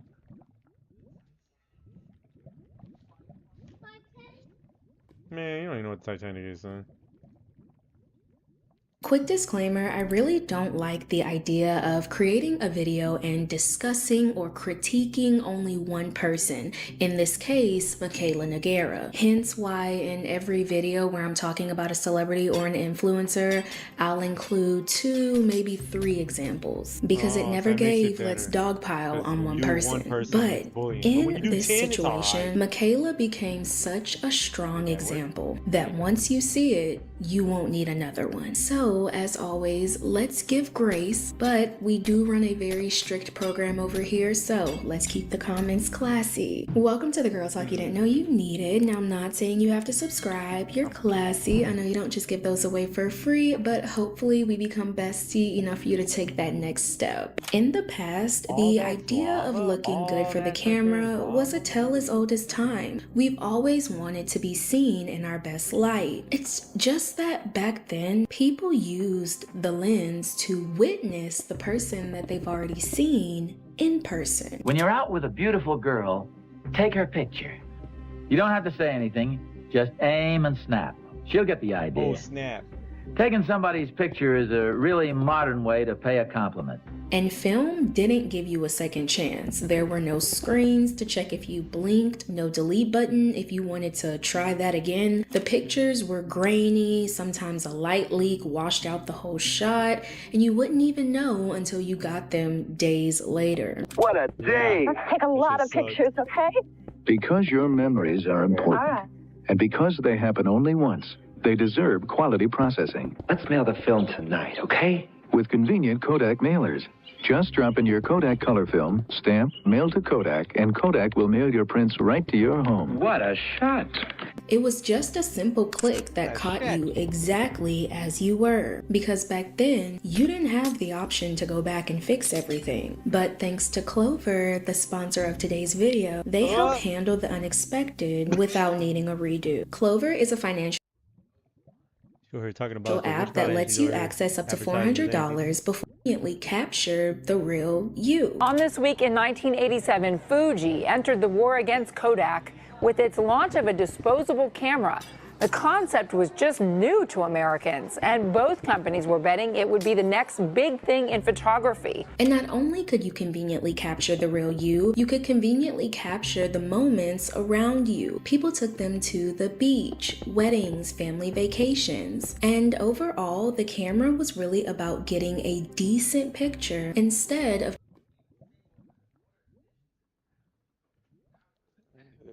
Do not recommend this channel, Dirty Clean.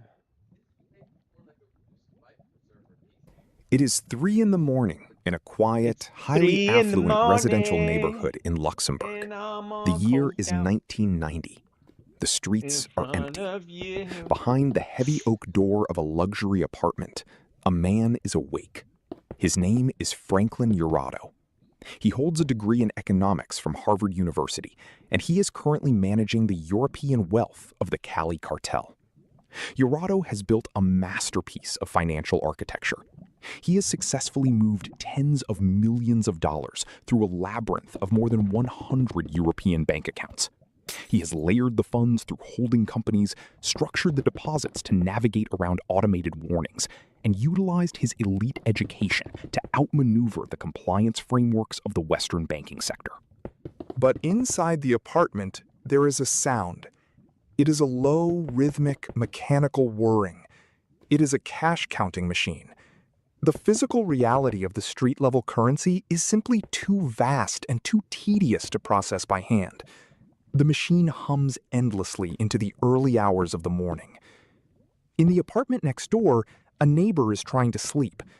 The neighbor does not know what a cartel is, nor do they care about global capital flows. They are just frustrated by the noise. The neighbor picks up the telephone and calls the local police. When authorities arrive to ask Jurado to lower the volume, they do not find a loud television. They find the architect of a massive financial network, sitting in a room surrounded by currency.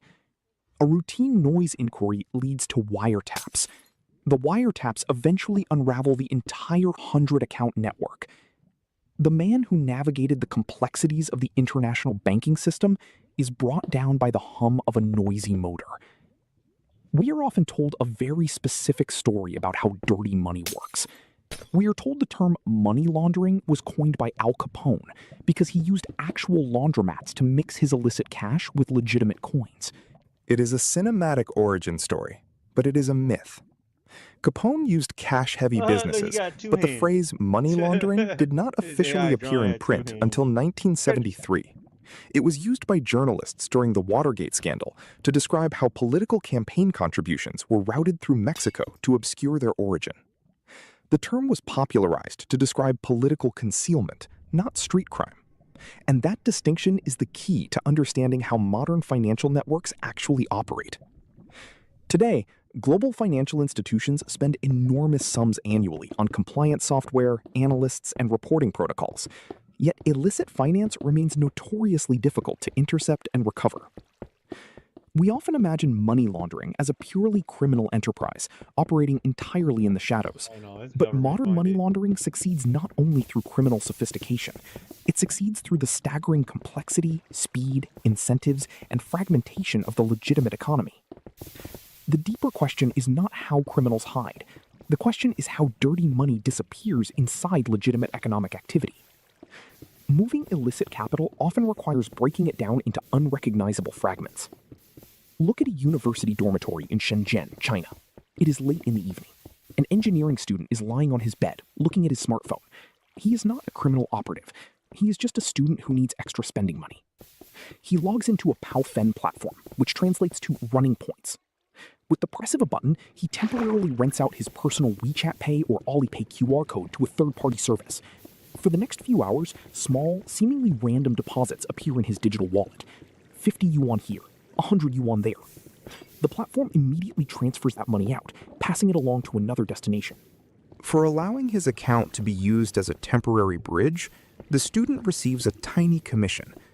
Upstream criminal networks, managing funds from illegal gambling, extortion, or scams, take massive pools of illicit money and atomize them. They distribute the risk across thousands of ordinary, low-balance personal accounts. The money cascades through the smartphones of ordinary citizens, blending into the infinite daily white noise of the digital economy. It looks like friends splitting dinner bills or buying subway tickets. The algorithmic security frameworks are designed to look for spikes and massive, unexplained wealth transfers. They struggle to detect a student receiving a few dollars on a Tuesday night. But the digital economy is only one side of the ledger. Eventually, digital fractions must reconcile with physical reality. And physical cash has weight.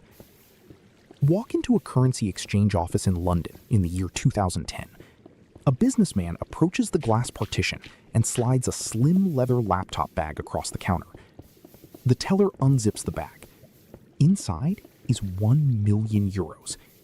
It is entirely composed of 500 euro banknotes.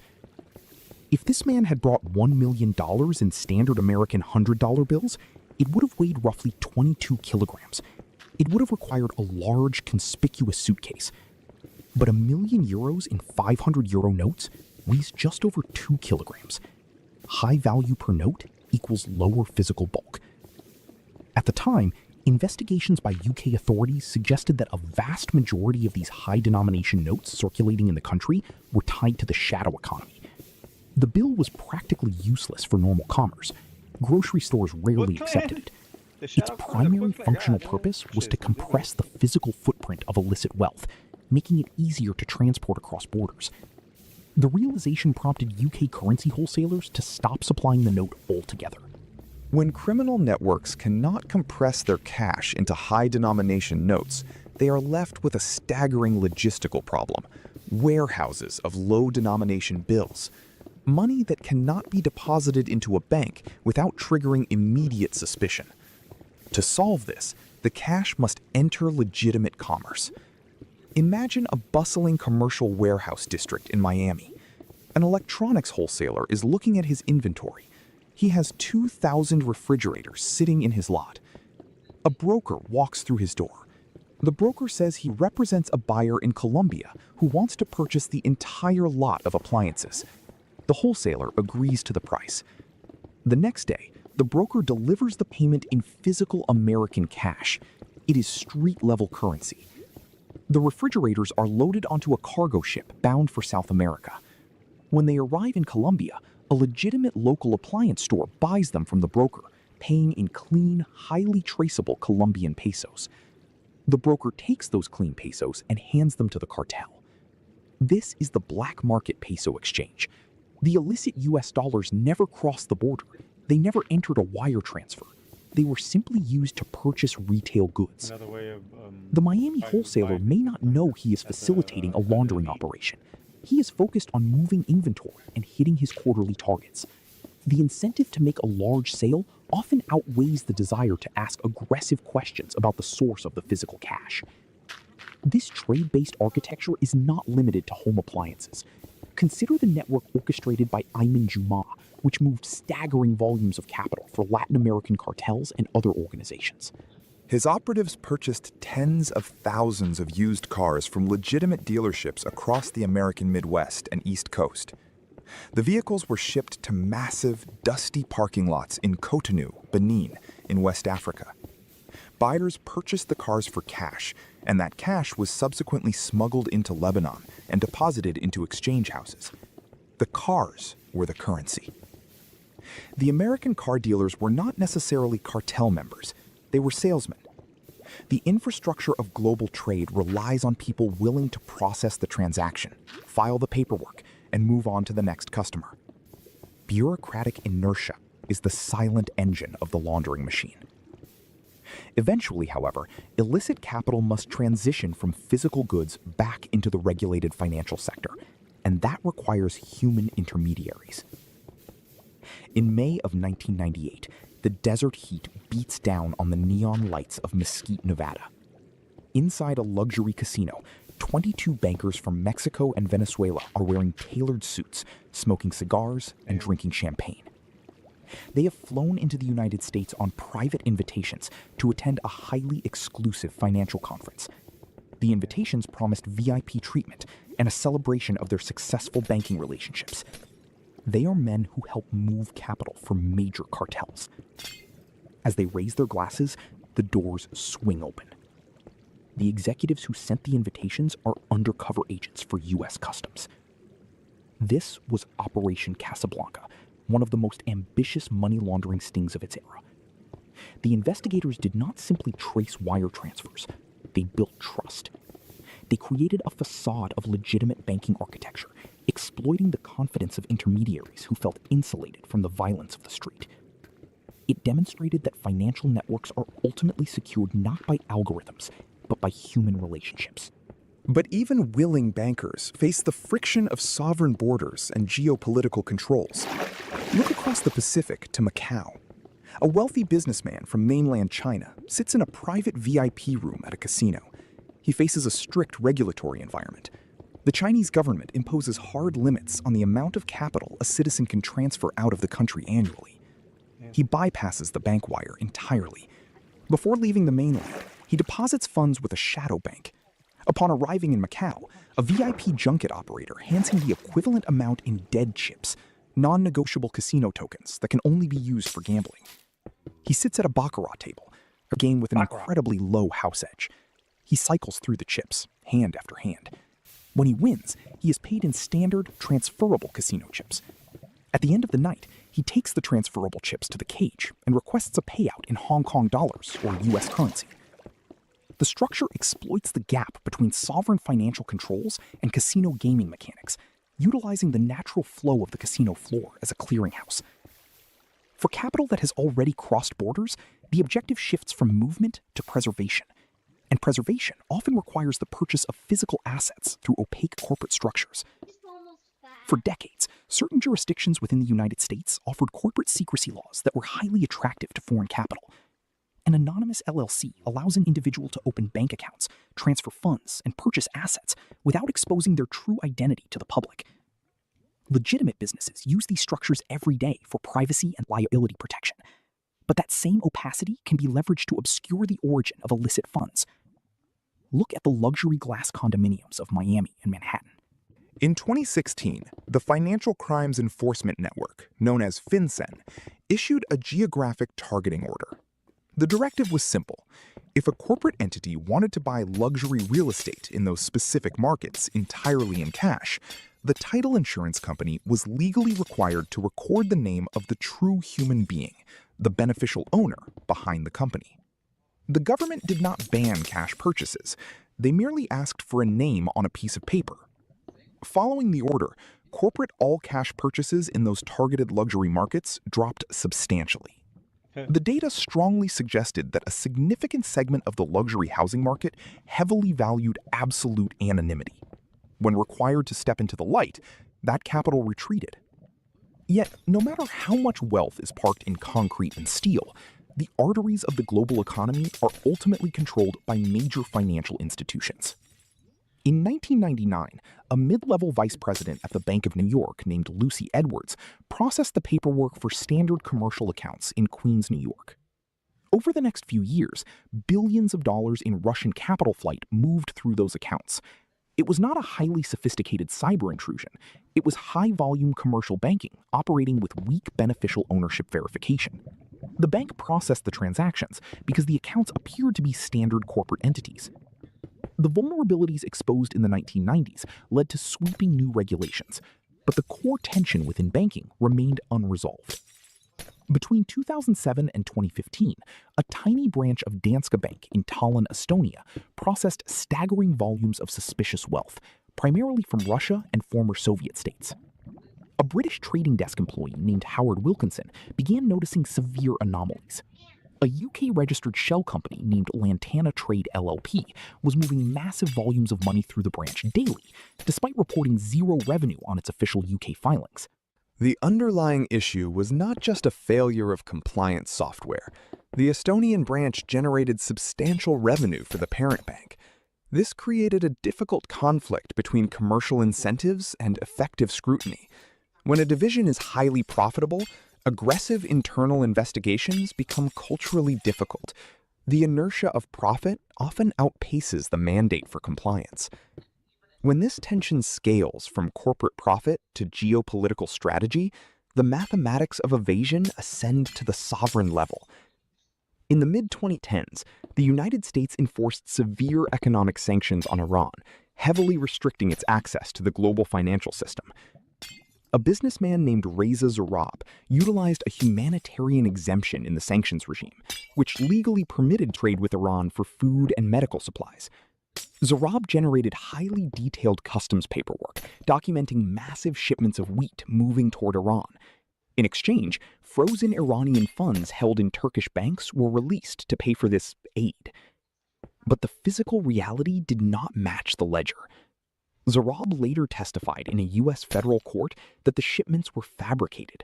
He stated under oath that the sheer volume of wheat claimed on the customs manifests was physically impossible for the listed ships to carry.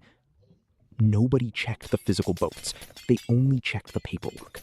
The infrastructure of global trade was weaponized on paper, facilitating the movement of billions of dollars. But navigating these complex, overlapping layers of the global economy carries an inherent physical risk. When the architecture fails, the consequences are rarely confined to a courtroom.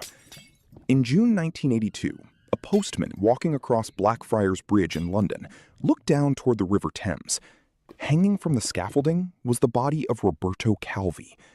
Calvi was the chairman of Banco Ambrosiano, one of the most prominent private banks in Italy. He had established deep financial ties with the Vatican Bank, navigating an opaque network of offshore ghost companies in Latin America. When a massive deficit was discovered in his ledgers, the network collapsed. Calvi fled to London. Days later, he was found hanging under the bridge, his pockets filled with heavy bricks and physical cash. While initially ruled a suicide by local authorities, later investigations treated his death as a calculated assassination. The shadow economy relies on anonymity, but it aggressively enforces its debts. We often view money laundering as an external threat, a virus trying to breach a firewall. But the reality is far more complex and far more unsettling. Illicit finance survives because legitimate economies are designed to move enormous amounts of money quickly and efficiently. Banks, retail supply chains, property markets, and global trade networks are optimized for speed, volume, and seamless execution. The very infrastructure that makes global commerce possible provides the cover needed to disguise illicit wealth. A system does not require every participant to be corrupt. It only requires enough people to process the invoice, close the sale, and clear the transaction without looking too closely. A financial ledger is engineered to tell you exactly where a dollar is. It was never designed to tell you what that dollar has done.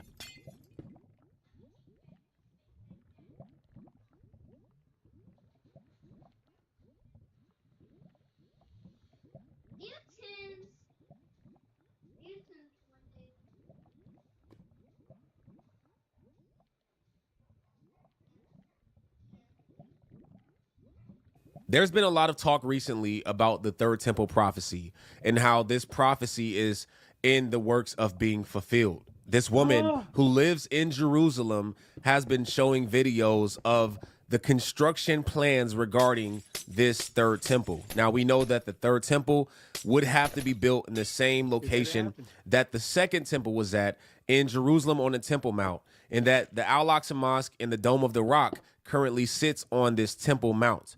So there's been a lot of talk about this situation, and I want to show you guys the video surrounding this topic. Okay, we can look at it and then go into scripture and see exactly what the scriptures have to say about a third temple. All right, I appreciate you guys for watching. Let's go ahead and hop in.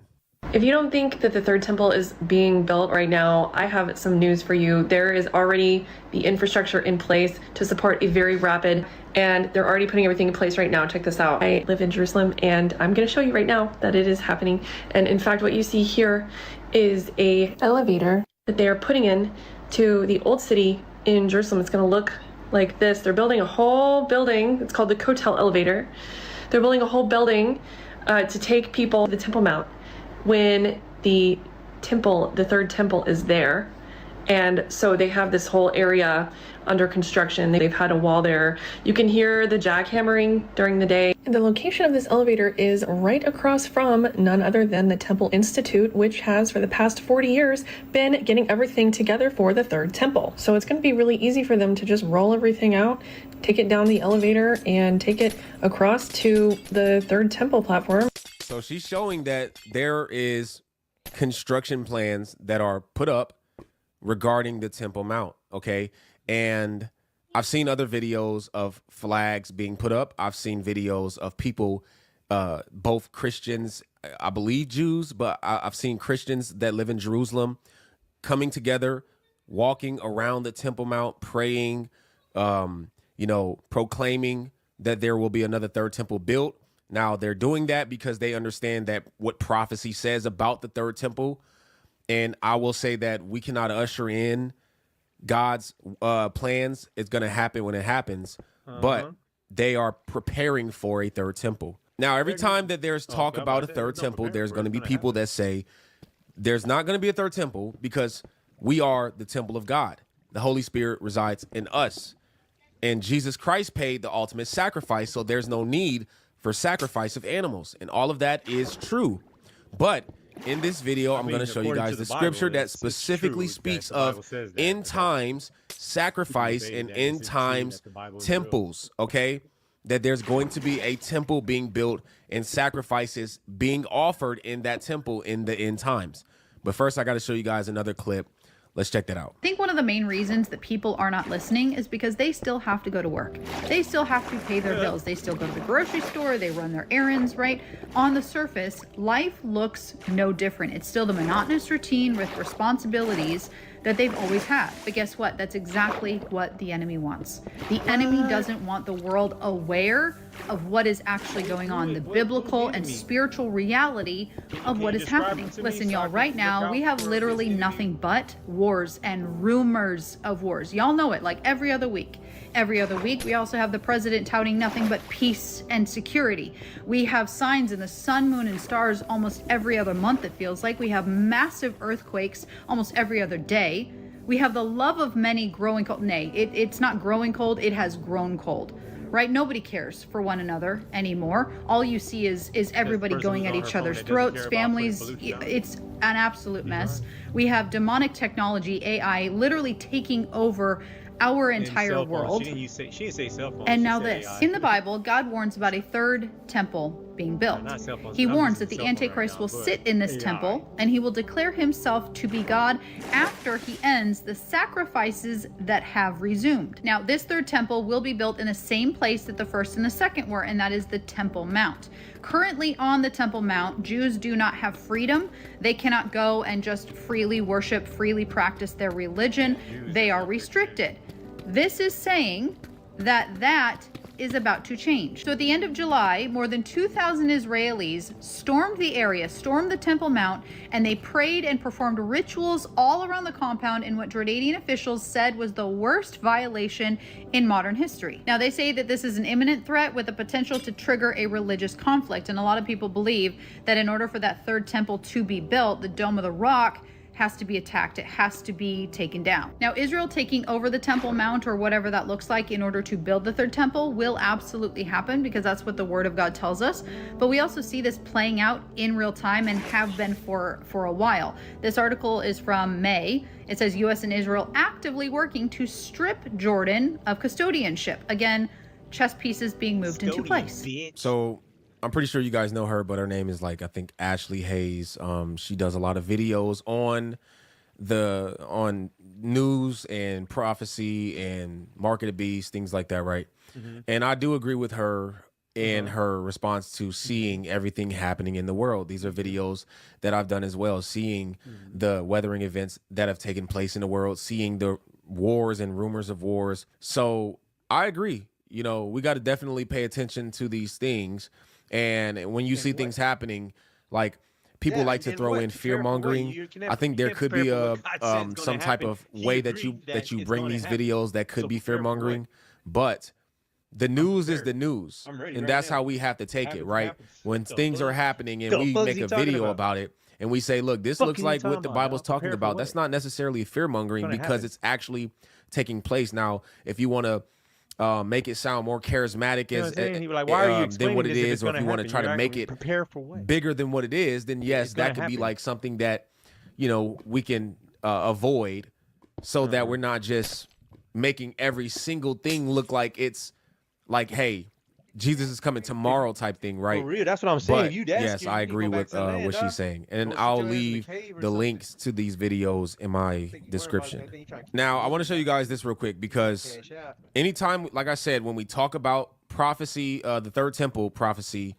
people always point out the fact that the temple, God does not like reside in temples anymore, that the Holy Spirit lives in us. We are the temple of God, as Paul states. I'm pretty sure Paul stated. And that Jesus Christ was the ultimate sacrifice, so there's no need for the sacrifice of animals. All of that is true. But if you look at the Jewish people, they do not believe, or there's a large sect of Jews that don't believe that Jesus Christ is God, right? They don't believe that Jesus Christ was the ultimate sacrifice. They cannot do any type of sacrifices because they don't have a temple. But with the third temple being built, that's going to resume the sacrifices. And just because they are doing sacrifices, that doesn't mean that God is accepting the sacrifices. That doesn't mean that God wants sacrifices to be done, right? That just means this is something that they are doing, something that's going to promote the prophecy of the third temple, and then the Antichrist coming and proclaiming to be God and forcing all to take this mark, right? All of that, it's going to push all of that into effect, but it doesn't mean that God wanted a third temple to be built and animal sacrifice. It doesn't mean that he wanted it. It just is going to happen. That's what scripture seems to show me. Okay. But this is 1 Chronicles 28. David wanted to build a temple for God. He had it set in his heart to build a temple for God. God told David no, right? And he said that Solomon is going to build my temple. And so I wanted to show y'all this, because people can have a desire to do something for God, but God could say, I don't want you to do this, right? There's certain sects of Christians or false Christians, whatever you want to call them, like Mormons, that believe that they know God, that they worship God, that God is pleased with them. And Christians believe that they have a false gospel, that they have their religion is not pointed in the right direction, that their religion is false. But they still have churches. They still have buildings where they pray to God, where they hold communion or whatever they do. But is the Holy Spirit in that building is the question that we have to ask. Same thing with the temple. They can build a temple. They can do sacrifices. Is God pleased with the temple is what really matters. Is the Holy Spirit in the temple is what really matters. Okay, that's why I want to show y'all this real quick. It says, David summoned all the officials of Israel to assemble at Jerusalem. The officers over the tribes, the commanders of the divisions in the service of the king, the commanders of thousands of commanders of hundreds, and the officials in charge of all the property and livestock belonging to the king and his sons, together with the palace officials, the warriors and all the brave fighting men. King David rose to his feet and said, listen to me, my fellow Israelites, my people. I had it in my heart to build a house as a place of rest for the ark of the covenant of the Lord, for the footstool of our God, and I made plans to build it. He had it set in his heart. But God said to me, you are not to build a house for my name, because you are a warrior and have shed blood. Yet the Lord, the God of Israel, chose me from my whole family to be king over Israel forever. He chose Judah as a leader, and from the tribe of Judah, he chose my family, and from my father's sons, he was pleased to make me king over all Israel. Of all my sons, and the Lord has given me many. He has chosen my son Solomon to sit on the throne of the kingdom of the Lord over Israel. He said to me, Solomon, your son, is the one who will build my house and my courts, for I have chosen him to be my son, and I will be his father. I will establish his kingdom forever if he is unswerving and carrying out my commands and laws, as is being done at this time. So God wanted Solomon to build this temple for the Ark of the Covenant. God wanted Solomon to build. He didn't want David to build it. David wanted to build it, but God told him no. All right, I'm showing you that to say that we can have a desire to do something for God in our heart and think that we are doing God's work, think that God is pleased with it, but we could be completely wrong. And I think that is the same stance regarding the temple, that the Jews believe that God is going to be pleased with this temple. They're going to go back to sacrificing for the Lord. They're going to have, they're going to have the high priest in the temple and stuff like that. But is God actually going to be pleased with this temple? I highly doubt it, because like everyone's saying, we are the temple of God. And Jesus Christ has paid the ultimate sacrifice. But it doesn't mean that prophecy won't be fulfilled through them wanting to build this temple. And I also want to say this, guys. I am not a scholar, okay? I'm not a pastor, all right? So I can, I can be capable of getting scripture wrong. I can be capable of correction, right? And so if there's something that you've seen in scripture that I have gotten wrong, look, let me know in love, all right? Don't try to disprove me and do it in the most disrespectful way, because no one's going to receive that. But I'm capable of being wrong, and I'm willing to accept correction. All right? Then I'll sit there and tell you, this is Daniel 12, NIV. It's titled The End Times. I would think okay? that's fucking it's going to talk about a temple that's going to be built and a sacrifice being done in that temple, and that this figure, this Antichrist figure, is going to go into that temple and abolish the sacrifices and proclaim himself to be God. All right. Okay, so let's start at verse 7. It says, the man clothed in linen, who was above the waters of the river, lifted his right hand and his left hand toward heaven. And I heard him swear by him who lives forever, saying, it will be for a time, times, and half a time. So 3.5 years. When the power of the holy people has been finally broken, all these things will be completed. I heard, but I did not understand. So I asked, Lord, my Lord, what will the outcome of all this be? He replied, go your way, Daniel, because the words are rolled up and sealed until the time of the end times. Many will be purified, made spotless and refined, but the wicked will continue to be wicked. None of the wicked will understand, but those who are wise will understand. From the time that the daily sacrifice is abolished and the abomination that causes desolation is set up, there will be 1,290 days. Blessed is the one who waits for and reaches the end of the 1,335 days. As for you, go your way till the end. You will rest, and then at the end of the days, you will rise to receive your allotted inheritance. So this angel told him, from the time that the daily sacrifice is abolished, for there to be a daily sacrifice, there would have to be a temple. And the abomination that causes desolation is set up. This is the person that's going to desolate the temple, just like it was done in the past. And then he says that it's going to be 1,290 days. So this scripture right here, speaking of the end times, speaks of a temple that's going to be built. And that when that temple is built, this individual is going to go into that temple and desolate it. And furthermore, in the scripture, it speaks about more about this Antichrist figure, and also Matthew 24 speaks about this abomination of desolation as well. Matthew 24, the titles, the destruction of the temple and the signs of the end times. And Jesus is telling them exactly what's going to happen. And it aligns with the Daniel prophecy. And it says, so when you see standing in the holy place, just because it is saying holy place, it doesn't mean that it is like the Spirit of God is in that place, okay? Because they're using language that is already, this language is what they talk, what the temple is, right? This language is how they understand the temple, the holy place. All right, so that's why I believe that's why he's saying the holy place, because that's what they know the temple to be. The abomination that causes desolation spoken of through the prophet Daniel, let the reader understand, then let those who are in Judea flee to the mountains. So Jesus is telling them that live in Judea, when you see this happening, you need to flee to the mountains. Let no one on the housetop go down to take anything out of the house. Let no one in the field go back to get their cloak.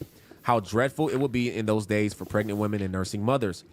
Pray that your flight will not take place in winter or on the Sabbath, for then there will be great distress, unequaled from the beginning of the world until now, and never to be equaled again. Jesus says immediately after the distress of those days, the sun will be darkened and the moon will not give its light.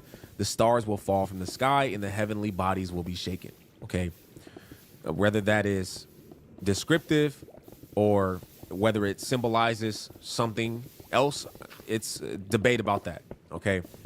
Then will appear the sign of the Son of Man in heaven, and then all the peoples of the earth will mourn when they see the Son of Man coming on the clouds of heaven with power and great glory. And he will send his angels with a loud trumpet call, and they will gather his elect from the four winds, from one end of the heavens to the other. Gather his elect. Okay. This is one of the biggest arguments in the world. All right. Is the elect that he's going to gather the church, or is this a certain amount of people after the church has already been raptured? All right. If you believe in pre-trib, mid-trib, or post-trib, we don't have to fight. And you don't have to say you're not my brother because we don't believe in the same thing. You don't have to say this YouTuber is a false preacher or he's teaching a false gospel because he believes something different regarding the rapture than you. It's an argument for a reason, okay? Whether you believe in pre-trib, mid, or post-trib, the same thing applies. We still need to be prepared, okay? By prepared, I'm not saying that you don't need to invest and save and live life. I'm saying spiritually prepared, that we need to keep Christ first, that we need to keep our eyes focused on Christ. Whether our church is going to be raptured or we're going to have to persevere through this time, we all still need to be prepared and remain with Christ. That is the most important part. Jesus did say that the day or hour that it happens, you won't know, right? He says that. He says we are going to see the signs. We're going to know the season's near, but the specific day and hour, no one is going to know. And he says, therefore keep watch, because you do not know on what day your Lord will come. But understand this, if the owner of the house had known at what time of the night the thief was coming, he would have kept watch and would not have let his house be broken into. So you also must be ready, because the Son of Man will come at an hour when you do not expect him. So Jesus is telling us that we have to be ready.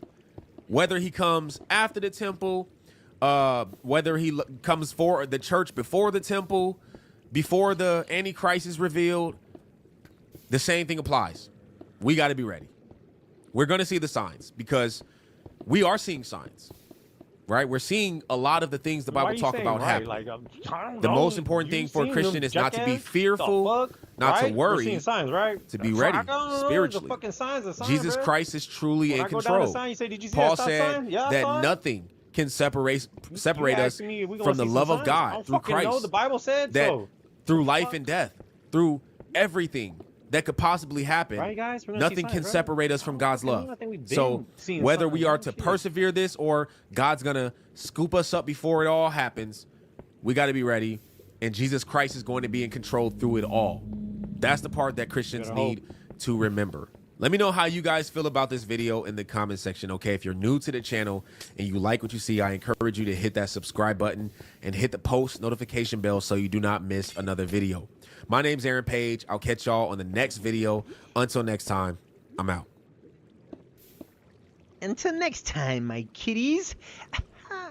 Tails from the fuck you.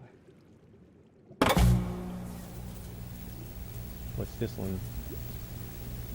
Internet's deepest rabbit hole? Ooh, deep. Deep, deep.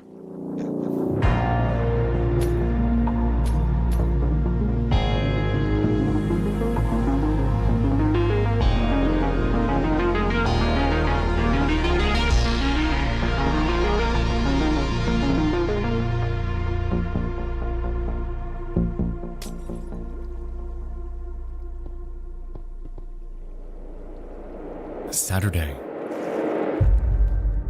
Damn, I got rid of all that shit. Wildfires are decimating Hawaii. The Barbenheimer phenomenon is in full force. And over in an unassuming corner of cyberspace, someone creates a YouTube channel with an urgent call to action. This matter is of utmost significance for the survival of every living being on this planet. It's called the Earth Save Science Collaborative, and it's hosted by a man named Alan Agon Shalakian. On his channel, we can find over 180 videos of this man warning people about global issues like climate change, nanoplastics, and disinformation campaigns. Admittedly, while these are all issues that are plaguing the world, the way Agon is framing them is a bit odd. In every single one of his videos, he sits in front of a camera dressed in a suit, goes on about his various accolades, and spends anywhere from around 30 minutes to 3.5 hours fear-mongering about things like geophysical anomalies inside the Earth's core that, upon doing further research, appear to have little to no basis in scientific fact. According to Agon, if humanity doesn't unite to solve this global threat, then the end of the world is quite literally just a few years away. On his website, earthsavesciencecollaborative.com, we can find a section that gives us insight into his cause. And at a cursory glance, we can notice a plethora of colorful phrasing formatted in bold for dramatic effect. Agon claims that there are alarming anomalies. There's a chaotic acceleration of the planet's rotation, that humanity only has a few years to avert an impending catastrophe. And upon taking a look at their scientific papers, he makes bizarre claims about an external and unknown cosmic force that's causing all of this. Now, to me, this entire movement comes off as conspiratorial. Agon, in my opinion, consistently instills urgency in the reader, distorts science-backed evidence to fit his narrative, and given that he appears to be someone so ingrained in academia and the government, is feigning credibility while banking on the hope that you won't ever verify his claims. But okay. So we found a channel on YouTube with a random old guy that uploads crazy videos about an impending calamity that could happen in as little as years. Why exactly are we giving this guy attention? And what truly is the big deal here? Well, while in any other circumstance I would have moved on before this video even started, there was one simple thing that kept me here. His hands. Online, people have noticed that in certain videos, Agon doesn't move. And while it's such a simple, silly observation, it's effectively morphed what was supposed to be just a random internet anomaly into one of the strangest and most perplexing internet rabbit holes that I have ever seen.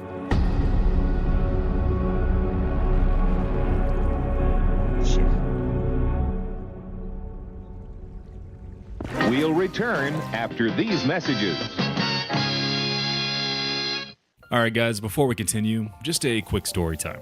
Alright, so as you guys may know, my wife and I had our baby girl in December, and we found ourselves faced with something we weren't quite prepared for, finding her a doctor. Not only that, but a good one, in-network, nearby, and with availability within the first month. It is insane how many variables go into simply booking a doctor's appointment. That, combined with the sleepless nights we were going through during that time period, really made for an unnecessarily stressful process. And that alone is exactly why I'm such an avid user of tonight's video sponsor, ZocDoc. ZocDoc is a free website where you can search and compare high-quality, in-network doctors, choose the right one for your needs, and click to instantly book an appointment. From mental health to dentistry, eye care, skincare, and everything in between. ZocDoc makes it easy to book in-network appointments with more than 150,000 healthcare providers. With ZocDoc, you can filter for doctors by insurance, location, and specialties, and see reviews by verified patients so you can choose the best, most convenient care for you. With ZocDoc, all it takes is just a few clicks to book a doctor that suits your needs. And the best part is, appointments can usually happen within just 24 to 72 hours. Taking care of your health just got easier. Head to ZocDoc.com/Nexpo to get started and check that appointment off your to-do list. Thank you so much to ZocDoc for sponsoring tonight's video and helping us all take better care of our health.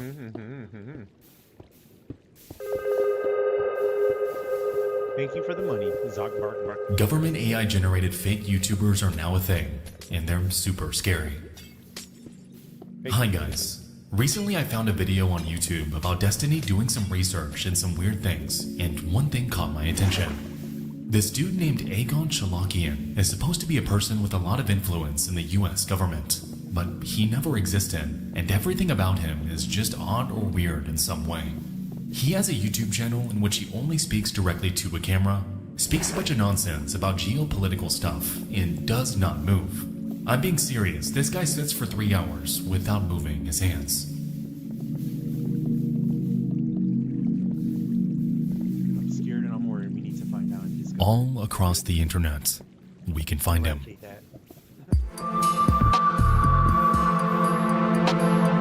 On LinkedIn, Facebook, research archives, and photographed with countless major public figures in governments and academia.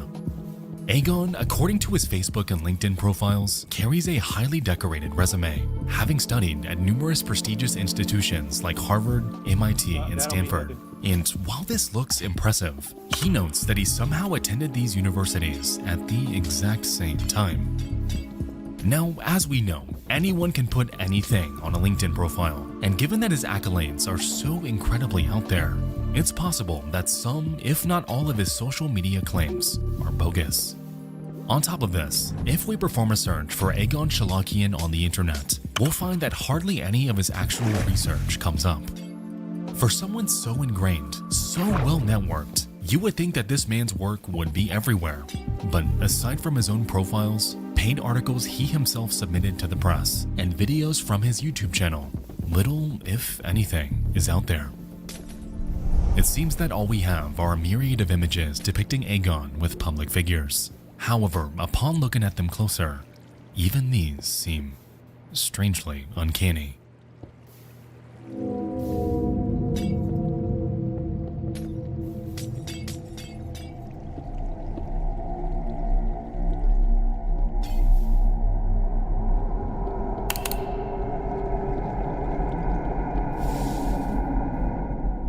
He can be seen photographed with former CIA Director Stansfield Turner, but it looks...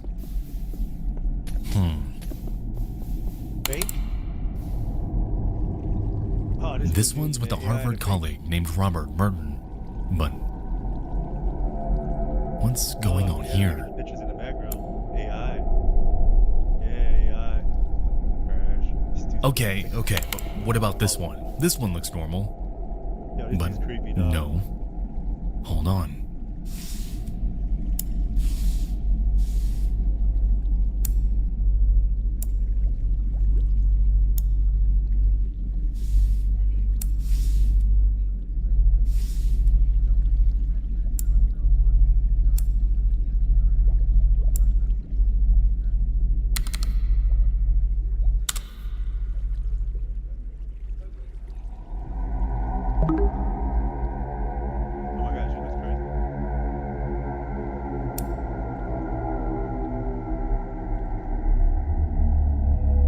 Damn. He switched the bodies out. Hey, creepo.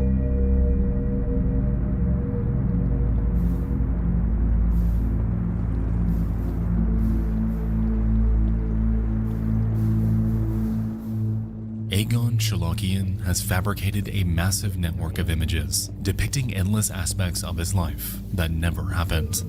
This is why he's garnered such an infamous reputation. The bizarre, nonsensical LinkedIn timeline, the unnatural ability to sit still for over 3 hours at a time while professing absolute nonsense, and the photos.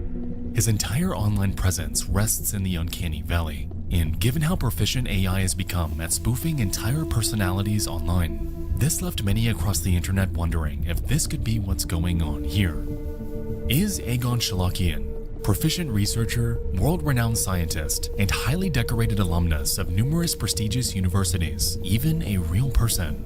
Or is this one of the most involved examples of the dead internet theory that we've ever seen? Nothing is believable on the internet no more. It's more dead internet.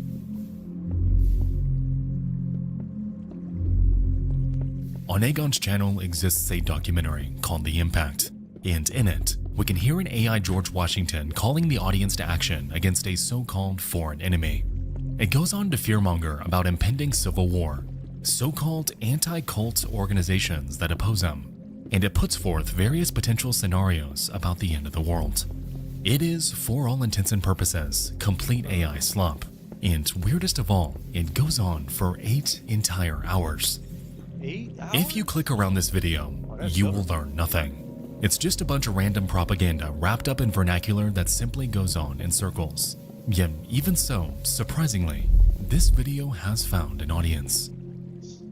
Thank you to all that stood up to protect our Constitution and our rights. Yeah, by the way, it's so nice to see actual journalism for a change. You all didn't have the complete story. The rabbit hole goes much deeper. This is 8 hours long. And you're saying we don't have the complete story? Shit. What? It's more than that. So I'll just go forth and say it. I refuse to believe that anyone on planet Earth has had the willpower to sit down and attentively watch all 8 hours of this, much less consider it journalism.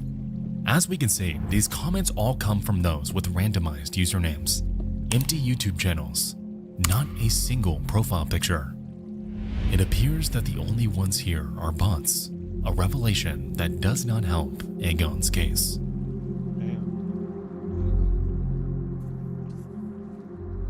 He done a whole fake live persona over there. That was crazy. We're going a little bit deeper, okay? In chat, somebody brings up a YouTube video of this guy. Hello. My name is Aegon Chalakian. I am an intelligence educator. I prepare intelligence personnel for clandestine service. The focus of my career has been centered on the intelligence community. As this mystery made its way across the internet thanks to a live stream by Destiny, it led many to scour for traces of him online. It quickly became clear that nearly all media involving Aegon Chalakian involved him speaking in front of a camera. His entire image was incredibly manicured, overproduced, and for a while, it seemed like there was nothing out there that could truly humanize him.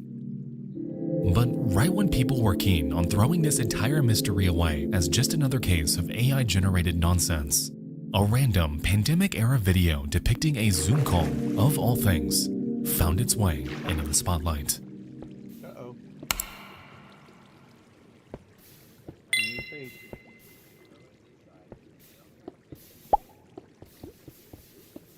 Hey there again. How you doing? Well, how about yourself? Just peachy. I figured I'd step in early and just hang my hat. Awesome, fabulous. We have some people that are just kind of hanging out here. The judges are deliberating. The pitches took a little bit less time than we had planned for, since we had. And so, there we have it. Aegon is just peachy. And he's a real person. Turns out that this guy pulled a Stephen McDaniel and somehow sat still for 3.5 hours, which is weird, but okay. So that's all this is then, right? A conspiracy theory YouTube channel run by an old man doctoring photos of himself and over-embellishing his achievements to make him seem more legitimate than he is. Someone who, admittedly, seems pretty nice according to this call. And someone who found himself ensnared in an online conspiracy about his very existence, completely out of nowhere.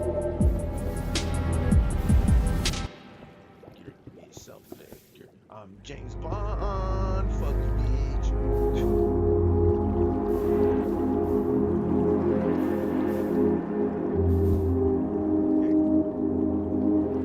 You know, the reason I do what I do is because of mysteries just like this.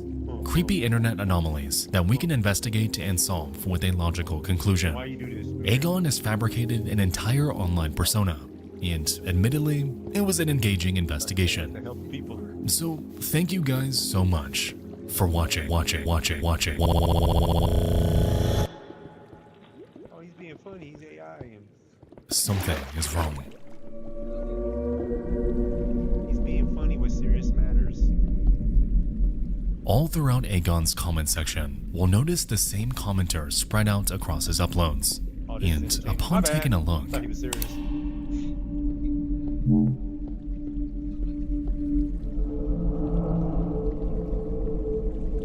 interesting. What's going on with this?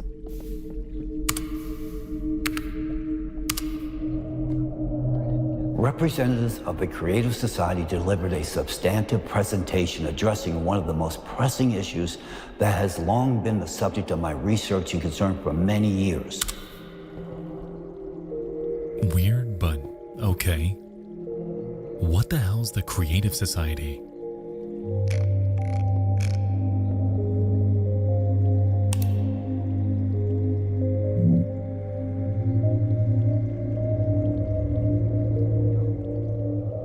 There it is again.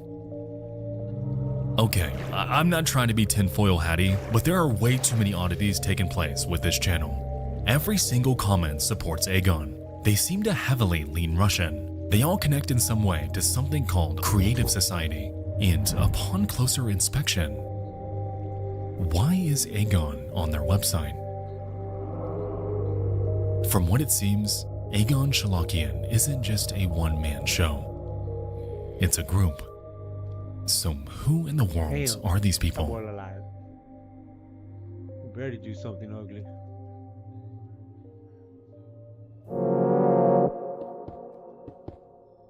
Here's a typical morning routine as someone who owns 11 pets. Okay, I've been making this brown sugar mocha dalgona lately, and Nescafe is helping me. November 7th, 155 miles per hour winds just wiped out 80% of the city. It is what all people want. We've been conducting a lot of surveys for several years. No day without informing about Creative Society. It is not some saintly cult. The Creative Society is all of humanity. And when I say all, it means all.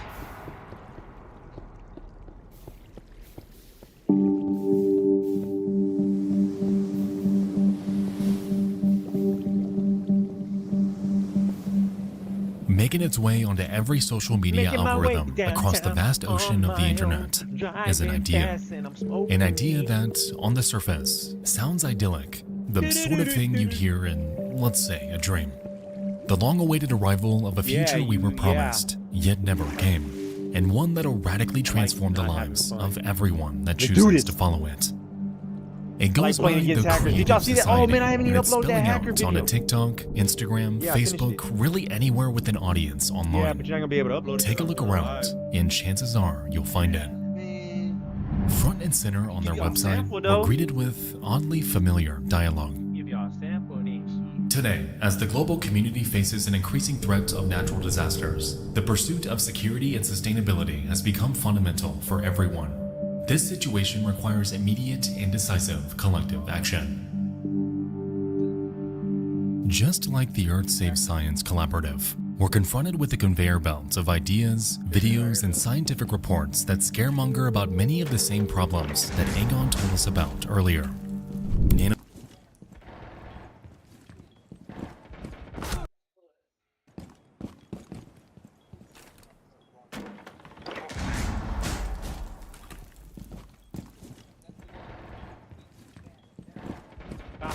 What?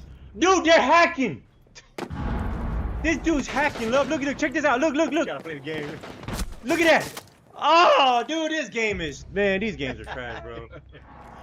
That motherfucker hacked. Make sure I look at it, because that's crazy. Look like I'm ignoring all this, and they were losing. They're like, nah, we're gonna win this. And then they... Where's it at, man? Just so they can become a golden...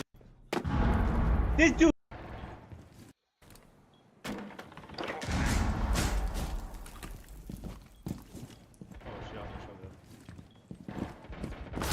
What? Dude, they're hacking. This dude's hacking, love. Look at it. Check this out. Look, look, look.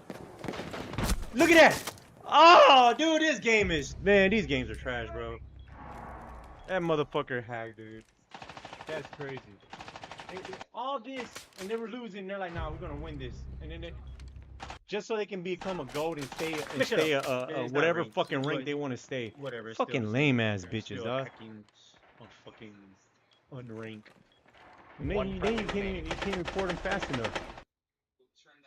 Yeah, that's it. Yeah, you put like a little song, I don't know, music on it. Plastics, catastrophic earthquakes, an increase in turbulence in the Earth's atmosphere.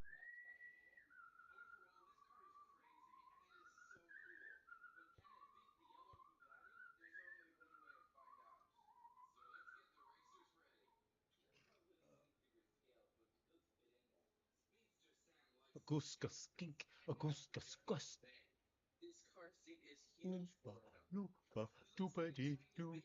If you were wise, you'll watch out my show. Do that, do.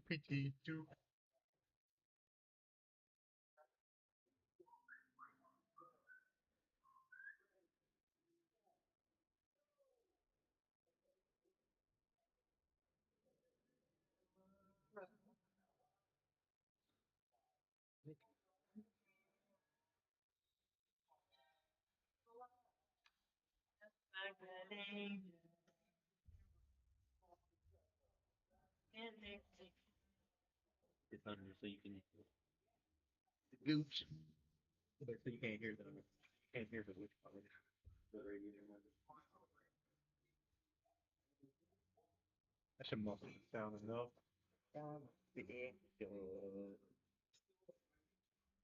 Yes, so fuck go.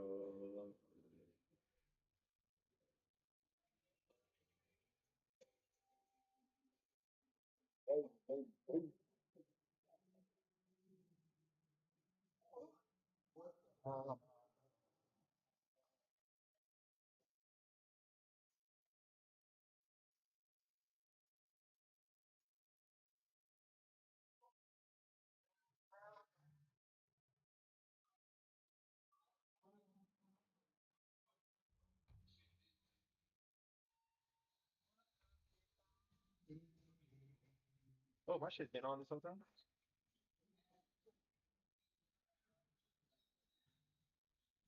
What? I think this one's messed up too. Yeah, this one's messed up on this one though. Everything's over there.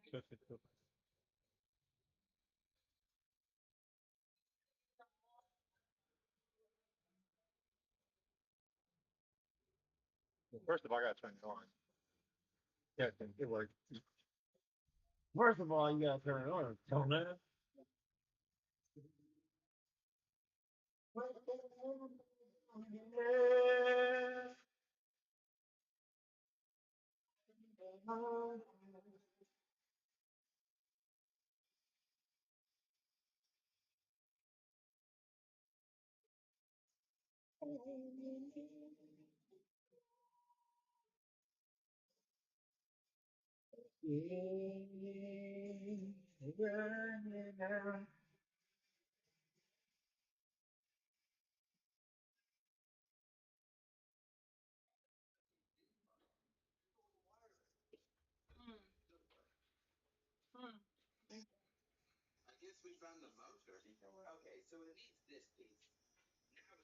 Man, it's usually not eight o'clock time.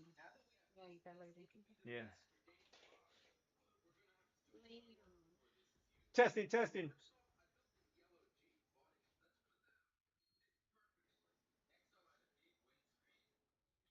That shit's low. But you heard all that noise right there?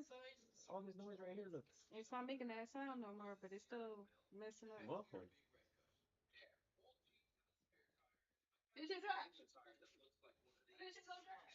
Yeah, really. I don't even know what it is. Like, it's causing it to do that. Testing, testing.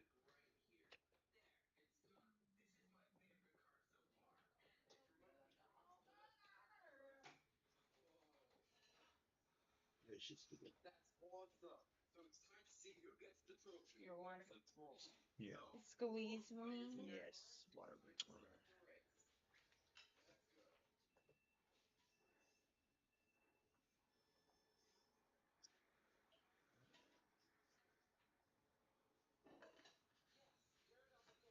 Say what happens to the music. I don't belong here. Oh, oh, oh.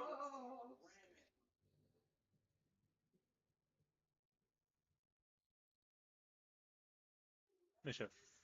Yeah, you definitely need to drink that water. Matter of fact, hey, get up and go get you someone. Yeah, mama.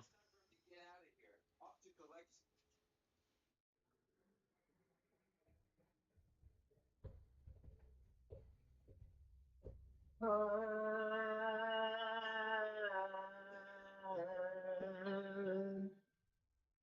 should have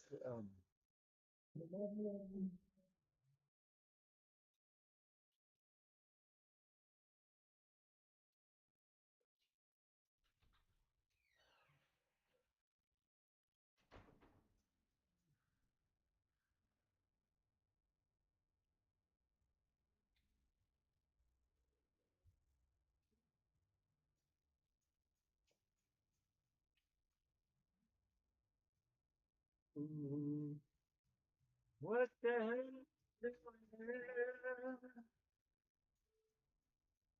I belong here.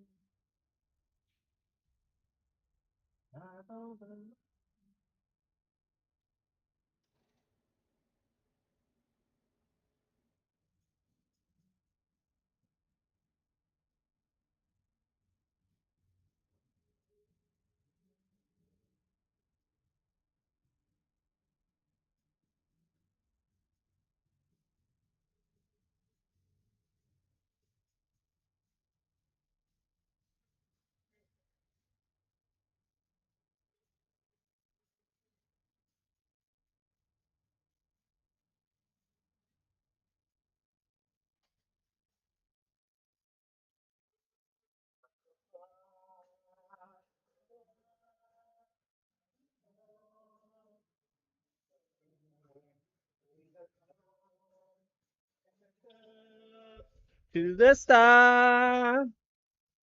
She's up all night to get some. I'm up all night to get some. She's up all night for good fun. I'm up all night to get lucky. She's up all night. Man, I gotta disconnect this shit. Huh? You gonna take a bath? You are something else. Hey, what I tell you about talking like that? You and Princess, stop talking like that. Are you asking me, can you go take a bath? Well, ask me.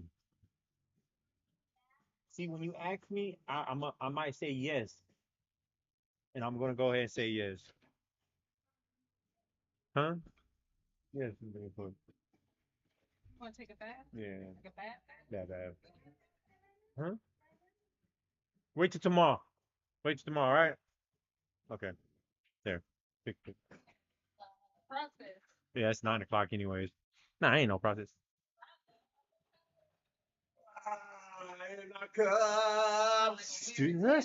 Hello. Get fun.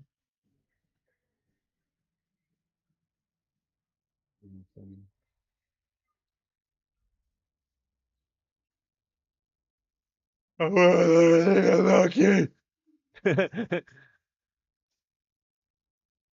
Little. Get lucky.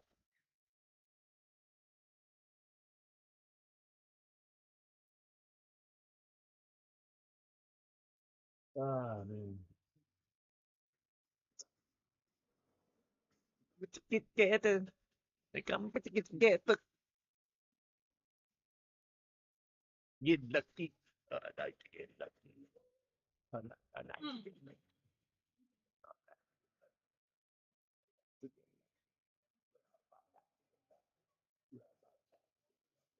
Yeah, something to give up.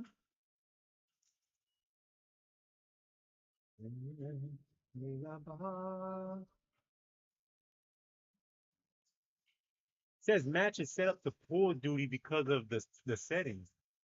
I'm like, bro, I'm in settings trying to take that shit off. It's not letting me take it off. I was supposed to look that up.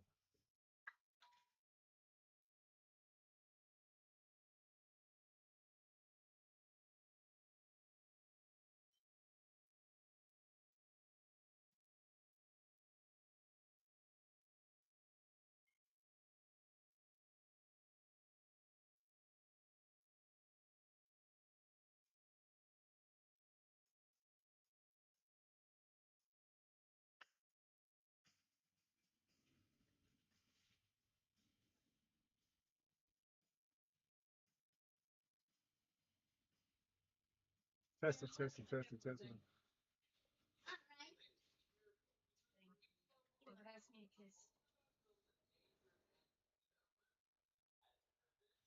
gonna check something out real quick. I'm gonna see if my voice comes through the mic from the teams while everything's off. So next time we run into a dumbass motherfucker like we did the other day. Remember? I tried to tell that motherfucker, yeah, dumbass. Trying to be a bully, ain't let me be a bully. They're like, oh no, this motherfucker trying to go and turn his thing off. Maybe they kicked me out of the thing. I can't talk to the players. Maybe I'm banned. Atmosphere. Oh, you say you're gonna try that first, like without me and your. Yeah. Okay. Let's see if they can hear me talk. Okay. I can still invite you to my No, party. you No, I can still invite you to third party. It works either way. Yeah, but we just do it all fresh. Man, fuck this shit, dog. No, it's good. No, I don't need to be sitting there trying to tell somebody fuck you. Change your phone. Yeah, if it works, it works. If it don't work, it don't. It's gonna sit on the Oh, look, look, look, look, look, look, look, look. Oh, you playing right now?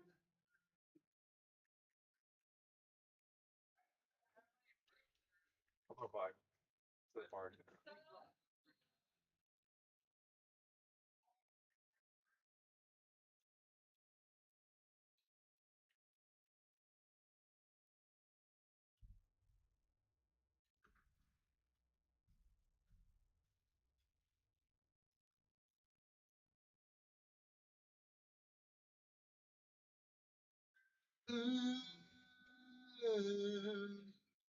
Something's in the way. Yeah. Oh, let me send a party invite. Fuck that.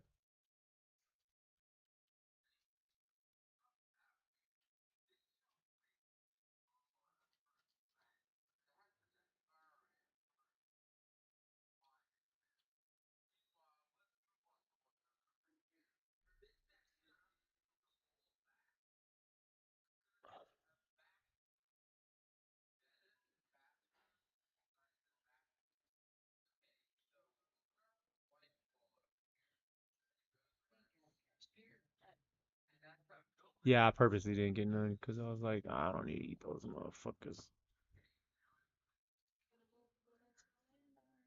Let me check it out. What does it say? How much the votes look like? Ooh, something's in the way. Yeah. Ooh, something's in the way. Ooh. What'd you get? Jason? Yeah. Spam it while I was cooking. He's like, oh, you see my I'm just like, no, I'm cooking. What happened? It kicked you out. Hold on, I'm about to send another. It kicks you out the first one, then brings you back the second one. Says one missing. Look. See. Back out of that. So this shit's stupid, dog. Like, I mean, don't they want us to play the game? I'm trying to play the game. Yeah, for real. Clearly, they don't want me to play this game no more. It's crazy.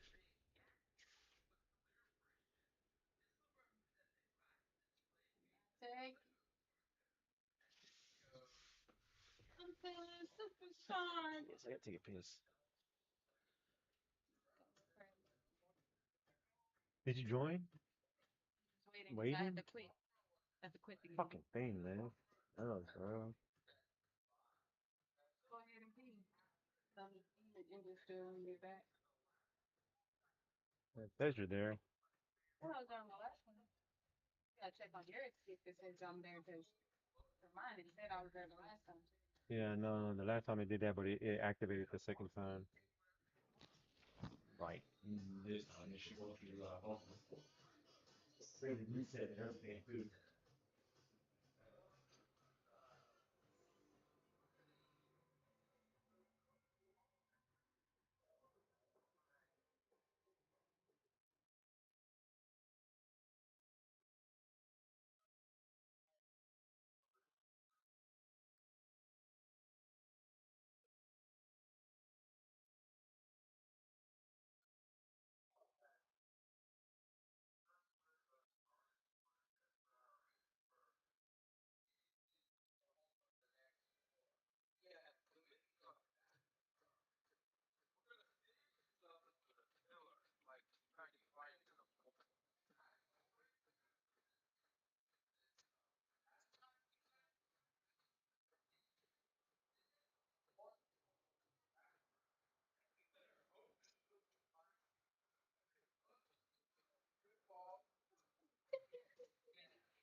It's hard to start right now.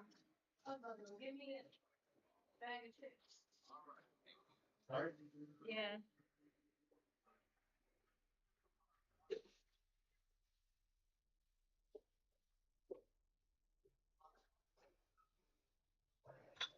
Fuck.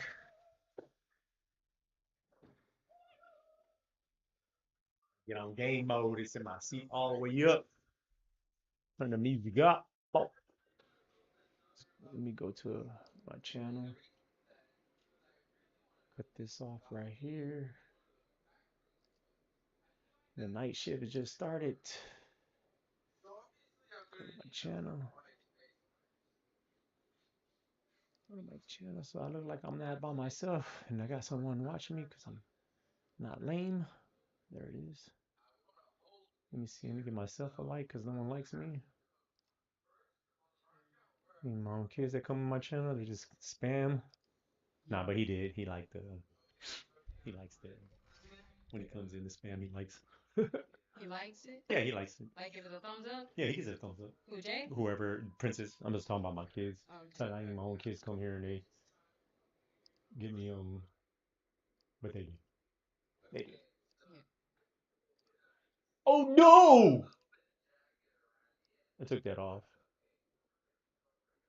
That was not supposed to happen. You don't have to like me. Well, not me, but a lot of like Wish God players. They don't let their drones go. They pick their drones back up and they'll fucking It's crazy. Like how professionals play. I took that Your off. drone has found a bomb. That was not supposed to happen. You don't have to like me. Well, not me, but a lot of like Wish God players. They don't let their drones go. They pick their drones back up. Insertion And in 10 seconds. It's crazy. Like how 5 seconds before insertion. Your drone has found a bomb. Take my drone over. I can pick it up though. Proceed to bomb's location and defuse it. Who I got? Who they?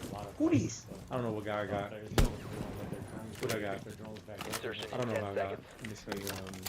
Oh, I got Thatcher. 5 seconds before insertion. Alright, where they at? Top floor B room? Alright, let's go, love. Proceed to bomb's location and defuse it. Who I got? Who these? I don't know what guy I got. At this. Oh, I got Thatcher. 5 seconds before insertion. Alright, where they at? Top floor B room? Alright, let's go, love. Proceed to bomb's location and defuse it. Who I got? Who these? Is that a camera? Alright, watch this other side. Oh, I got. Okay, look, love. Blow this. Let me do it. Oh no, no. Alright, where they at? Somebody needs to blow this right here, but it needs to be a regular pack. You ain't got a regular pack. Use a regular pack. No, just use your. Yeah, use the one you have. Okay. Is that a camera? No, just use your special. What? Well, they got a regular explosive one that will blow up those walls right there, so you don't have to wait here. Those are from like gates and shit, the metal. You know what I'm saying? Yeah, blow that shit up right there too. Blow this one up.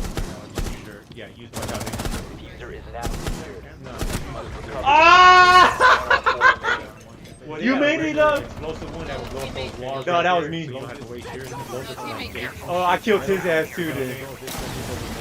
Damn, yeah, blow that shit up right there. Blow this one up. Ah! You made it up! Man, I think I shot you. No, that was me. Shots I did. Oh, I killed his ass too then. I ain't do shit. Teammate got hacked. Ah! Oh shit. You made it up! Man, I think I shot you. No, that was. You're not supposed to know. I watch myself. Oh, it's embarrassing.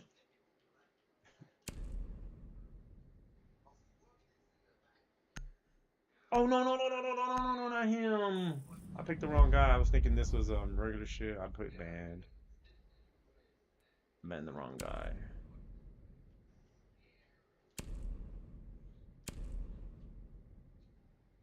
Okay.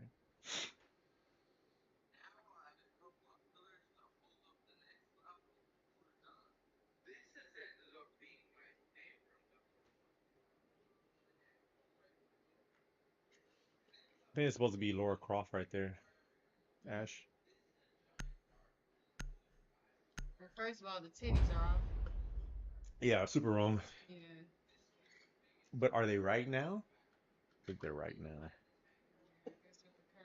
Yeah, with the current status of feminisms and stuff, feminisms.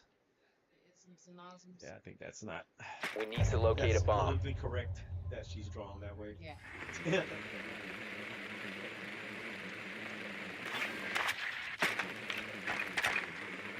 I see him. What's up, Cabby? What's up, Cabby? You trying to get me? You trying to get me? Look at me.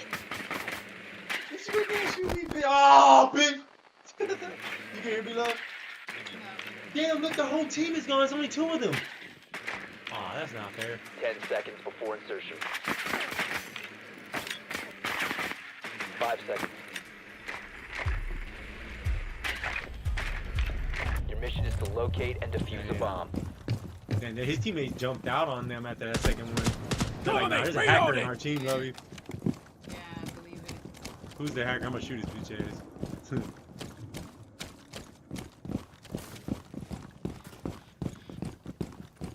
Where's the what you call it at? Drone spinning up. Teammate just running. There was only 2. Oh, that's why he went in there and killed them so fast. There was only 2 of them left. I think they're in this building right here. Nope.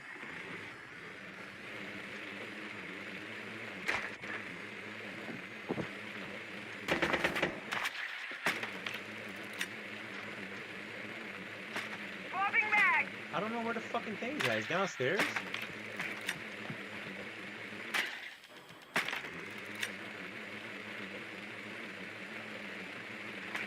It's downstairs. They're downstairs.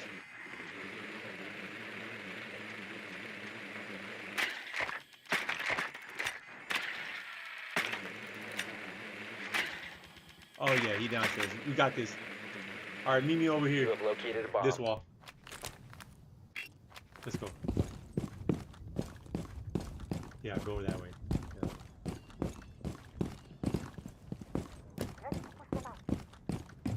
Op 4 last stop standing. Let's go this way. Love it.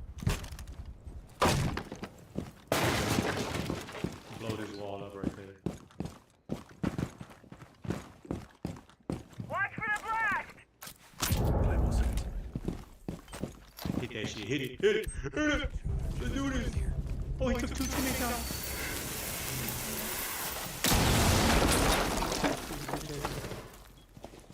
Where's he at? Where's he at? Point him out, bitch. He's back there. He's back there. He's back there.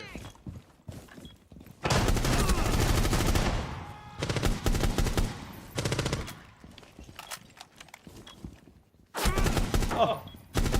Got him! Op 4 eliminated. Yeah, I seen that. There was a wall too. You could have blew up right there. That was a badass. I should have just waited. I didn't know that. I seen it right now. Forgot there was a wall you could blew up right there. There's only 2 of them though. It's not like we can jump out too because they'll like ban us for jumping out. I don't know. I'm not sure about that. Maybe we can go to surrender. They can go to surrender too, but I guess they chose to fuck you.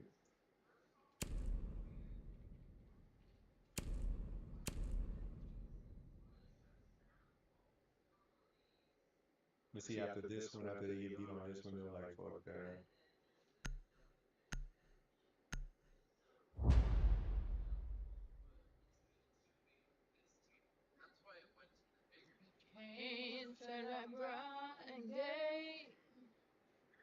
Like 2 votes now? And they both said, well, but you 2 votes. Oh, look at that again, but over here at me on my face was my lips. We need to locate a bomb. I'm going to say that was Jay who voted that. Hello? I'm going to say that was Jay who voted that. Yeah. Hey, you never know.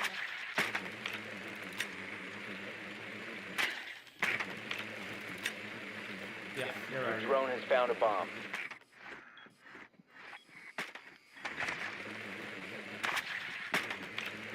No, fuck you. Fuck you. Fuck you. 10 seconds to insertion. Ah! seconds to go. Yahoo! You found a bomb. Make your way to its location and defuse it. It's been a while since we've both been on a mission like this, Thermite. Yeah, this takes me back to our bureau days.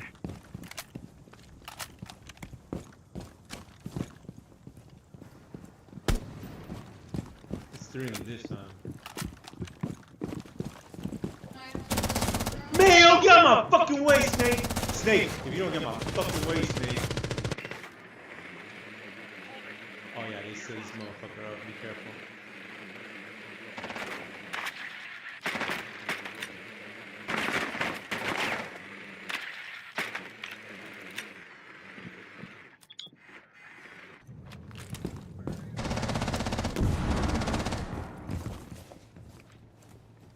Somebody's right next to me, behind this wall.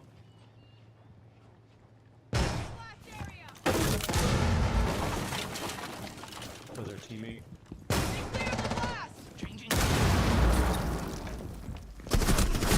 What? No longer in your I lost the diffuser, man. Come on, man. Trashing like this game, dog. I mean, he was there. It's just that I don't know the game like that. I'm not familiar with the area. I didn't know he was like behind there. I'm looking towards the wall. I mean towards the doorway. What, man? He's like right here behind the this diffuser has been secured. Oh yeah, teammate. Oh, he got the. Oh, he dropped the teammate. He's in there behind this.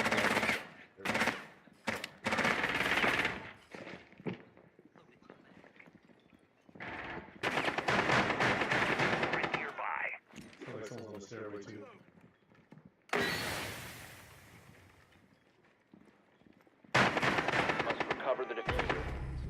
One friendly operator remaining. Yeah, I was fucking it up. Good drop, good drop. He's right here. Right here, right here, right here, right here, right here. There, no.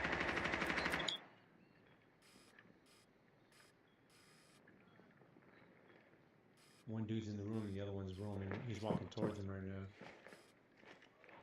There's somebody right here somewhere. The diffuser has been recovered. He's behind me. I think he's behind me. Yeah, it's not right here. That's why I hate these damn sounds in here. It sounded like he was in front of me. He's behind me. Yeah, he's behind me. 15 seconds remaining. 10 seconds left. Oh, you got that? The diffuser Damn. is now secured. You have dropped the diffuser. All friendlies have been eliminated. 3-2 on the team, man. Yeah, we went in there too confident that it was just 3 though.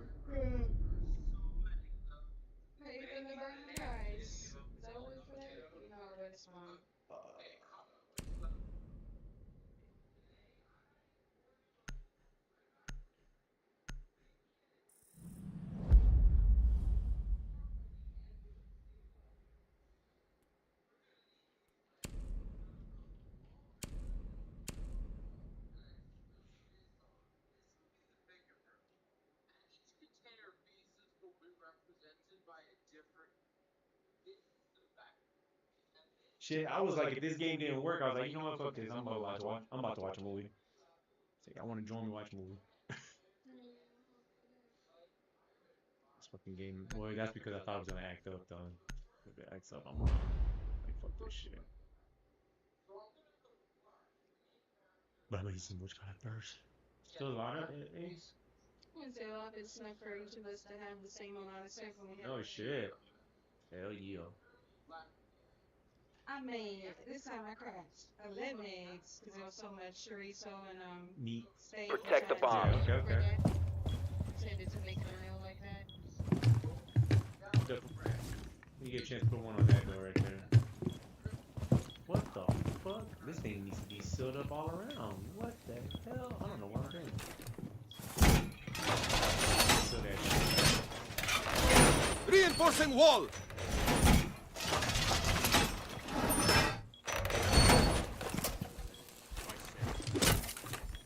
Op 4 has located a bomb. Plan your defenses accordingly. Down to 10 seconds. Dude, there's not enough to seal this building. 5 seconds and counting. Op 4 has located a bomb. Get ready to engage. Wall's done! Activating camera. New camera feed. Artilla is active.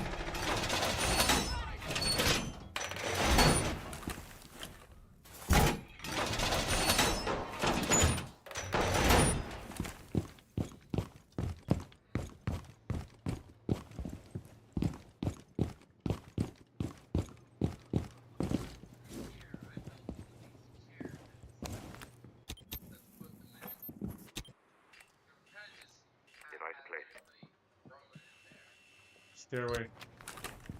Coming on stairway.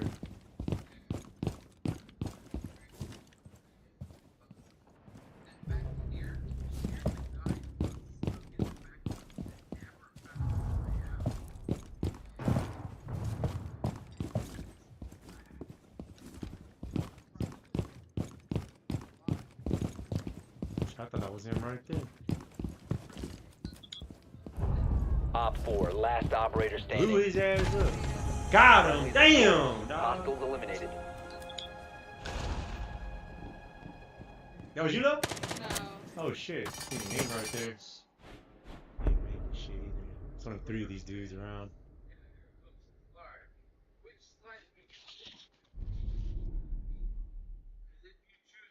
Banned again?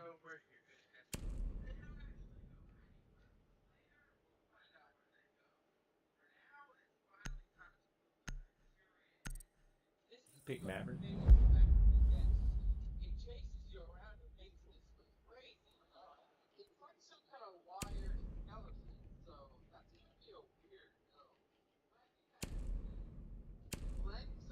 Shit, who they voted for us? Doc? I guess. That we don't have to get more blood, but I mean, like, we got 5 people against you. That means, you know, we want you to have extra blood. I don't think we're worrying about blood right now.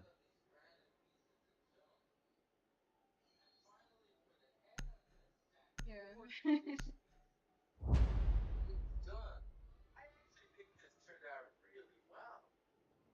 But he's thinking strategic. Tag these. Tag these. Yeah, we want to be very safe. I'll be like talking to my team, like, yeah, let's get Doc, and so that way we can have more blood and be for sure these guys ain't gonna kill us. But we're all not working. Secure the bombs. So go ahead and say, do what you gotta do.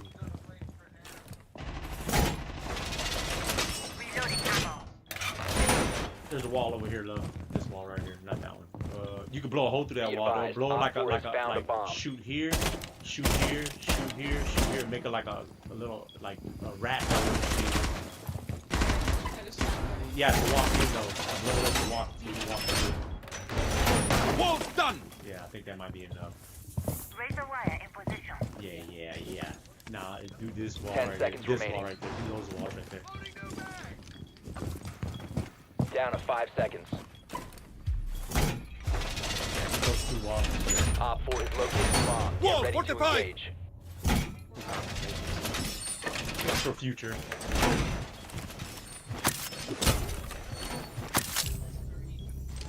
Oh, they got a whole team now. Claw is on. One of our teammates left.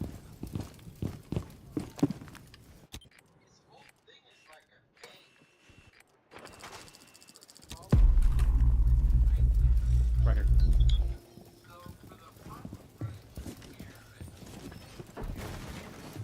Yeah.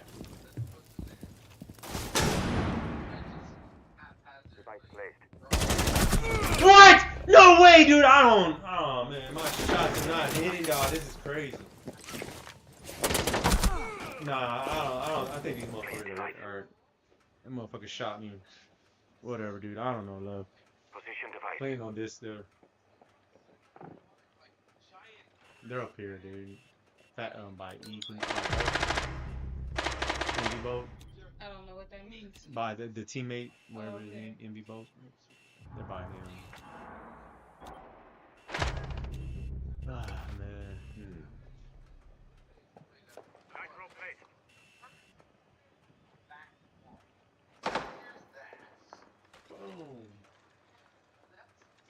Did it Did you? No, I think he shot it.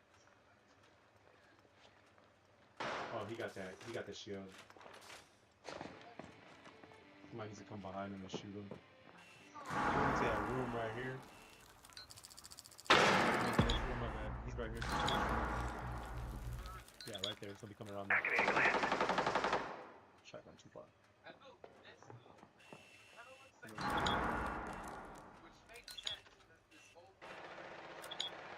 There it is, King of the Big Shows. There's another one over here by the stairwell.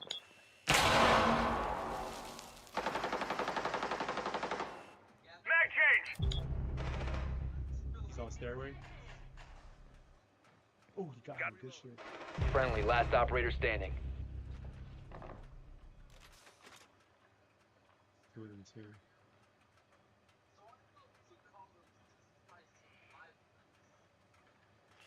There he goes right there, the other guy. Op 4, last stop standing. Shot him in the back. You seen that shit? Shot his ass in the back, dog. That was cold. He let him walk past him too. Boom. Look, he got this. Get this shit. He right there. Look at the teammate. I'd look at him. Yeah, he's in there. 15 seconds left. I think he's got the, which call it? I think he's got 10 seconds left. the diffuser. He set it down. Go in. He set it down. What's he doing? Ah, dude, he set it down. He's in. He set it down. Right there. Oh, we won. Limit reached. He fucking didn't lay it out fast enough. Look, it was just, he didn't make it on time. Damn, that was luck.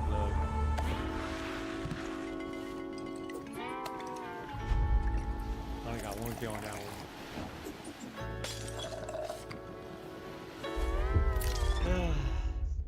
Man, that one dude that shot me, he miss, headshot me. Pop, pop.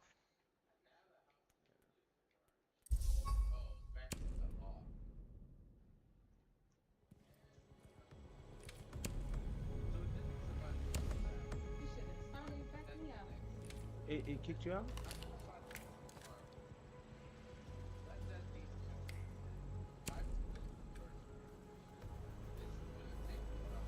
Start you in another game?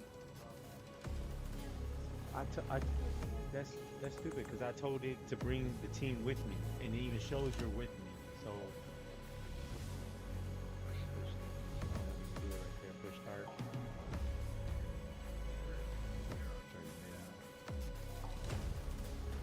Fuck. They don't want me playing this game. Like, nah, don't play this game, man. It's trash.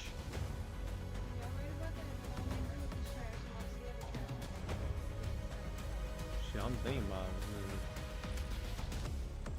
Okay, are you still with me? I'm not even sure.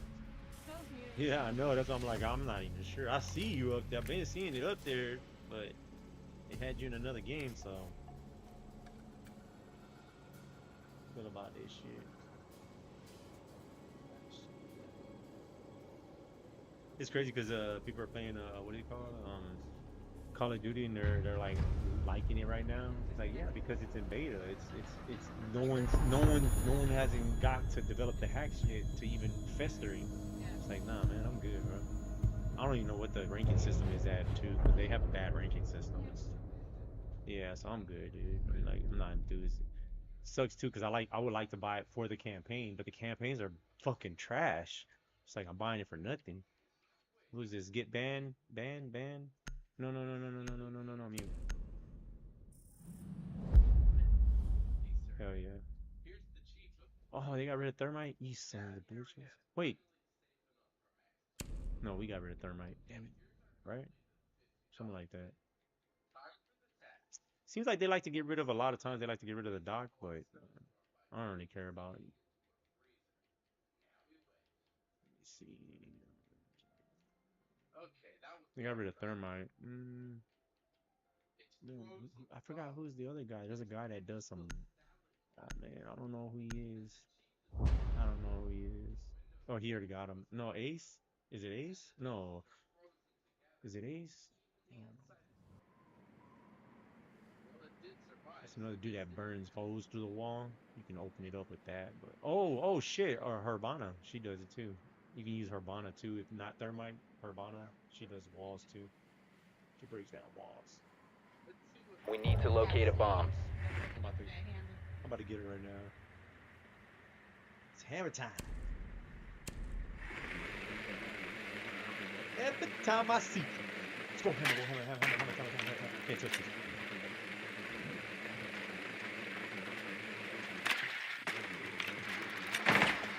Fuck you!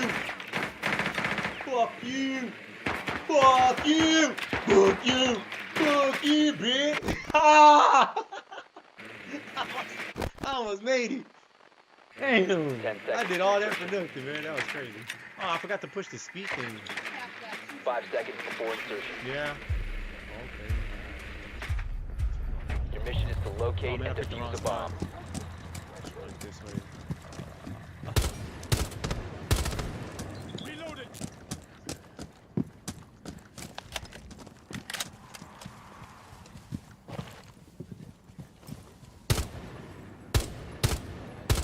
What? Hit that shit, dog. Swapping mags.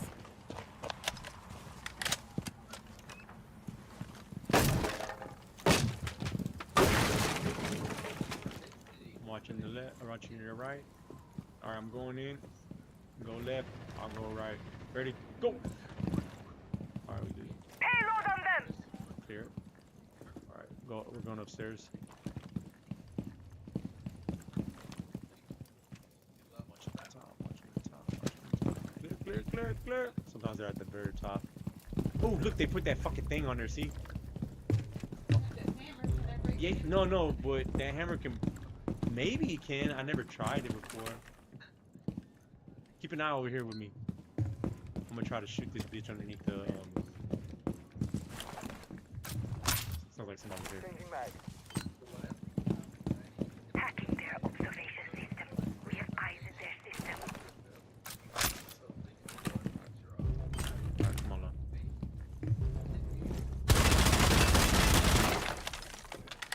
Hacking into their network. Find them and tag them.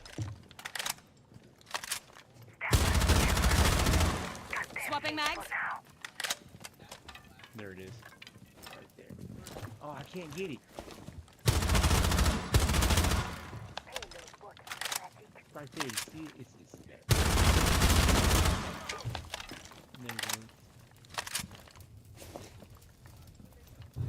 There it goes, I got it. Let's go.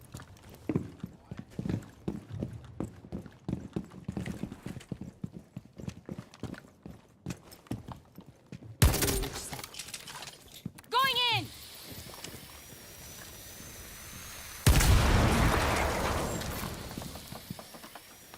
Thermal reset.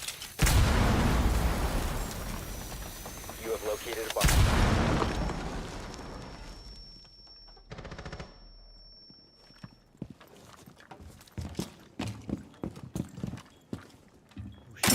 Oh, he hit me with that thumb. He's somewhere. Be careful. He might be under. He might be under.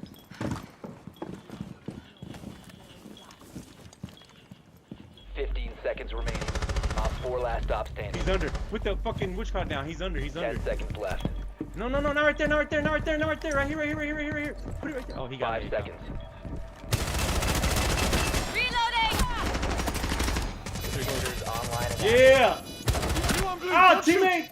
He right there. He in there. Loading new mag. Let's take a look at their network. We have eyes in their system.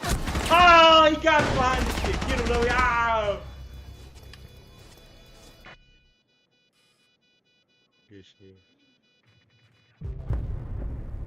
Op 4 eliminated. What happened? Yeah, right. It's just fun, dog. It just really ruins it once the fucking It really ruins it once the what you call it, the hackers come. Yeah. Unacceptable. I know you get.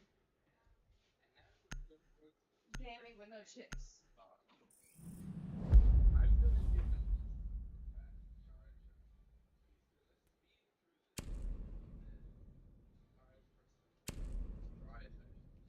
Oh no, the cops have spotted them. He said, "Walk pursuit." Well, I can't even lightly run the same, like trying to speed run. fast enough without hurting something. Without hurting myself. Like, hold on, let me not extend my legs fully. My body's not ready for that. Man, I'll take whoever.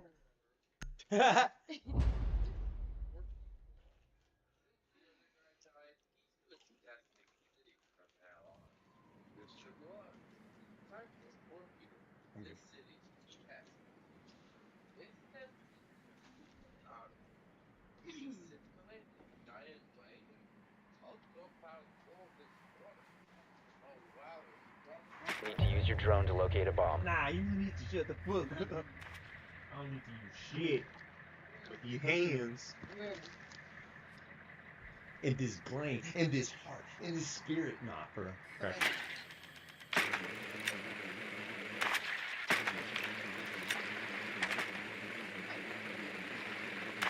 For the love of the game. Are they gonna go back to the same spot? Yeah, it sounds like it. Insertion in 10 seconds. 5 seconds before insertion. Oh shit, they opened it up. They don't give a fuck. A bomb must Yeah, they're not be giving a located fuck. They and opened it up themselves. Oh, these are real players right here. Yeah, when they open shit like, when they're not sealing it up like that, yeah, I'm like, yeah, we playing with real players. These motherfuckers down. They're like, nah, they leave it open. Professionals. Yeah, they don't close it. Nah, they don't. They leave it open. They're like, yeah, we're expecting you to not expect us to do this, and we're gonna shoot you coming to it. Oh, he's in here. Yeah, he's in there. He's in there. Be careful.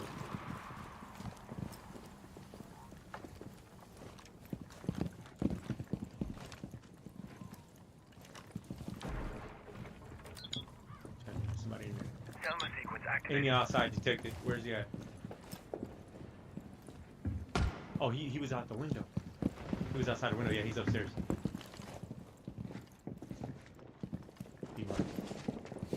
Hurry up! Good shit, love. Got a piece of that motherfucker too. Watch, there might be another one up there because I seen two. In position. In position.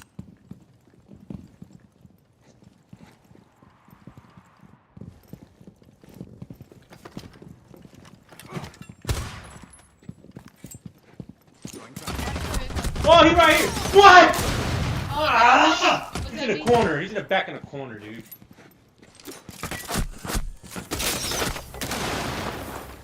To the right, to the right. He's on the other side, right. That fucking thing ain't even here. I'm changing maps. Yeah, I'm just not well what's called it in the game. You must recover the diffuser. Down to one friendly.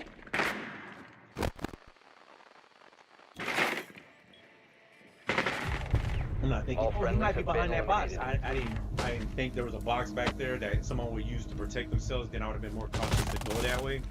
I'm just not, my head's not where. I don't know the map. Stop. Map. That's my excuse. Sticking with it. Let me see.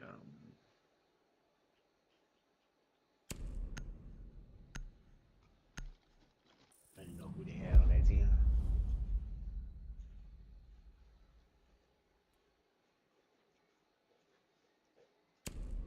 Be mindful, they might have been pissed on that first one. Like, That's what they be doing. They play, they try, and they're like, nah, fuck that. Someone's hacking. Let me put my hacks on. And then you're the hacker. Say, I don't even know who to pick right now because of.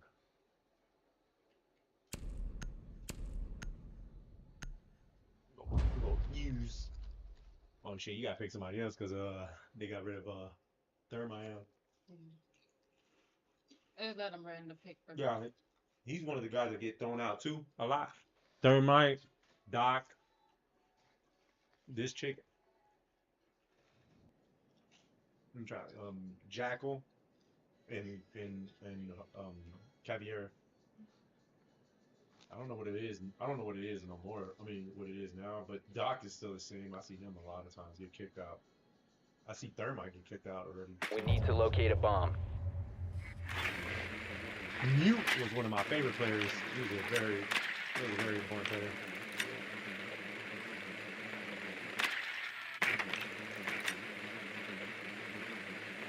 Their basement.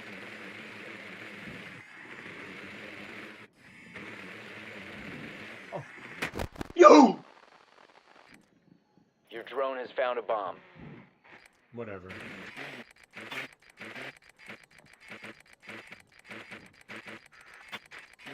Ten seconds. You got Cap roaming around, so if you roam around, be careful. 5 seconds. Check the door frames. Proceed to bomb's location and defuse it.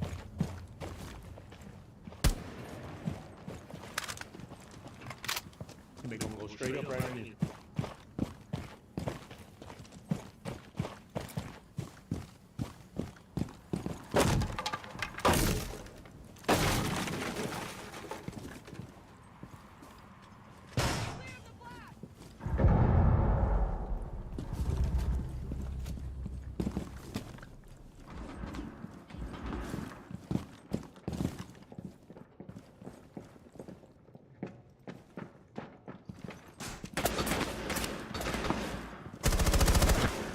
Yeah, these dudes are good.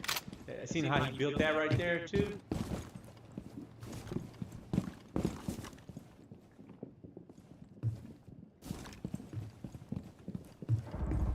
You have dropped the diffuser.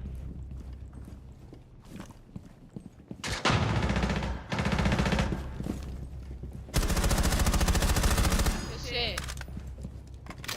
Ah!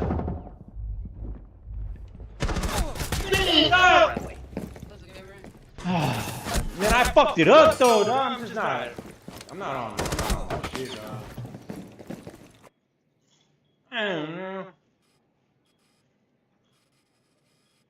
Blasted Batudo in behind the bag, dog. Damn, teammate by himself, man.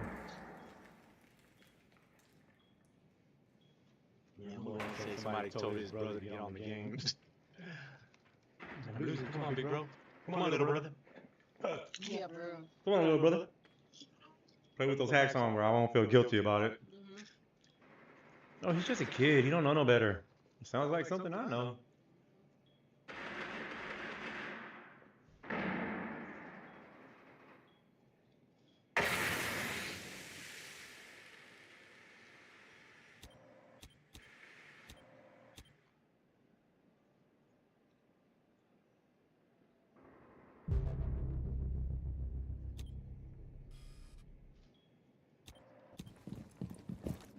Get it. Oh, he's. Damn. Op 4 eliminated all friendlies. Shot him right through that bitch. This guy right here. That's what he did. Oh, that's bad. Yeah, that's good right there. Trash ass. He playing professional. He got a professional somebody on his team now. Let me see.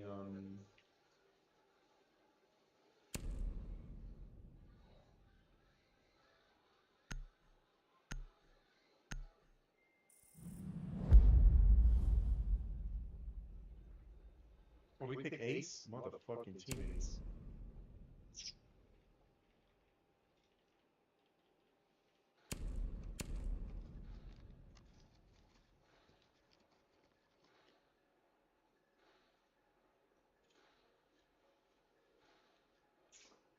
Protein powder.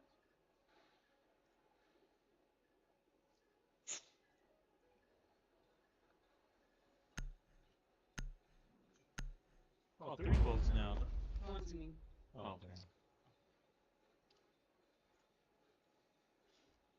So Jay said it before? Or is it 4 people? 3 people? Because 2 was you, wasn't it?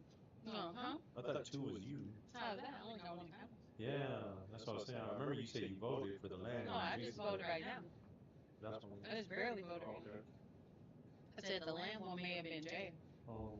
There was one land. Secure the area. Keep the bombs one, protected. Steve poor, everybody else rich. We're very good chance to do the wall right here. Matter of fact, yeah. Shoot that? like this corner right here. Shoot this corner right there.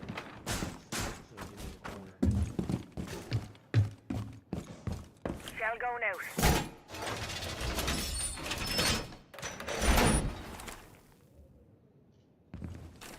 Razor shell out. 10 seconds to insertion. Now see that wall right there? Turn to your left. Turn to your right. Razor blue. Oh, my bad. 5 seconds and counting. Turn to your right more. Right. Go in that door. Right there. Go in that door. Bomb locations are secure. Alright, that door, those doors right there, those wooden walls right there. Yeah, that. Seal that up. Seal that shit.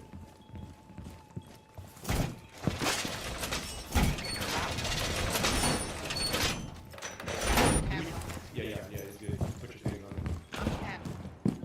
You ain't got Op bandage? 4 Oh has shit! located a bomb. We're good still.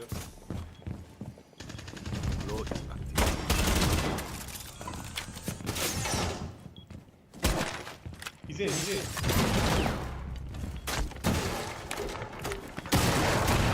What? How? I don't even understand how that even happened, bro. With the what? Yeah, I'm like far from where I need to be at this game, dude. Yeah, I'm not into my Can we just go back to the other one? Call of Duty? No, the one that was before Unranked? I mean, yeah, we can go back to that one, but it's just that it's not even that too. It's just like I don't memorize. I'm not memorizing. I have to re-memorize all the. This is a desk over here. He could possibly. Like, give time. Yeah, it would come with time. And I'm like, Op 4 last stop standing. I was like, I'm fucking Call of Duty. Which I'm fine. I'm just frustrated right now because I have to fucking get to that point where I'm like, where I memorized everything, and I'm like, okay, I can make these moves and get the kills, and like I'm going behind the door, and I'm like, oh shit, there's a bookcase right there, and he's hiding behind it, and I'm like, oh shit, I thought it was gonna be nothing there. That's why I came out. Friendly, last operator standing. It's a one-on-one.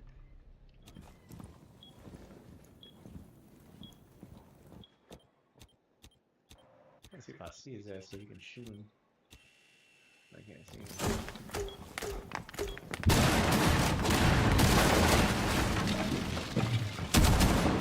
Oh, he is. Op 4 eliminated. Mission successful.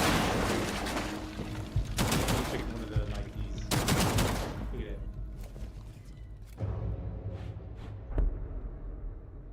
I haven't been able to move that fast yet playing. I'm trying to chalk it up so I haven't really played this game, but Yeah.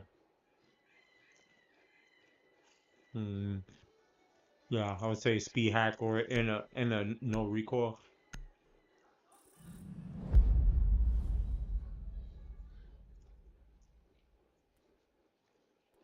They got rid of that guy. The teammate was using that just one right now.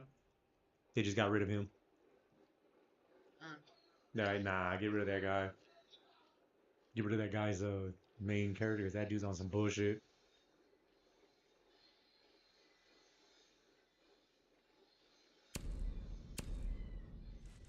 Oh yeah, upstairs kitchen. Oh, kitchen.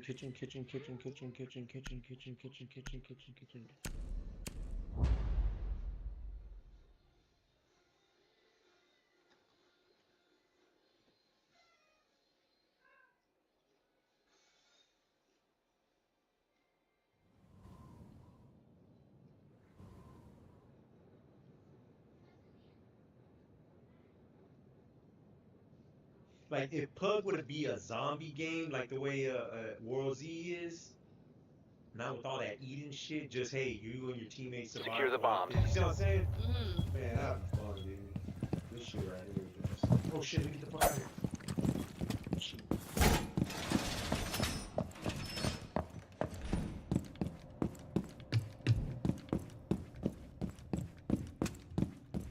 Wall fortified.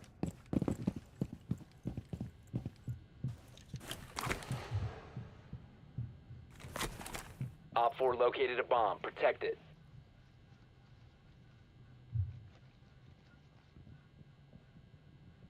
Ten seconds left. 5 seconds. Op 4 has located a bomb. Gabriela, Oh, I she checked does your it. med Oh, lab yeah. last night. Looks like you could use a break. We can take a break when we're dead. They weren't right behind me, though. I just came down.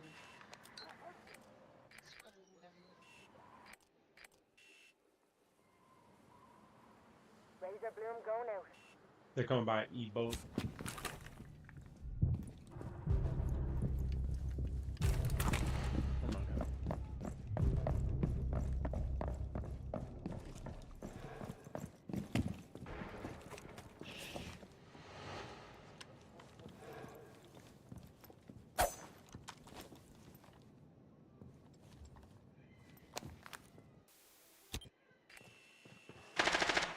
Right here. Inside, no.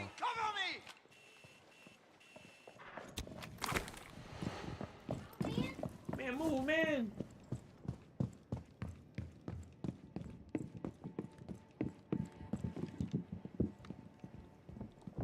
I think someone's in church.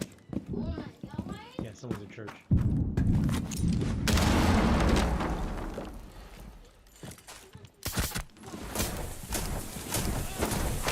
Got the pack over here. Come towards me. Oh, he's behind me. He's behind me. He's behind me. He's behind me. Oh. That's you? Aw, Pick, I'm sorry. He's in there. He's in there. He's in there. He's in there. He's in there. He's in there. Op 4, last stop standing.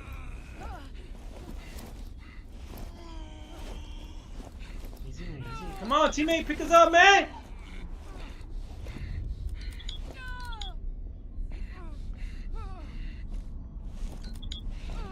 Come on, dumbass.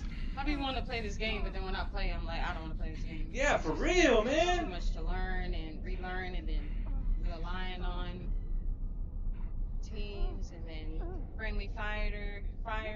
Like, I'm fine with that, but I'm just not ready for Man, it. these fucking dudes. Man.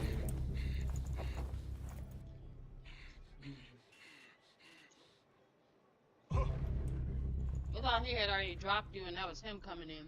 Yeah. No, that's fine. No, I ain't worried about that. I'm just like. No, I'm just saying for fucking myself. teammate over I'm here fucking just don't like didn't playing even like pick us that. up. Fucking teammate didn't even pick us up. Trash ass, man. Yeah, too. I don't want you to think I was being negligent.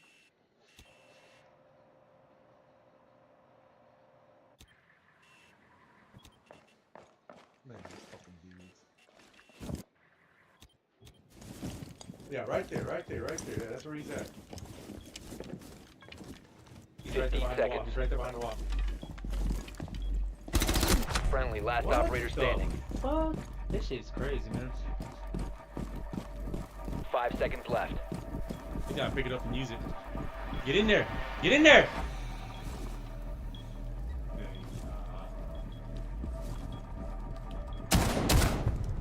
Op 4 eliminated. Mission successful. Damn. Man, they removed me from the match. This game inactivity. Just like, no, get on your cameras and do all these things because I was already dead. What? I guess they don't let me. They don't even let you like that. They're like, nah, you have to sit here and I mean, yeah, I mean, that's what you're supposed to do, but it's like, this is casual, this is ranking, man. Even so, if I don't want to if I don't want to do that, my team's alright with that. What the fuck are you telling me to do? How I strategize my gaming skills. Yeah, that's it.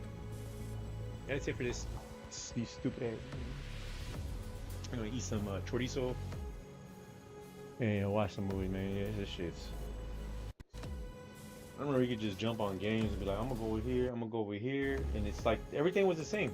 Shooting is shooting, looking down sight, and jumping is jumping, and somebody like, nah, you know what? We're gonna make a new game, and jumping is where you push 2 buttons. There was nothing wrong with the way they had games set up. There was nothing wrong. No, you had to be fucking different. Alright, yeah, that was it. That was a good stream. Shit. That was a good stream. But, the game is streaming. I'm just not. The multiplayer no more. This shit is just getting. Which I mean, like I said, I just gotta get past learning it, and then it gets better. But even with all that, getting past that, it's like that active I'm fine. And then stop asking. Yeah. You want to play the game because I always forget about all the shit. know, forget. I'm just like, oh man. Yeah, I know. For sure. But for me, I'm just like, Yeah. I'm like, what purpose is it if I'm not having fun and I'm upset or I'm anxious or whatever it is? I'm good. Yeah. No, it don't come with it, but Nah, it only comes with it because it's just the circumstances and the quality of the game and how it works and stuff. So.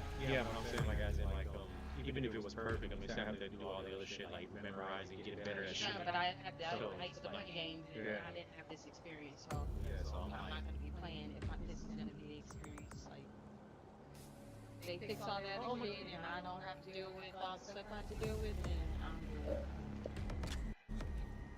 Like this anxiety reminds me of other things I'm anxious about. Yeah, that's it. Which I was happy to play the game, and he's like,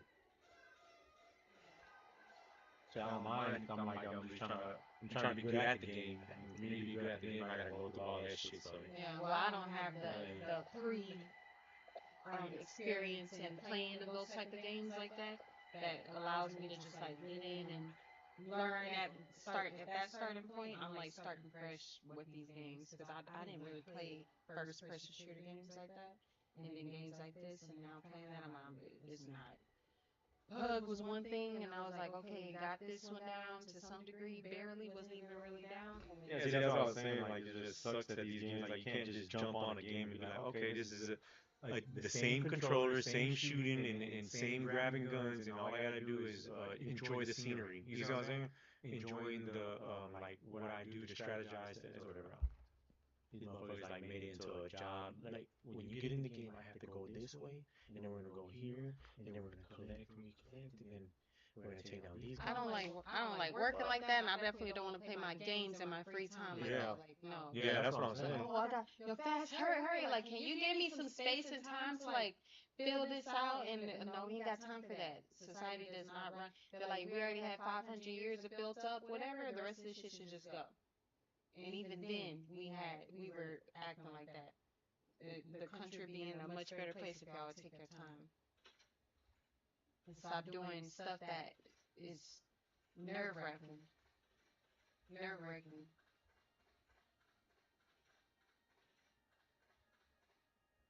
But that's where you gotta, this game, you gotta study, you wanna slow down. It's like, well, we're gonna sit here and study and how to play this game, but in game, yeah, that's why I rather not play. Yeah, something like, because in game, you're gonna take slow, then you're gonna. And not even slow, just a steady pace. I'm not talking about playing like a turtle. I mean, I have game experience, and even aside from that, I have just like the basics of ability to function to like that. What pace I'm talking about is not even slow. I'm just talking about what I consider to be a normal pace of learning, like how the old games are. These games yeah, that's what I'm saying. And they don't have instructions. Yeah, that's what I'm saying. Like, it's not like that no more. The old games, you can get a manuscript and everything, and it tells you one button for jump, one button for this. You don't got that no more. It's get on this game. You got 50 buttons, and you only got 4 buttons, but all of those do 50 different things. Like, goddamn, bro. So you telling me I gotta go research this, then get on the game, and then work into that? It's like, that's too much. And then I'm just like, okay, I have fun. Can I go to Call of Duty and do that? You can't because Call of Duty's got a whole plethora of fucking. Basically, you gotta, if you're getting into gaming, choose a game and stick with that game. Like, fuck, I'm a gamer. I'm supposed to be playing other games. Yeah, I know. They don't give you a chance no more. It's like, nah, you gotta study this. You got to hurry and get this going because everybody in the game's ready. And they don't even make the study all found in the game. No, like, yeah, but go study here, go study there, go look up, go like all everything I need. I should be able to pop this game in and it's there. That's why it's so enticing to go and hack. Because like to do all that, it requires too much. So you know what? Fuck that. You see what I'm saying? You don't even get the full experience. Yeah, you don't get the full experience. Understanding of how to actually play. Yeah. So there you are. You're over there playing and you're just ruining people who are actually there to have fun. You see what I'm saying? Yeah, people would call me lazy for saying I don't want to go to work. Like I don't want to deal with this. Yeah. I am intelligent. And whatever you want, whatever word, I can function. I can get, not only can I get whatever it is done, I can get it done well. But I I feel like an imposter saying that because I'm like, well, I don't get it done well though. Even when I quote unquote do, I'm like, but I'm still not getting it done well. But that don't have shit to do with me. I don't even have shit, and I gotta try to accept that. And it feels like I'm trying to lie to myself, and I don't like how that feels. I don't like that experience. What it is I have to keep my mind out of whatever this psychosis shit is, and know the truth when I'm being fed whatever. I don't even know. Like this shit's deep into the subconscious. You know, I have to undo all of that. Still tell myself, no, it's not you. I'm not about to be scoring myself against the system. What I know is I'm capable and able of taking care of myself without all this shit. I'm smart enough to be able to do whatever job it is that needs to be done. And if I can't do that job, or if there's something wrong, or I'm not doing it, it's something wrong with your job. So that's where I stand. I'm like, no, if I can't do it, it's something wrong with your job. It should like when Yeah, bone marrow. What happened? nothing. I was No, you still when you think about it. yeah, I was trying to like. I was gonna say something and I stopped myself to see what example I really wanted to use. But I was gonna say when I think about me back in the day working, like the hardest part, and like this, but this is just to say this is the problem that they had. They had the same problems all the other jobs had, but it was good enough to where I could overcome those problems and do well at the job. I just couldn't do it every single day in and out at that pace. Like the call center, I always go back to that because it's like what was wrong with it was the customer's unpredictable. I don't know what they call it. I have to regulate my attitude and emotions, you know, and just be strictly professional. We talking about basically behaving like almost like how a neutral mediator or therapist would. You ain't paying me enough for that. This bitch talking crazy to me. Like I'm gonna be poised because of my integrity as a person, not because of this job. Nah, yeah, for real. And even if I choose not to be and I'll still be integral and tell her ass, you're not gonna talk to me like that. You telling me you're gonna reprimand me for that? So I gotta figure out how to do that too. You know, balance that too. Like that's ridiculous. So that was a problem. The other problem was the amount of time they gave you per call and after the call, as they said, is their expectations. It was unrealistic. I'm like, who are the people setting up these protocols? Y'all must not work in that. Yeah, that's what I'm saying. That's what I worked with at Walmart. How you know this anyway? Like, who got you? Who hired you in this position? You can't even tell me how to do my job. And I'm going to say if that ain't making no sense, man. And I believe there was a committee that decided who also took feedback from the customers and, you know, looking at their calls at the very least. It came up with those numbers. But I'm going to go ahead and say if there was somebody on your advisory board who told you that because they worked in the center, they attacked the answer. They want to get on your good side sitting there saying 7 minutes and 2 minutes. You know, they may have had a good call. You picked your best. Yeah, you pick your best call. You can't do your. Yeah, you can't pick your best call. You picked your quickest person who's always getting awarded for doing shit, you know, it's fast and a lot of work and all that. You picked that person to go off of. Now, is that person? How long did that person stay with you? And not only that person's real experience. And that person's yeah, like and they got their experience from refining it down to that. It wasn't just always just was like that. 9, 10. So that way you should go by these numbers since you're going by data. And this person took 5 years to do that. Yeah. To get that advantage. So you need to give me 5 years to be there. Yeah. And I'm like, and that person taking 5 minutes, 7 minutes, guess what? That's still not a good measure. You know why? Because y'all's systems and setups, yeah, you know, this product only can be processed so many ways. It has regulation and compliance laws built around it. It's pretty, you know, there. But the market changes, shit changes, you know, things change. You know, that is not going to stay the same. All of that affects whatever the customer is calling you about as it relates to whatever it is. Like, you just can't. This shit just doesn't work. Like, it just doesn't. School systems don't work. Oh, teach everybody 20 kids in one classroom. All 20 of them kids is different. They were raised different. They got different cognitive processing. All these kids is different. How is this one teacher going to make sure all of these kids is able to function and produce at 100% in this society? That's impossible. These kids got shit they going through at home. They can't even focus. Like, oh well, we just program them, and if you could just get 60% of that shit down programmed. Yeah, because all we need is 10%. All we need is 10% of the schools. Yeah. The schools which call it, so we can keep this going. And whoever those people who are up, we'll put them in management, leadership positions, and they can dictate over the rest. They can manage and supervise the others. They're gone. 7, 8, 9, 8. Put down in over here.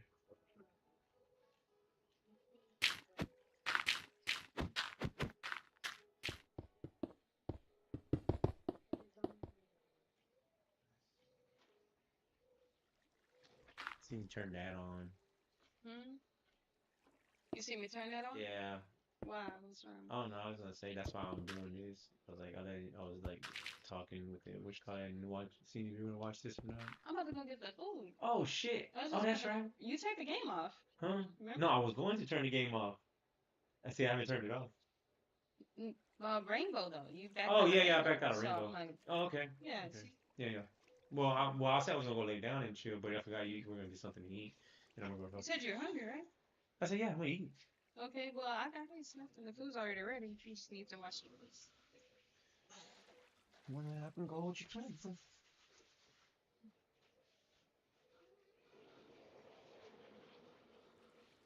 Knock that shit out real quick.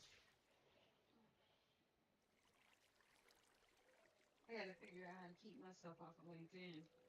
Huh? LinkedIn, like I'm always on here just checking. Yeah. Well, I mean, there's nothing wrong with going and checking. It's just No, how about. but I'm saying that what I'm doing Yeah. and how it feels. Yeah. See, that's what I'm.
Fire.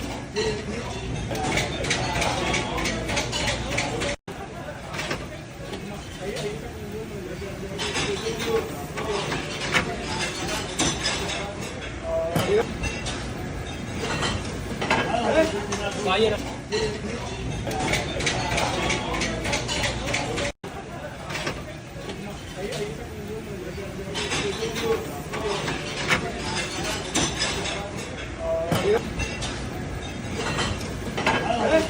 Fire.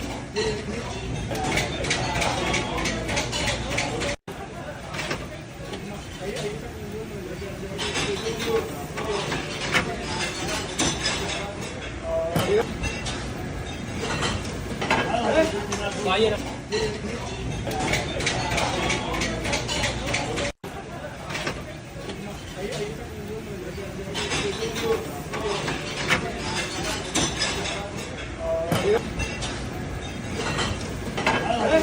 Fire. Fire.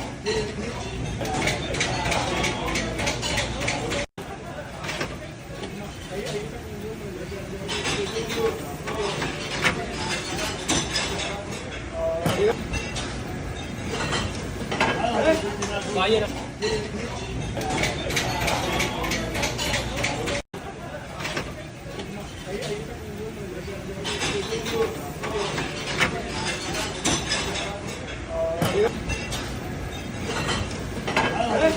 Fire. Fire.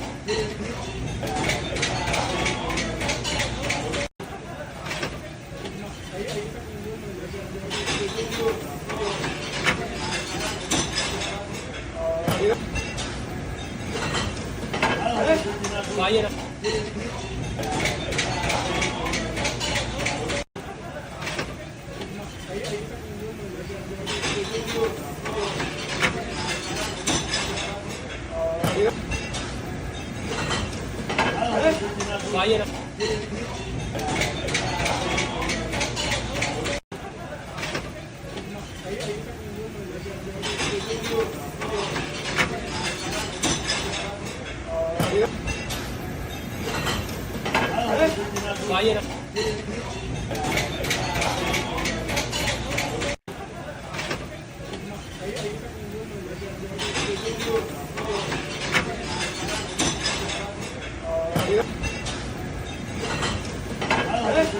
Fire. Fire.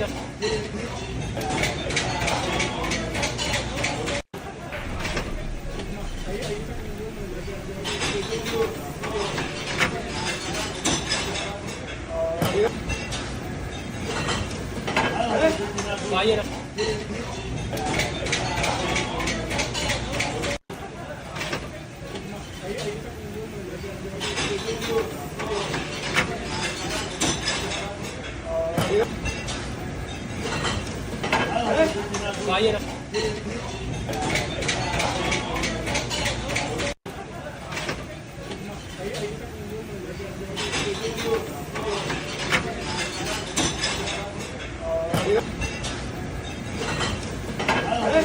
Fire.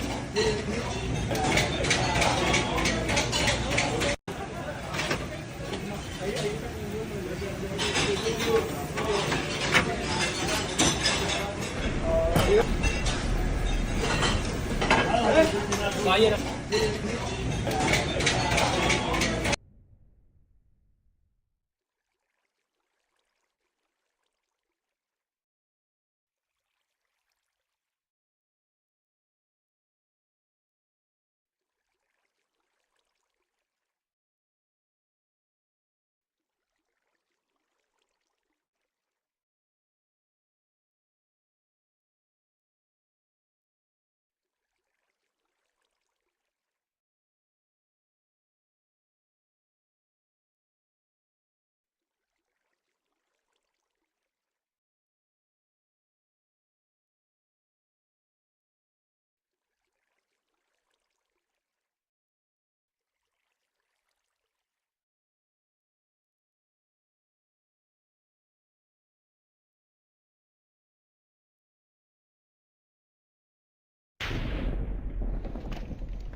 I sit down and you and I do this annually. Yes. But let me straighten out the husband thing. I've been married 43 years, and love ain't got nothing to do with it.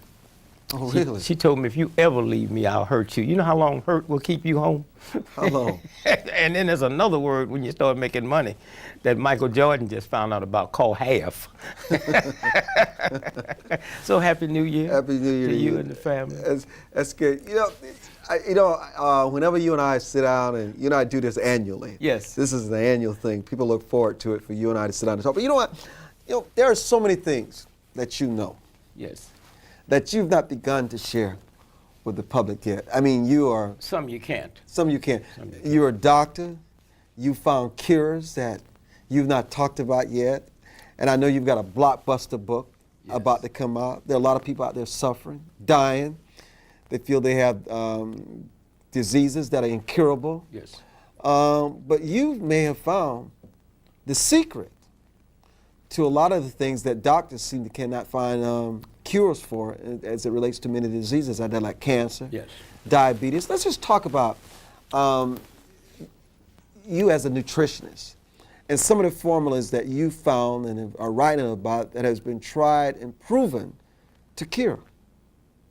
You're kind of psychic. I put something in my little pouch that I was going to give you off the show for your health and your friends. And now you bring it up. All right, first let me go back my background. I thought that good nutrition was long as what you liked, it was enough of it. And bad nutrition is when it ran out. Yeah. I mean, I come through St. Louis, Missouri, rigid racial segregation pattern, and inside you keep having this thing for sweetness. And I didn't realize till I got grown that sweetness you want is human dignity. I didn't realize it wasn't sugar, it wasn't a Twinkie, it wasn't a bottle of soda pop. And then to find out that one soda pop makes your bloodstream 10,000 times more acid than God meant for it to be. I was brought up believing that black folks was on the right side of God, you know. I didn't believe all white folks would go to hell, but I thought most of them would be there, and all black folks would be in heaven. And then I started looking at the ankles swollen and the sugar diabetes and the high blood. This before I had stats. I mean, I can sit here now and tell you that African Americans is less than 12% of America's population, and yet as we sit here now, 87% of everybody on kidney dialysis machines is black folks. There's something wrong with that number. They don't have one kidney dialysis machine in all of Africa now because they're too poor. They don't need them. Black men, less than 4% of America's population, 83% of prostate cancer death is black men. And then they tell us, well, you know what it is? You haven't been examined. You don't get checked. Hey, where they get checked in Africa? Where they get checked? If you understand what I'm saying? If me not going to the clinic, being checked. Tells a joke he told about the prostate exams. What? He goes, he said, I don't know why y'all black men fall for their prostate exams. They don't do prostate exams in Africa. Man, I went to get a prostate exam. Thought they're gonna tell me put both my hands up on the wall and cough. I cough, and you know he feeling around there. I'm like, okay, it's part of the job. And then I realized he got his hands up on my back, so on my shoulders. Oh hell no! Well, gas. Yeah. That's why you don't get prostate exams. Prostate exam. You can see him doing what he needs to do. You know what I mean? Like. That's just a joke. Yeah, it is a joke. Yeah, I know. Yeah, no, I was just saying. Because trust me, funny. I got my prostate checked like 5 times voluntarily. I was like, nah, check again, doctor. For real, it's in there deeper. And I didn't wait till 50. Yeah, I didn't get this sick for no reason. You need you to put that finger in there. Drank all them sodas, that mixed powder went through all those life. Yeah, that's one thing I don't miss is soda though, for real. I wouldn't mind like hitting a swig of some root beer when I go, but yeah, I'm fine with that. Is the cause of it being so high, then when you go to Africa, you can go 5,000 miles and don't even see a little first aid center. Not even a clinic. You hear me? So then you say, let me throw that out the window. young black teenage boys in America have more asthma deaths in 1 year than all the asthma deaths on this planet put together. Well, first, what we're not aware of yet, the medical researchers haven't touched, is that 98% of what you die from basically starts from dehydration. So now what does this mean? It means that an asthma attack is lack of drinking water. An asthma attack is the brain sends a message to squeeze the water out of the lungs. And most of the time, 6 quick glasses of water would kind of break that up. I fired you. Now, why aren't black women, you know what I said, more black teenage boys die from asthma every year in America than all the asthma deaths on this planet? How about the women? Well, the black teenage boys is high because what do they drink? Gatorade, soda pop, Kool-Aid, and lemonade. Gatorade is not good for you. Well, I'm not saying that. It can't substitute for water. You understand what I'm saying? You have to drink water. You look, oil is good for my car, but I don't put it in the gas tank. You have to drink water. The #1 cause of death in America is not homicide or drugs or suicide. The #1 death in America is sleep deprivation. Lack of sleep. Sleep deprivation. So how much sleep does the body require? The universal order requires that you must be in bed 90 minutes after the sun go down to get the brain recharged after 12 midnight. You know the story of Cinderella? She's not back in the house by midnight. She turns into a pumpkin. After midnight. Now, when does the sun go down? It changes. It goes down different every day. What's the average time it goes down? It varies. In the summertime, it goes What down. about the wintertime now? Well, in the wintertime, it's your shortest. In the wintertime, if the sun, let's say if the sun was down at 5. But the time on the east is something, wasn't it? But the sun on the east sets on the. Then I ain't talking about you then. I'm talking about when the sun comes down for anybody, anytime, it don't matter. It's gonna set on your time. I was trying to remember why I didn't like this one. That was why. Yeah, Like, it was the way he was acting. I was like, man, get out of here. A lot of them do that shit when they don't like what he's saying, or if they don't like where it's going. They're like, oh, well, let me do these things to be annoying. Okay, now you look stupid now. You rather look stupid. You rather look stupid. Okay. I see what I'm fucking with. That backfired. I see what I'm fucking with now. Thank you. I'm off of this conversation. For real. I knew who you were when you walked in, like Dick Berry said. I knew who you were when I seen you. When I seen your comment, when I seen your presentation.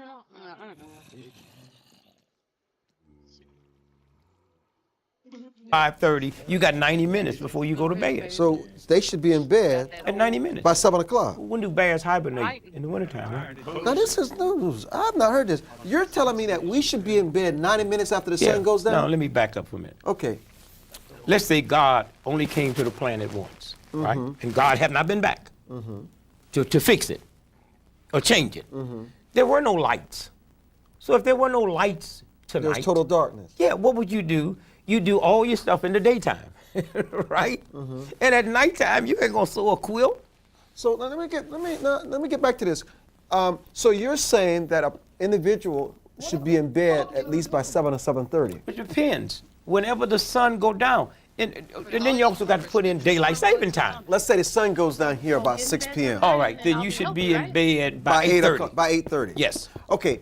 How many hours of sleep do you need once you're in that bed? You need about 9 hours now. 9 hours every day? Let me show you what happens. Let me show you what happens. Okay.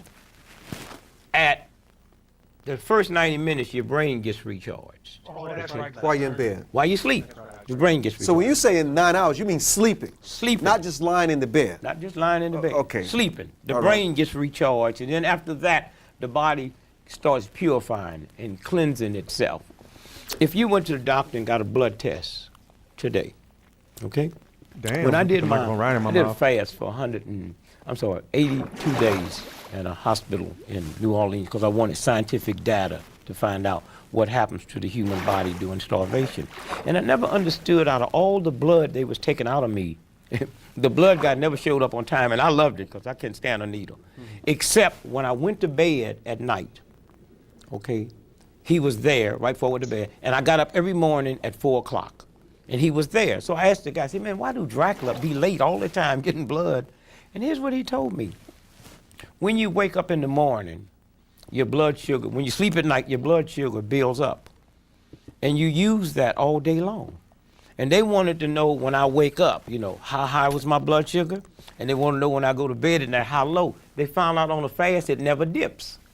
You know, it stays the same. 9 hours. Yeah. Let me just tell you this. I average 7 or 8 hours of sleep every night. Yes. I actually was feeling good about the answer, but you're telling me we need 9 hours every night? Yeah, but you listen. 8 hours. Let me tell you something about sleep deprivation. Yeah. Okay. Go to sleep, yes. On the Oprah Winfrey Show, there was an extreme case of sleep deprivation. See, here's what happened. You know you need rest. Hell yeah. Tired as When fuck. you go to sleep at night, Tell me you ain't gonna after lay you get down X amount just of for hours nothing? of sleep, a chemical is manufactured in the brain. I'm itching to get back Oh. into. I'm itching to get into. Okay, you hear me? Mhm. That's God's gift. She had us. Not to get that is the equivalent to running out of gas. So it takes you 9 hours to get the complete. Complete. Get it complete. Complete. Let me raise this with. This is good. But let me just finish, Okay, please. yeah, please, please. And but I was Extreme on the Oprah Winfrey Show definitely didn't go to sleep at night. of sleep The older I deprivation. got, the older I got, Every day, this guy's wife carries the child to preschool every day. He picks up the child every evening. But on Thursday, he have to take the child to school. So one Thursday, he goes to pick the child up, and he said, "Child haven't been here." So he calls his wife, "Susan, I thought you was gonna. How come you didn't drop Mary off?" Today's Thursday. Sleep deprivation. He forgot the child was in the back of the car. He went to work, let the windows up, 106. The child is dead. That's what happened? Sleep deprivation. And the reason most folks is not wealthy and out of poverty, because in sleep deprivation, you make quick decisions. So, what happens to someone, let's say, if they only get 4 or 5 hours of sleep? Some people would tell you they don't need much sleep. Yeah, wait. I don't believe that, though. Hey. There's tell a 'em. universal order that put everything together. Okay? And the universal order will not change its laws because of a human. Those laws are there. So it's a slow death. It's a slow death. Not only that, now let me say what you such a little. You know you're psychic. Oh, no, it's just, I'm You really, know, don't even. You really have my attention here today, baby. You have no idea. Listen. Go ahead. Go back to what you said, 4 hours. Okay, here's what happens. In 4 hours, I need what they call a stimulant. That stimulant can come from being hostile. Okay? Because it gets my adrenaline up. But it's really my lack of sleep. That stimulant can come from alcohol or drugs. The #1 drug addict in America is not these little punks on the corner. It's the elderly folks that 98% of those prescriptions they got is drug related. Okay? So cigarettes, nicotine, eating is a stimulant. So tell us this, because America's watching this. What's the minimum? I mean, if they cannot get 9. There is no.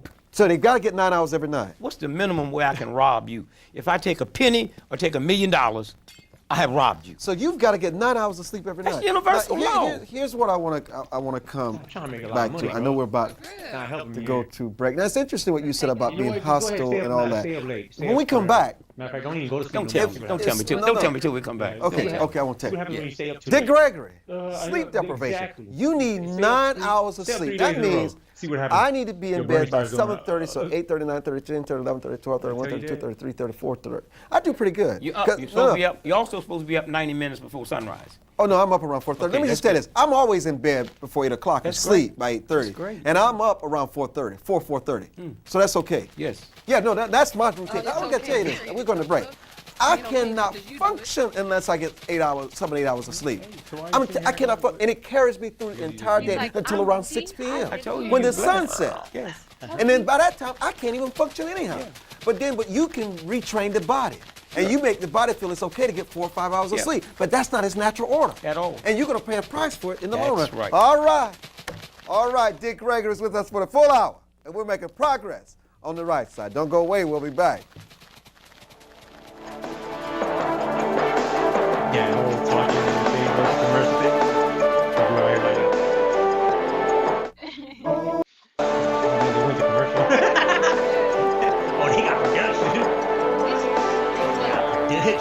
If sleep Oh, he going places. Yeah. If it's mandated that we get 9 hours of sleep, what the sleep does is rejuvenates and exercises the body, the internal body, especially. So if sleep does that for the internal body, how important is physical exercise for the external body? Okay, now. And how does that tie together? Right, now let's go back. I guess I gotta do it. Sleep. Because, let me say why I say it. We make such a big deal out of exercise and that you feel better. You need to stay in shape. It reduces the risk of heart attacks and diabetes. Now, I must tell you, for me, exercise has really improved my health. On the type of exercise. Okay, talk to us. If one drink of alcohol is equivalent to smoking 2 packs of cigarettes. One marathon run is equivalent to smoking 6 packs of cigarettes. Okay. I don't understand. It breaks down free radicals in the body. Now you got to clean those free radicals out. So if you smoke 6 packs of cigarettes, if you do a marathon for how long? If you do a marathon, 26 miles. But remember, you got to train for a totally marathon. Cancels that out. Yes. Interesting. Yes. And so not cancel the cigarettes out. If you smoke 6 packs of cigarettes, it's like smoking 12 packs of cigarettes. So it's deadly. It's deadly. Now let's go back. Let's go back to what you just said. See, the problem with you ask such brilliant questions. They overlap, and then you mess up my little computer. Okay, help us out. I'm coming in here on 1 hour sleep. You got 8 hours. So see, the next time I come on your show, I'm gonna sleep for a week. So you don't even live by your own? It's not my rule. By the sleep? Hey, I'm coming down. Hey, when I just drink a 5th of scotch a day, I wasn't living by my rule. I thought I was being cool. But I don't want to let's go back. What you're doing. Let's go back. Let's go back. Now, the exercise piece is nice. Now, we're going to leave sleep with this. Once you reach your... That shit used to get on... That's why he gets on my nerves so much, too. Like I know that I have a hard time saying the words out loud. But to myself, I know I'm brilliant. I know I'm smart. I know I'm capable. But then I feel like I be getting set up it feels malicious. Like, you're gonna sit here and ask me, it's manipulative and malicious. You're gonna sit here after you put me through all this heavy workload, all this stress and stuff, and you're gonna try to put me in a situation where you want to quiz and drill and use that to score me on what level I move to next. After one, your system has created all these problems for me already, and then you within that system is using the system to your advantage. You chose not to have a family. You chose not to do those things in society. I chose to do those things in society. But we both doing societal things. So why you treat me in a way where you're not cutting me any slack for those things? You need to, like he's saying, like how he's saying, he's like, man, come on, man, you trying to mess up my computer. You over here overlapping questions. You didn't got 8 hours of sleep. I didn't got 1. And you over here, and I'm going to say, so you could try to feel more intelligent and more smart and shit. You setting it up like that. Like, of course it's going to look that way for you. You set it up like that. Damn, I need to get 8 hours of sleep then, because shit, that's what I'm saying. I'm only getting 2 hours of sleep now. Like, what? What you mean? No, I'm just saying. I was getting 2 hours of sleep. Yeah, but what was the trade-off of that? I need to sleep forever so that way I can fucking genius something. Sleep 8 hours and get my genius on. Well, I don't think I'm a genius because of my 8 hours of sleep. I think I'm a genius. No, I didn't say you were a genius. I said me. Well, I believe it's universal. Yeah. So yeah, I don't. That's it. Okay. Man. Yeah. Charge your battery. It works, right? Oh, it works. All right. Now, if you don't recharge it long enough, then it's not going to work. You're going to be sluggish. Not only that, you got some batteries, you have to charge them X amount of hours, or it's not going to work at all. It's true. Now, let's leave from that before we get to exercise. Yeah, you want something and go to the number 2 cause of death. Okay? Sleep is number 1. Number 1. Dehydration is number 2. Water, like a water. Now, take an eyedropper one day when you get home and eyedropper, fill it up with water and take one drop of water. 1 drop of water has enough electrical universal energy in it to tear down an 11-story building. So when you deprive yourself out of the water that the body's supposed to have, you're depriving yourself of energy. Don't you remember before we live in the system we live in now, trains used to go from the East Coast to the West Coast on steam, right? Pulling all of that freight. All that cargo. Boats used to go all the way around the planet on steam, right? So now water is the number 2 cause of death. How much should we consume a day? You know, they say 8 glasses a day. No. Whatever you weigh in pounds, you're supposed to drink half that in ounces. If you weigh 100 pounds, 50 ounces of water a day. You weigh 200 pounds, 100 ounces. You weigh 500 pounds, 250 ounces of water a day. That creates the flow for your set. In other words, if you have a hole in your gas tank and we have the same size tank, you have to put more gas in more often than I do. You understand? Because mine's not leaking. Okay, so now we got number 2. Now let's go to physical fitness. That's number 3. Number 3. Now let me tell you the problem with not doing physical fitness. The body has what they call a lymph system, the lymphoma. You hear lymphoma, cancer. Now, the lymph system is like the garbage collector that comes to your neighborhood and picks up the garbage. Not the trash, just the garbage. Okay? So the lymph system do nothing but pick up the filth out of the bloodstream, out of the system, all the poisons out of the system. Now, the lymph system have 45 pints of fluid, okay? But no pump. There's no pump. Oh, I know where you're going. There you go. Okay, see there. No, go ahead. No, I understand. Oh, no, I know. I'm just explaining to the. I am. Right. You know I am. Right. Now, so now the blood, you have 13 pints and a pump. Needs to be stimulated. You okay? Right. Now, if I came to your house today to a party and there was 1,000 people and we all used your toilet and didn't flush the chain, it would overflow, what? In your house, right?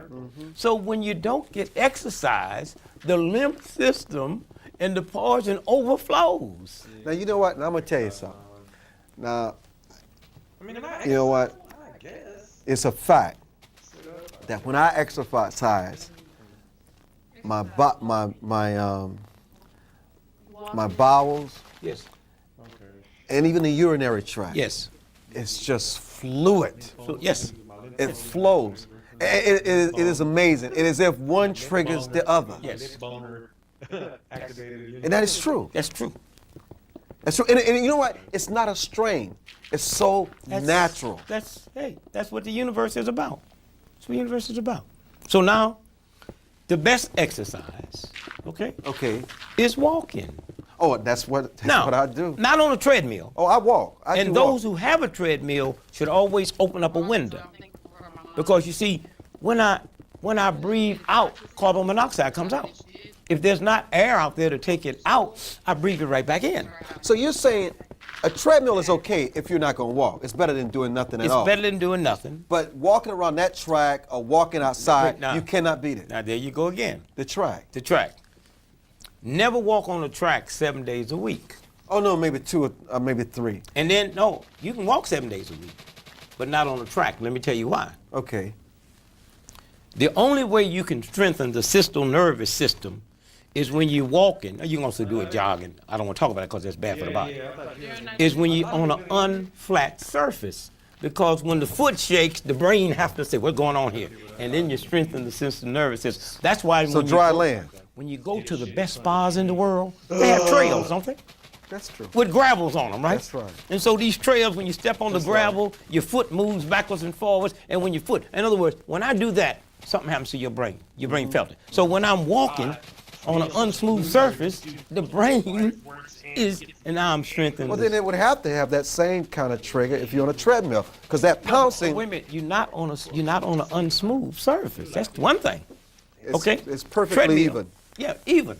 Okay. So what you said is better if I'm gonna spend 30 minutes doing something. Look, if you tell me I can go to the bank for 30 minutes and get bags of money, or go to the window for 30 minutes and get a little driplets, I'd be kind of stupid. Now let me ask you the question. Yes. So if you don't sleep, if you're dehydrated, and if you don't exercise, tell us what is happening to the body that lead to many of the diseases that we are discussing today, like diabetes, heart attack, strokes, cancer, prostate cancer. The immune system breaks down. The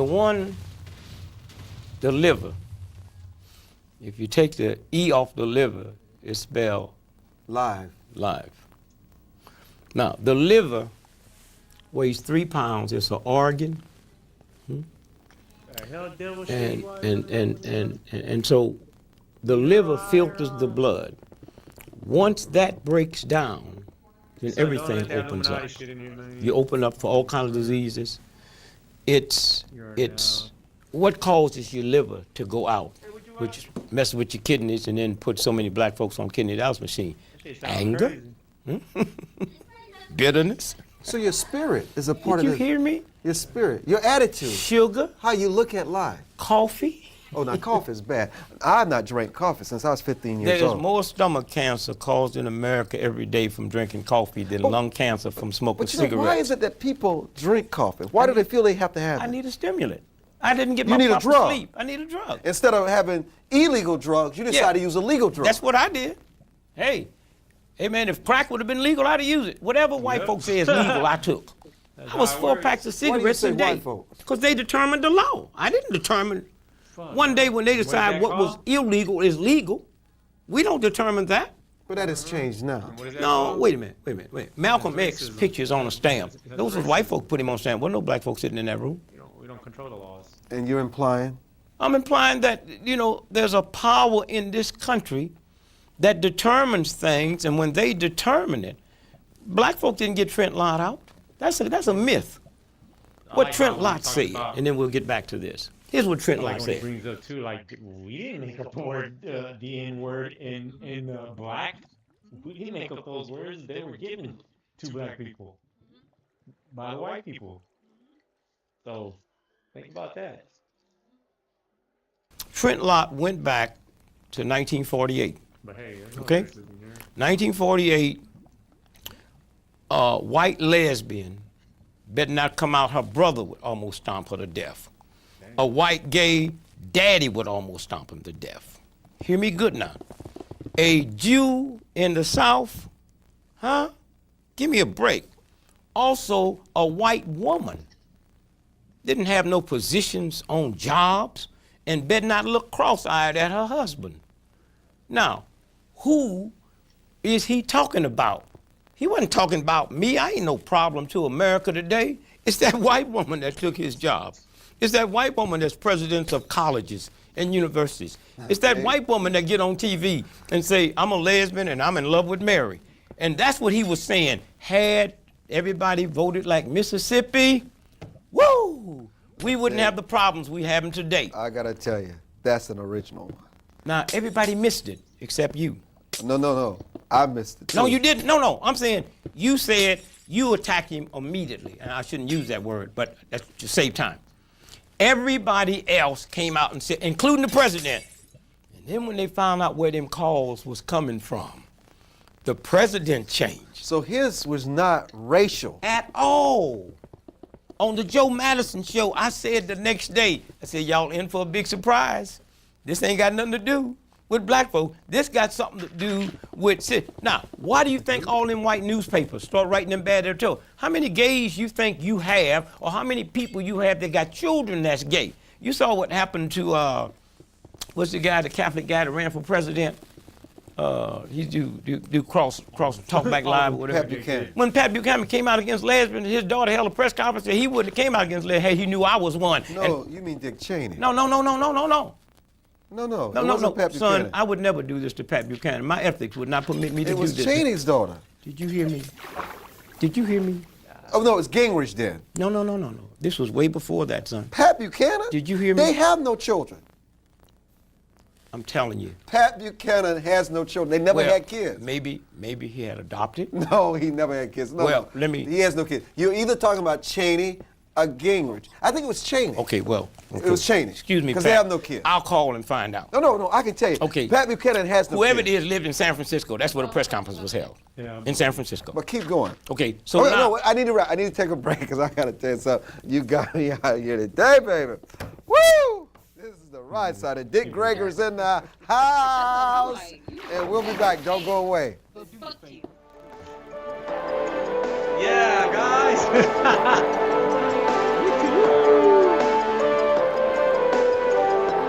Yeah. Armstrong Williams is brought to you by the National Rifle Association.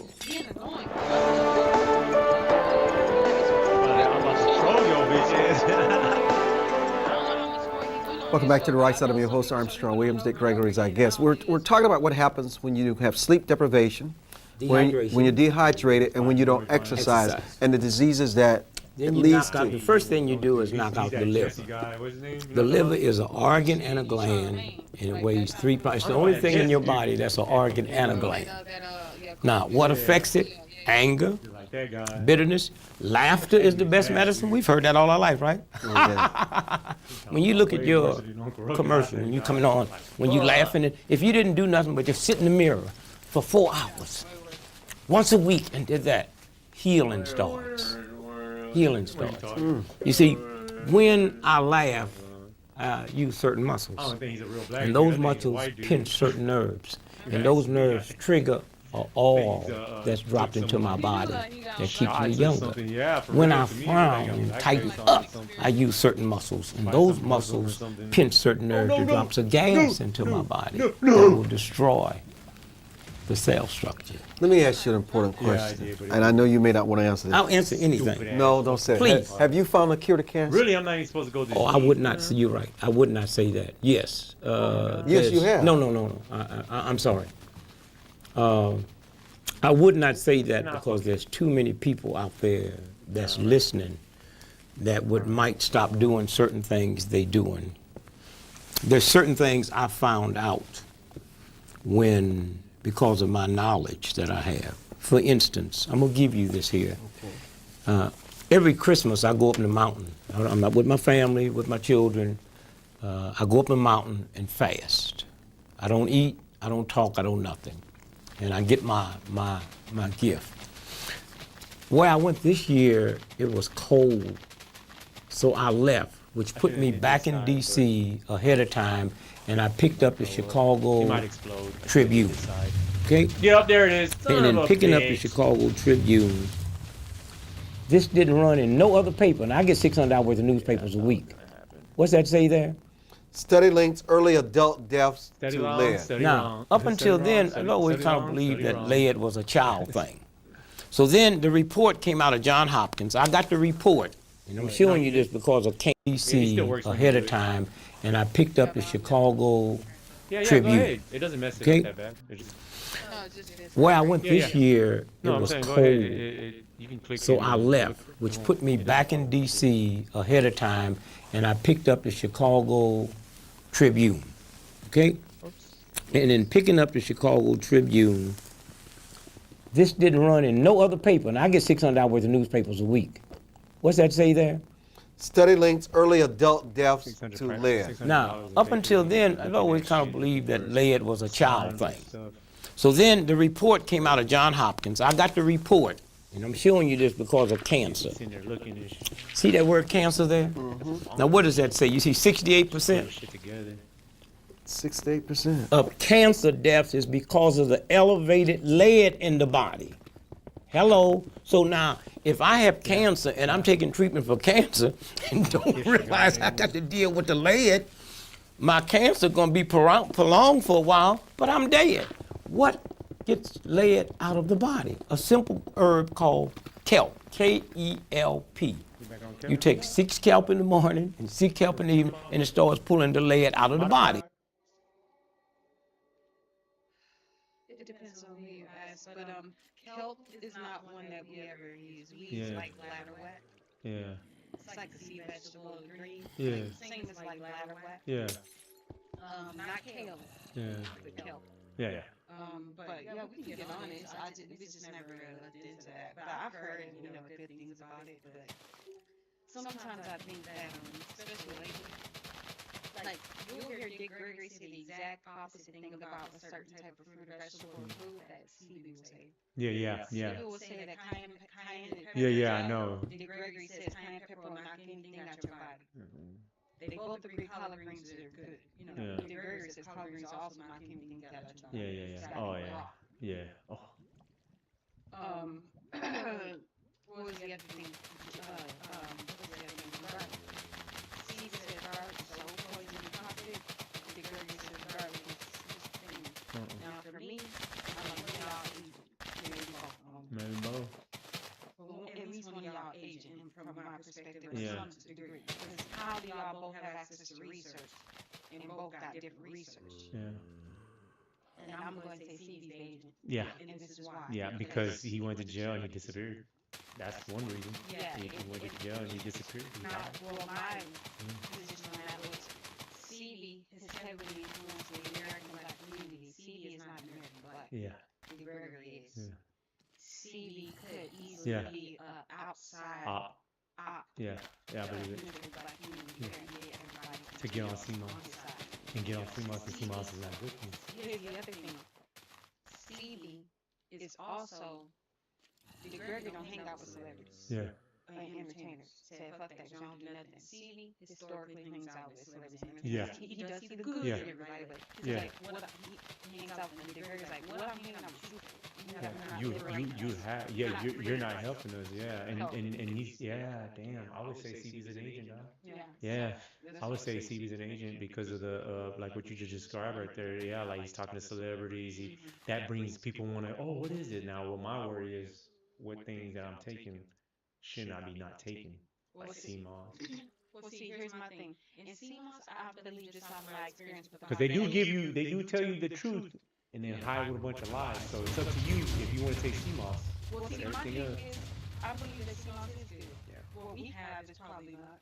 Yeah. Oh yeah, because it's been I believe farmed. CMOS is good for if you're over there. Yeah. We don't have that here. And if we do, it's for the people who are in that area. Yeah. You know, Yeah, I know what you're talking about. Yeah. But I mean, I believe that it's good. Yeah. You know, just because I've seen in you a 2-week fast. On Yeah. When I did a 2-week fast, yeah. That's some good stuff. Yeah. Taking it myself, I felt it burning and doing. Yeah, I fucking took a shit. I took a shit when I fucking took that for the first time. That motherfucker warmed my stomach up. Oh, boom, boom, boom, boom, boom. I was like, whoa, that shit. I got worried too. I was like, oh, my back. I was like, oh no, man, something's wrong. Let me go to the toilet. I was like, oh, I shit like that twice with CMOS. I ain't shit like that ever since. But yeah, but I ain't had headaches when I was on CMOS either. So yeah. Yeah. It's that research and you just gotta do. That's what you gotta do your own research. do your own research and your real not research your starts body, with your internal your body. yourself and your body. You start with yourself first. Yeah, how does that feel? And if now look at look at it while you're looking at the information. Like, do you see that? Do you feel that? That's how you do it. Then there you good. Then 'cause that's what we did in the wild. You pass so Yeah. that you can be clear and in tune to be able to receive whatever that signal is to your body. Yeah, so you can make a judgment. You know. Yeah, I've been thinking about just on and off, but more recently that I listen to Big Gregory and hear more of his stuff. I'm like, man, he's saying the exact same opposite. Yeah. And then here's the other thing. Dick Gregory has not explicitly said he thinks he's an agent, but when people ask him about CV, he's like, well, look, you make your own assessment. But there's this guy who, you know, he goes through this whole thing. CV, when he talks about Dick Gregory, says Dick Gregory has never cured anything.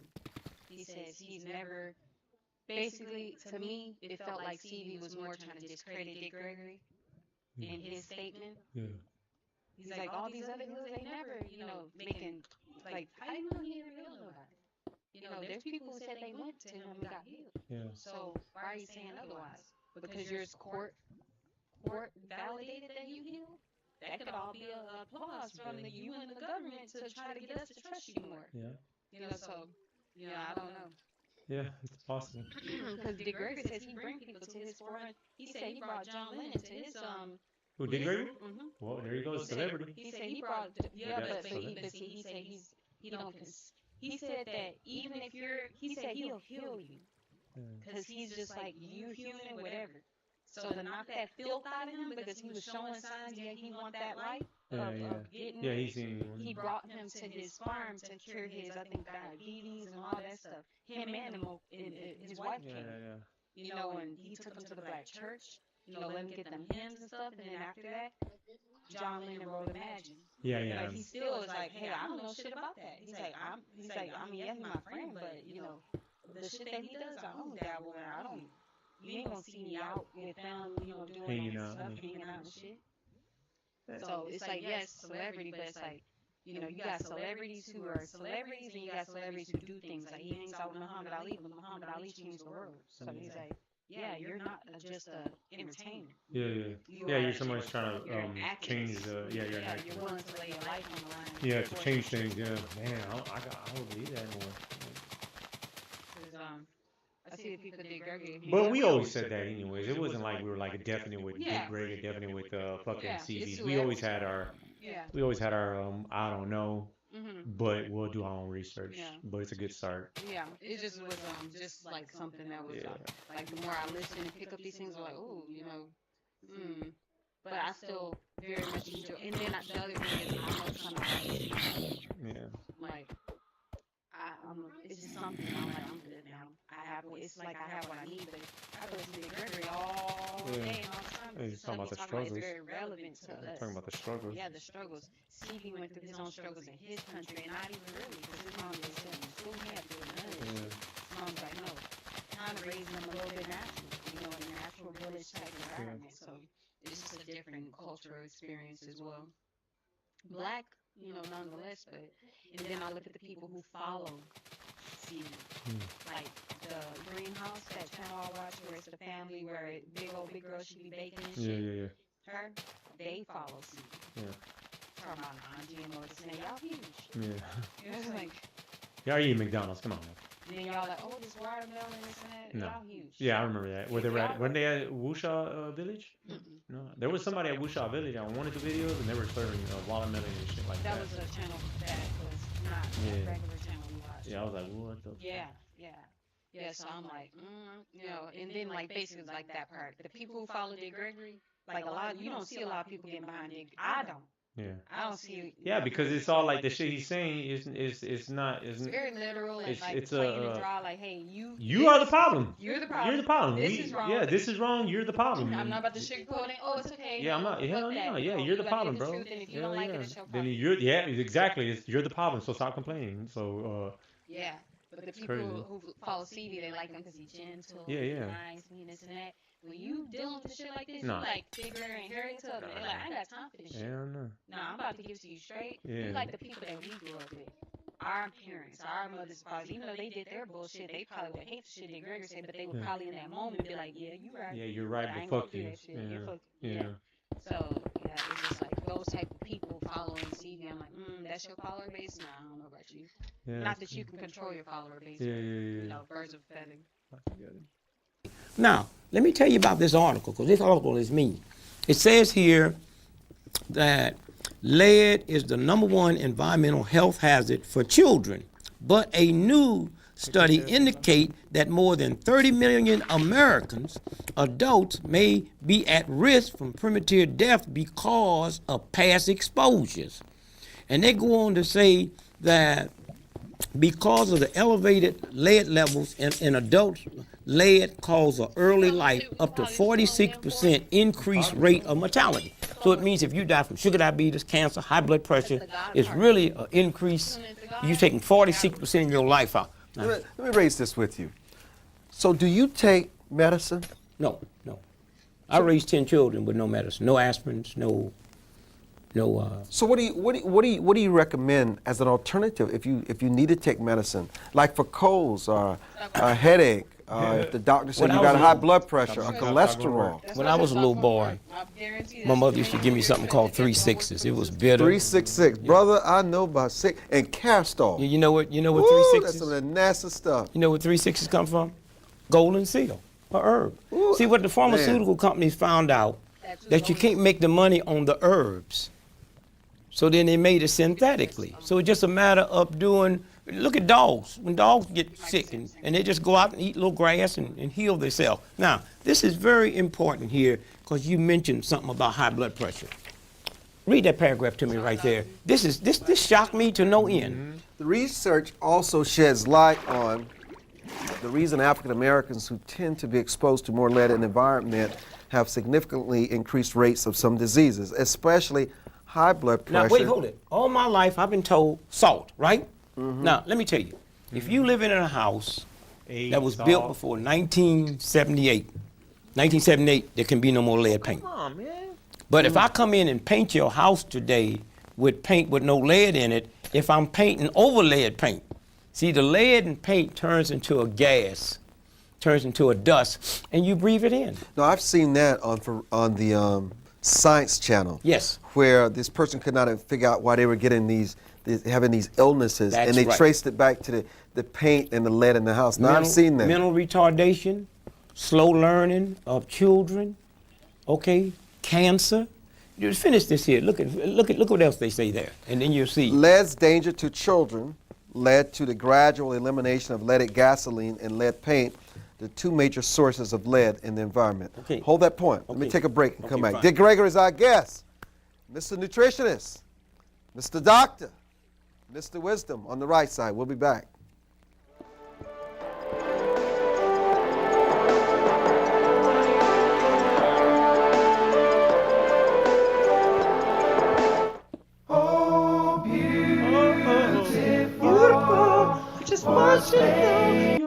Phones are deadly? Deadly, that's why I never own one. Tell us why. Well, first, let me do it a roundabout way. The Italian lawyer that owns the Baltimore Orioles, he settled about $300 million worth of cell phone cases out of court.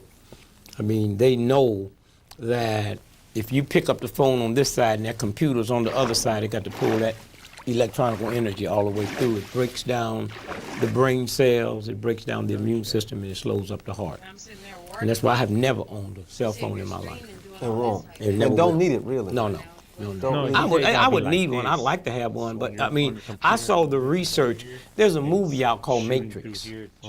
Yeah, we'll go back and see it again, because what it's about is about how British intelligence put the cell phone together, and all the way through that movie it says to her, only use the land-based phones, remember?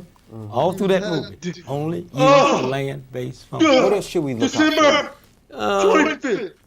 We've covered it. You know, you get the proper exercise. Now, if you want to get into some personal things, sleep with your head north. You can add more time. If you breathe, how do you sleep with your head north? you find out where north is in the room. What if my bed is this way? Which way is north? Then you change. You This way? I don't know. But I'm saying, here's what you do. I take a compass on the road with me, and when I go to a hotel, I find out north. You take a baby and put a baby in a crib, the baby will seek out north. We keep straightening the baby up. The baby don't turn all the way around the crib, it finds north.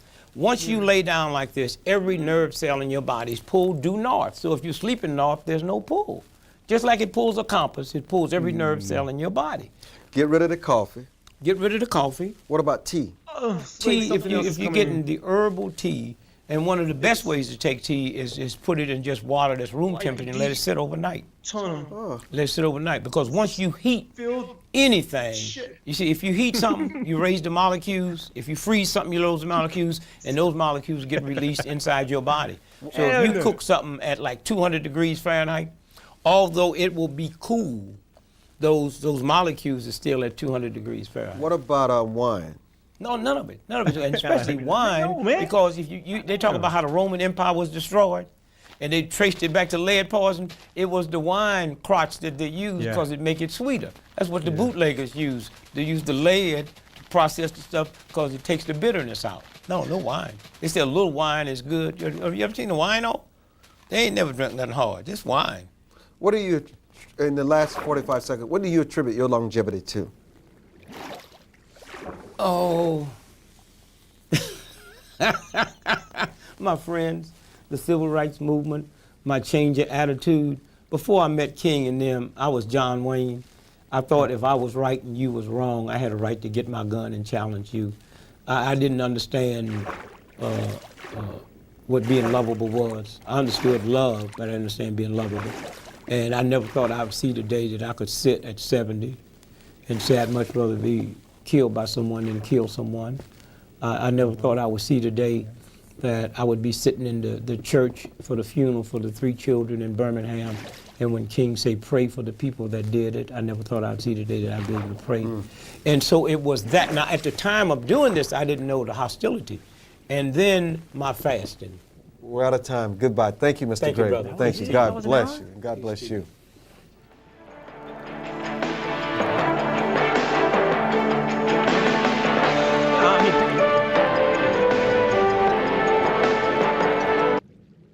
There it is, people. I'm activist thing now, so.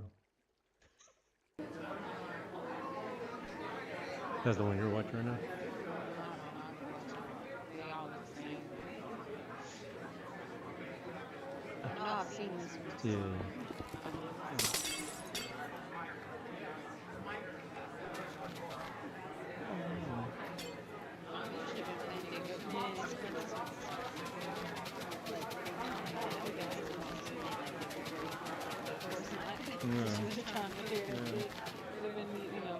She felt how I feel, when I'm like in there listening to me. I got changed. I'm like, I already feel that, and listening to that and driving to the work. It's like a pull to like do whatever it is. It's hard because it is so hard. I have to make choices. My liberty, freedom. My freedom. But I remember when we were first getting into Nicker, and I was telling Mom about it, just excited about that and stuff, and then see me and food and eating. I was like, where's she been? She's like, she just reminded me of Paul Mooney. Like, maybe, like, I don't know who it was, like, black community, when people ask him, like, ask other people, oh, you know Paul Mooney? He's like, oh, you know that community. And then when I asked Mom that, she reacted to us like that.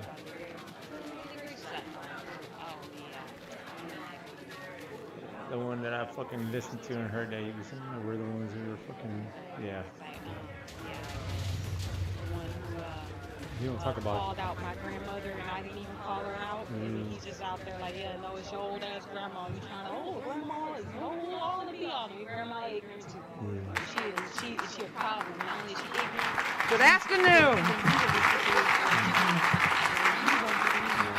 Good afternoon. We have been waiting for this day. We feel so privileged and so happy and joyful to bring Dick Gregory to Poughkeepsie. I understand he has been here before.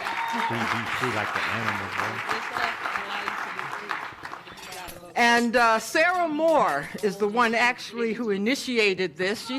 She knew somebody who had his phone number. And she said, we have the phone number and the connection, but we don't have the money.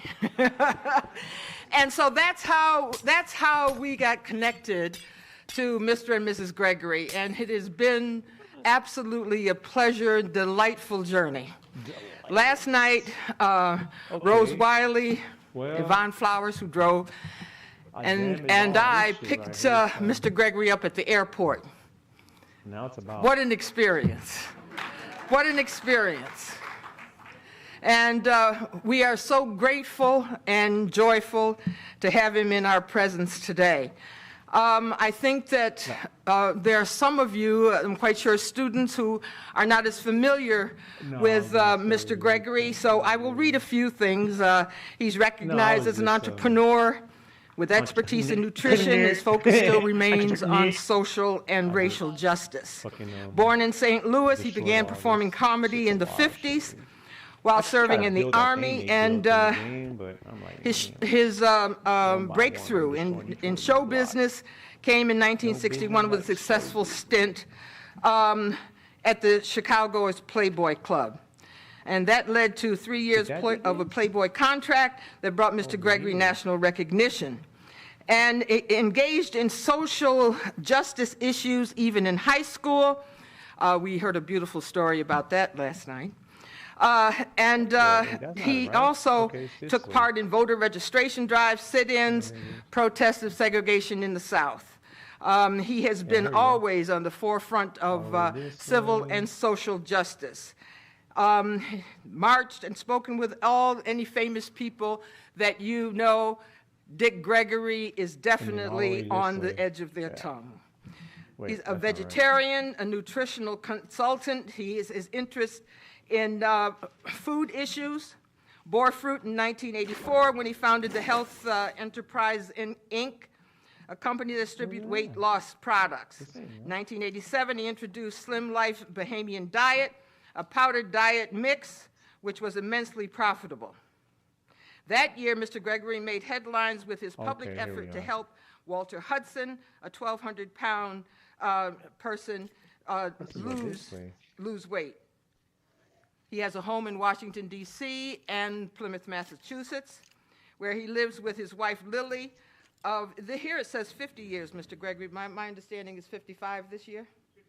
55 this year.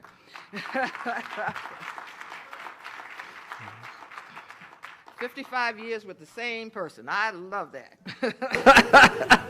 He performs more than 200 shows a year, and it is with great pleasure that I present to you Mr. Dick Gregory.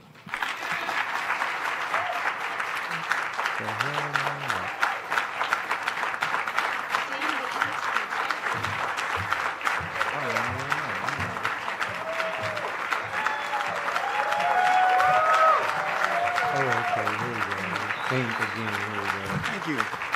Yeah, this is it right here. Okay, here it is. Thank you, thank you, thank you. So all this right here. Let me first say we thank and praise God. that we have all made it here safely today. All the way down there. I pray to God that your return and my return will be equally as safe. Oh, yeah? Let me first say, I'll be mentioning God, but I'm not talking about them isms and osms y'all talking about. And one day you will find out what the real thing is about. It's not about the church. When the Catholic Church elevated the first Polish cardinal to Pope, 1.5 million white folks left the church. I don't know nobody ever left a whole house because somebody came in they didn't like. And you youngsters, if you just remember one thing, stop letting us old folks tell you about how nothing you are, because we the ones that left you this mess. Clapping and shit. Yeah, you hear lightly clap. You hear that? It's a light We put clap. a school together Yeah. with a bunch of evil old men. Well, I say, When you stop and think about, a white woman didn't get the right to vote in America to 1921. And she came over on the boat with that boy. I said, boy, if you treat your mother like that, my mama better stay in the house. A white woman in America White supremacy trick white with a people like this? PhD Yeah, that's what they doing to us. make Pyramids, 87 cents on the pyramids, dollar and shit. compared to a white man. Hawaiian, And that don't bother y'all? shit. Don't give a fuck about nobody. We give more Don't give a fuck money about their to own damn foreign shit. countries that we don't like just because they got minerals in the ground. But they hate the women. And we 'cause give the women taking care. that they fall in love with, that they give God to them. You see what And I'm they saying? can do that Then when they sit there keep and you messed up with I don't hatred like that. and meanness and racism. Taxes? Do we really have to? Oh man. Look, girl, if I don't do this shit, we're gonna go back to land. Are you gonna cook? No. Okay, exactly. Shut the hell up. Like, you know what? If we go back to land, there will be no cooking. So Yeah, yes, basically. I will go. Yeah, but she was whatever. Yeah, she'll be like, No. nah, I'm good on that. Putting in the whole shit. You ready to suck on dirty penis? Yeah. Damn. What? Okay, then we're ready. Let's go. Alright, Let's then. go. That's it. Shit, that's all I was waiting for. Shit, that's the reason why I did all this shit. Cause y'all like, I don't like dirty penis. And I was like, okay, well, I guess I'm fucking rule people and Guess make. I'll figure out how to clean it. I guess I'll have to enslave people just to get piping and. That's how we have PC piping for history. If y'all wanted to know, it's because of vagina. Go look it up. Go It's look factual. it up. Factual. Look it up. Matter of fact, you ain't gotta look it up. But go look in the mirror. What'd Yeah. you do for coochie? Damn it. Yep. Now you're in debt. Yep. You start sexualizing it. Racism and That's what prejudice and all of that. And let me first say to you, at white least I ain't folks, had I a baby. will be saying some things today about white folks, but I can guarantee you. Oh wait, will y'all listen to me?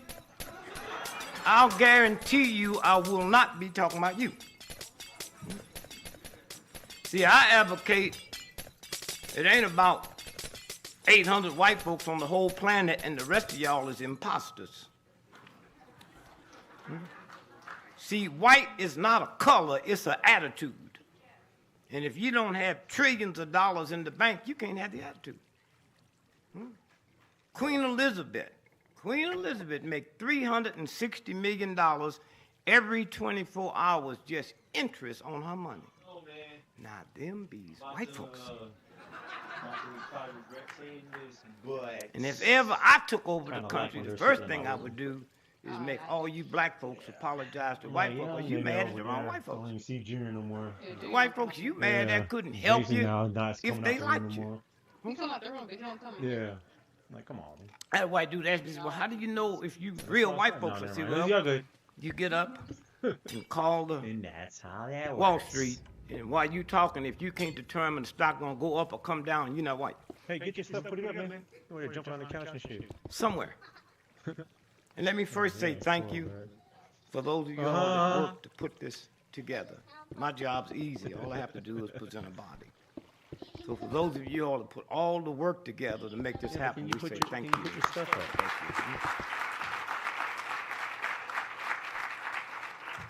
Secondly, let me say to those of you that do the physical part, who we never even see. The mic didn't just walk up here, and the chairs didn't just. Some human beings did this. And unbeknown to most of us, when we leave here today, someone will come here and straighten this place up. So for those of you that handles that, we say thank you, thank you, thank you. And somewhere, if we learn to say thanks to a whole lot of people that we don't see. You get 20 inches of snow tomorrow, and those folks you see cleaning it up, they invisible until tomorrow. Invisible. Yeah, go ahead. Like I said, my job's easier. You don't have a cord. Somebody pick me up at the airport. Somebody showing up gonna take me back. Not that one, though. No, you can take that one for right now, but I'm saying I'll give you one tomorrow. Somewhere it's about the humanity. The humanities. We locked up into athletes and entertainers. When that universal God, not the church, picked you, it leaves no footprints. It don't give a damn about the New York Times or the Washington Post or Time Magazine or NBC or CBS. The real one. There's people in this room now that have done more for the humanities on this planet than 99% of all your athletes and entertainers put together.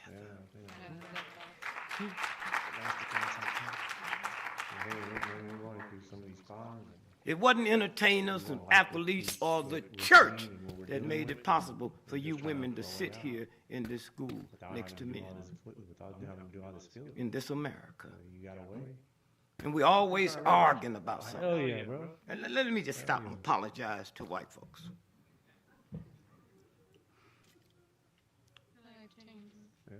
I was stupid enough to believe that all black folks looked alike to white folks. I ain't gonna lie, I believed it.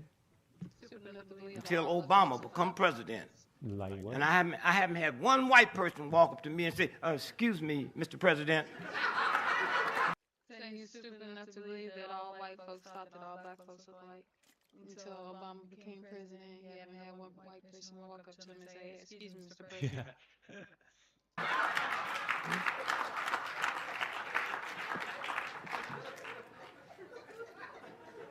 So I know we don't all look alike. Yeah. And secondly, let me say to black educators, I apologize because I've had 50 honorary doctorate degree from black colleges. And in fact, I'm 80 years old, I still had that Negro stuff up here. So I said, it won't be right until I can just get me one honorary degree from a white college. I wrote white colleges, white, never heard from none. Junior, The last I one. laptop already, man. Penn State called me.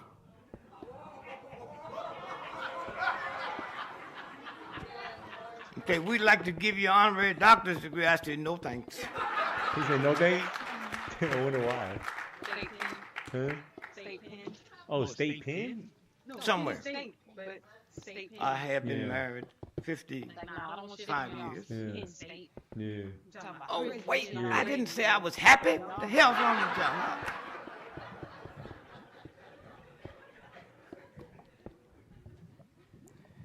Yes, we have left a mess because in this country, white folks and black folks lie to you because they don't want to lose a job, but they believe in God. See? That they believe in God? We give you stuff that we know is corrupt. We create schools to teach you how to make a living, and the universal God said you better learn how to live. Hmm? And if you didn't have a good example, you got one now. Steve Jobs died. He had $300 billion in his personal private checking account and couldn't make 58 years old. I got an old trifling thug cousin in St. Louis. Drank cheap wine, stay drunk all the time. He can't read, he can't write, ain't never had a job, but he 101. Steve should have followed him. For real. Steve dead. $300 billion in his personal. I called my cousin this morning just to make sure he was still kicking. What's deep? So we left you young folks a big mess. Damn. That you either change it And that's only because or have fun and have fun quick, because recess is just about over. he was healthy. And the lies go so deep. Well, he wasn't, My mother you know, 'cause he wore his body. was alive today and walked into this room. For the most part. For his You think God just spit her out. That's how precious and beautiful and spiritual she looks. But if you try to convince my mother that Jesus Christ wasn't a Christian, she'd stomp yeah, that's you to crazy. death. I never thought about that when he said Her that. ignorance didn't Not that I permit thought her to Jesus know was a that Christian. Christianity I never, never thought that, you know what I'm started. saying? But I never thought till what 100 was, years after you know what I'm Jesus saying? was What born. religion did he believe in? She didn't you know know, I never that. thought that. She didn't know they killed his brother James the same way they killed him. Somewhere. King James, she didn't know King James was king of England. She didn't know King James was such a weird, strange homosexual. He hated women so bad he killed his mama. And his lover was Lord Buckingham, who Buckingham Palace is named after. But King James didn't lie. He didn't say this is God's version, Jesus' version, Christianity. They have, I forgot that they came out with a George Washington movie, and they already put it out like on now it's accepted because it went to the movies and now it's on tape now. I was like, do they have any gay parts in there? He's like being gay. Probably put messages in there. If not. Like, nah. But if you try to convince my mother that Jesus Christ wasn't a Christian, she'd stomp you to death. Because her ignorance didn't permit her to know that Christianity never started until 100 years after Jesus was dead. She didn't know that. She didn't know they killed his brother James the same way they do a reaction to it, like, man, I ain't see no gay parts in there. This movie's lying as fuck, dog. See all the fucking King James, she didn't know King James was king of England. She didn't know King James was such a weird, strange homosexual. He hated women so bad he killed his mama. And his lover was Lord Buckingham, who Buckingham Palace is they put named in there when they put all that fucking bullshit in other movies. But King James didn't lie. He didn't say this is God's version, Jesus' version, Christianity's version, Buddha's version. He said this is my version. Yeah, see? And so if your brother wrote a book on his version on how to play basketball, I got a God intelligence to tell me, check him out first, then I'll understand his version. See, if your brother got no legs, his version gonna be different. Yeah, so you should be checking out the version that you should be checking out the versions. Like if you're like, oh, I'm a Quran, I don't know how all the other religions work. You know what I'm saying? Scientology, we'll say Scientology. I don't know about Qurans and all that. I don't know if the Quran is like it's not the Ten Commandments. This is something that God left us. You see what I'm saying? Like I don't know if that's if the Quran is something that's adapted from the Moses laws and the I don't know for sure. You know what I'm saying? I don't know where I was going with that, but yeah, my bad. I forgot I was going with the whole like it being like versions. Like yeah, that's what I was gonna say. Like well, if the Quran's a version of like say the Ten Commandments, well then if there's a version that is of, then you should go be looking at the main source first. And when you look at the main source, then you come down the line to see, because that's why it's called King James's version, meaning that this is what I think. You see what I'm saying? So it's like, well, let me see what you're getting your ideas from, so I can see if I can. You see what I'm saying? Let me read the actual the talisman where you're getting your version from. So that way, because I can't understand it, at least if I look at your version, maybe I might have a coherent of what's going on. You see what I'm saying? Yeah, I see what you're saying, but what he's more saying is like, look at King James himself. No, I get that. No, I get all that. I'm not worrying about King James. I'm not saying. I'm well, just saying that. Well, not just him specifically, but even whoever wrote the version of the book. Look at that person. Yeah. Don't look at the versions before. You don't need to look at that. You can, but look at who wrote this. Yeah. Check them out. See where their mindset is. See how they were brought up. Yeah. And what they got going on, and then you can understand this version better just off of that alone. You know, from this person's perspective. Yeah. And then you can do that too. Oh, I see what you're saying. Like, yeah, if I want to know who this person is, I'm gonna look at their version. But see, people are not. Even you want to know who this person is. If you want to understand this book, you look at the person who wrote the book. Yeah. Because they wrote the book. No, I get that part. Yeah, I get that part, but I'm not speaking on that part. Like, I get that. Like, yeah, if you're gonna read someone's version of a book, look at that person so you can have a idea of what he's looking at things in a certain way. You know what I'm saying? He's a rapist. What do you call it? He's a freak, and he like I know I'm trying to put this, but like yeah, I get that part. Like, look at him to see where you can see through his eyes. You know what I'm saying? But I'm talking in the sense of like, if the Bible is a version of something, the Quran is a version of something. So go to the main source. Go to the main source, and if that's not the main source, which the main source is going to take you to the Ten Commandments. The main source is the person who wrote it. Yeah. So but I'm saying, but that person took that from somewhere else too. So where did he get his inspiration for the King James? Oh, he got it from the Quran. Okay, from the Quran. But I'm saying, even if you go back there, it's always going to lead you to a particular person. Yeah, that's what I'm saying. No, that's what I'm saying. So if you go to Quran, I'm saying if you're going to go down the line, then keep going. And guess where it's going to take you? To the Ten Commandments. And then if you want to go further than that, then it's going to be Moses. You see what I'm saying? So Moses.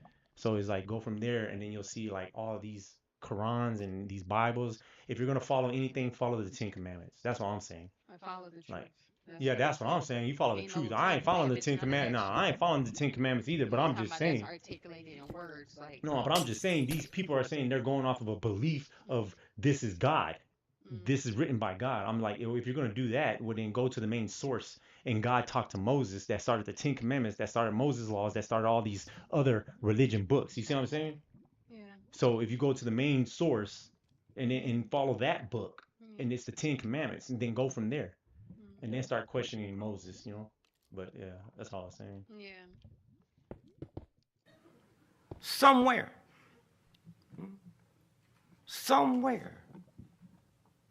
And I don't know when you women gonna understand who you are.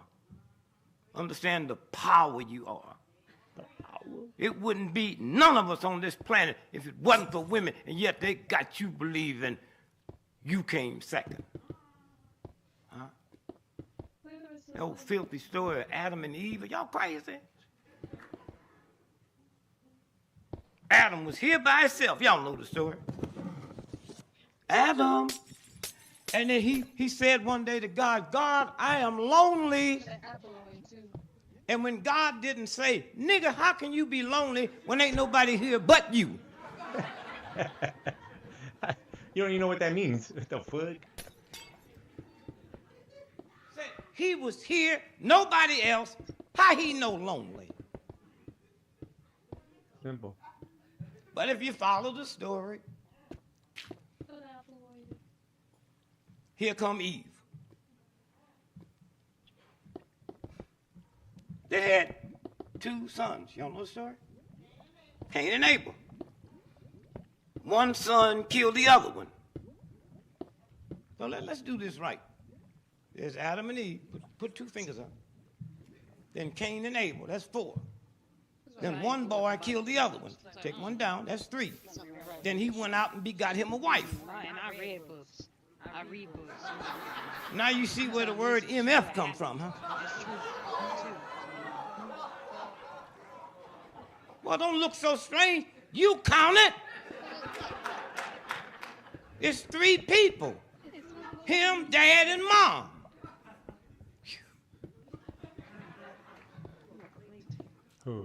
Somewhere. You Christians, y'all trip. I know because I'm one. You Christians are a trip. I shall not kill except war. Now, it didn't say that. But somebody told you. You go kill people you don't know, never met. But it's okay because some rich, powerful human being said, here's what you, and you don't question nothing. Somewhere.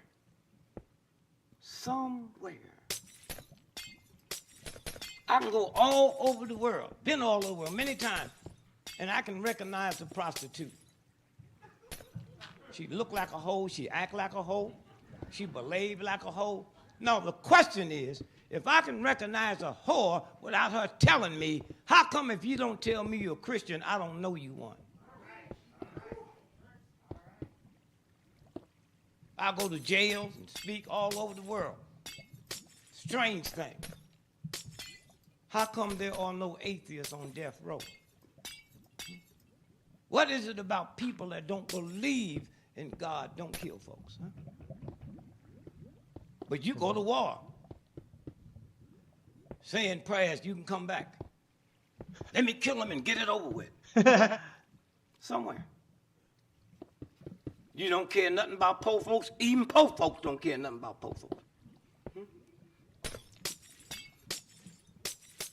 Oh, they always want something free. I have a business, have a company. I can take 5 hoes today all over the world, and as long as I call them hoes my secretary, it's a tax write-off. Huh? All these big restaurants you go to and you can't afford to go. Manhattan, all over the world. Those are tax write-offs. Huh? First class, you get on a damn plane. I came back from London, it was France the other day. My first class ticket cost $10,000 more than economy, and most of us wouldn't be up there if we couldn't write that off on our income tax. You love to pick on poor folk, but you're not going to mess with people with power because they'll hurt you. Huh? Huh? Fear. Scared of everything. Sitting here in this college gonna take a damn test, and you scared. Do you know fear and God don't occupy the same space? A damn book that's dead. Huh? You can create another human being. That's the power you have. That book can't produce one page, and you scared and nervous? I know you. I went to college. I was there. People were scared. Said, you're so cool. Cool. Well, I mean, what you can do? You can't do nothing but flunk me. What happened? I was just saying that's why they sit there and give you the argument of, oh no, but it says in the book because you're scared of it. Matthew Taylor said that Taylor Swift said that man, get out of my And face. then got the nerve to be mad when people looking at you and treating you like what you putting yourself out like. Then you got the nerve to get mad when you limit yourself. You are limited on what you are able to do with your life. Yeah, that's all I'm saying. Yeah, basically that's what I just need to find another way of talking or something. Yeah, I don't know. What is your goal and find what's gonna? That's That's what I was saying. Like, I don't think so. I ain't changing nothing. I just, you don't need people to agree with you. Yeah, really. I'm just like, it's just the mindset of like the fucking mindset of I'm just trying to get cash and get the fuck out of here. Get the fuck out of here, man. We can get the fuck out of here without the cash. Yeah. I'm tired of degrading myself and exhausting myself just to even muster myself to do the work. how much energy and thought and consumption of all this crap that I'm putting in just so I can get up and go to work to pay some bills and take care of us, I guess. But how taken care of are we really? And you smart people, I don't understand you. I walked into class my first day in college, took the test, read it. I didn't know anything, so I signed it and left. You dumb folk. You know those dumb folk when they take a test, they put the pencil in their mouth like they thinking. That's me. Hold their head. You dumb. Just sign the paper and leave. And you smart people, you really a trip. Hell, I ain't talking. She was the smartest person I ever met in school. I sit there 2 minutes and left, waiting on her just to wave at her. She come out 2.5 hours later. I said, she must really be dumb. Yeah, you need to go to sleep while you're attracting all the attention to I said, how you do? She nervous. I don't know. I got to wait till the grade. They posted grades 3 days later. She made straight A's. You know how dumb you got to be to make straight A's and don't know it? 3 votes? Fuck y'all, man. 3 votes for, what would you rather? Somewhere. Be rich, everyone Fear else and is God poor. do not occupy the same Be space. poor and everyone is rich.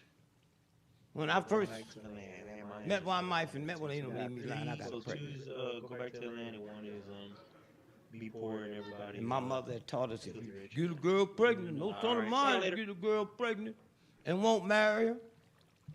So when she told me she was pregnant, I heard my mother saying, no son of mine get a girl pregnant and won't marry her. That didn't sound bad to me. She didn't say you had to stay with her. 100 and something though. But Leo, oh God, fear. No. She couldn't handle debt. When we gonna pay Sears and Roebuck? Baby, we ain't got no money. And when I get some money, Sears and Roebuck not my first priority. Yeah, Sears and Roebuck knew I wasn't gonna pay for that stuff when I got it. Huh? She said, how'd they know? I said, on the back of the application, they said, who gonna pay for this? I wrote in, your mama. Oh, they holding me back.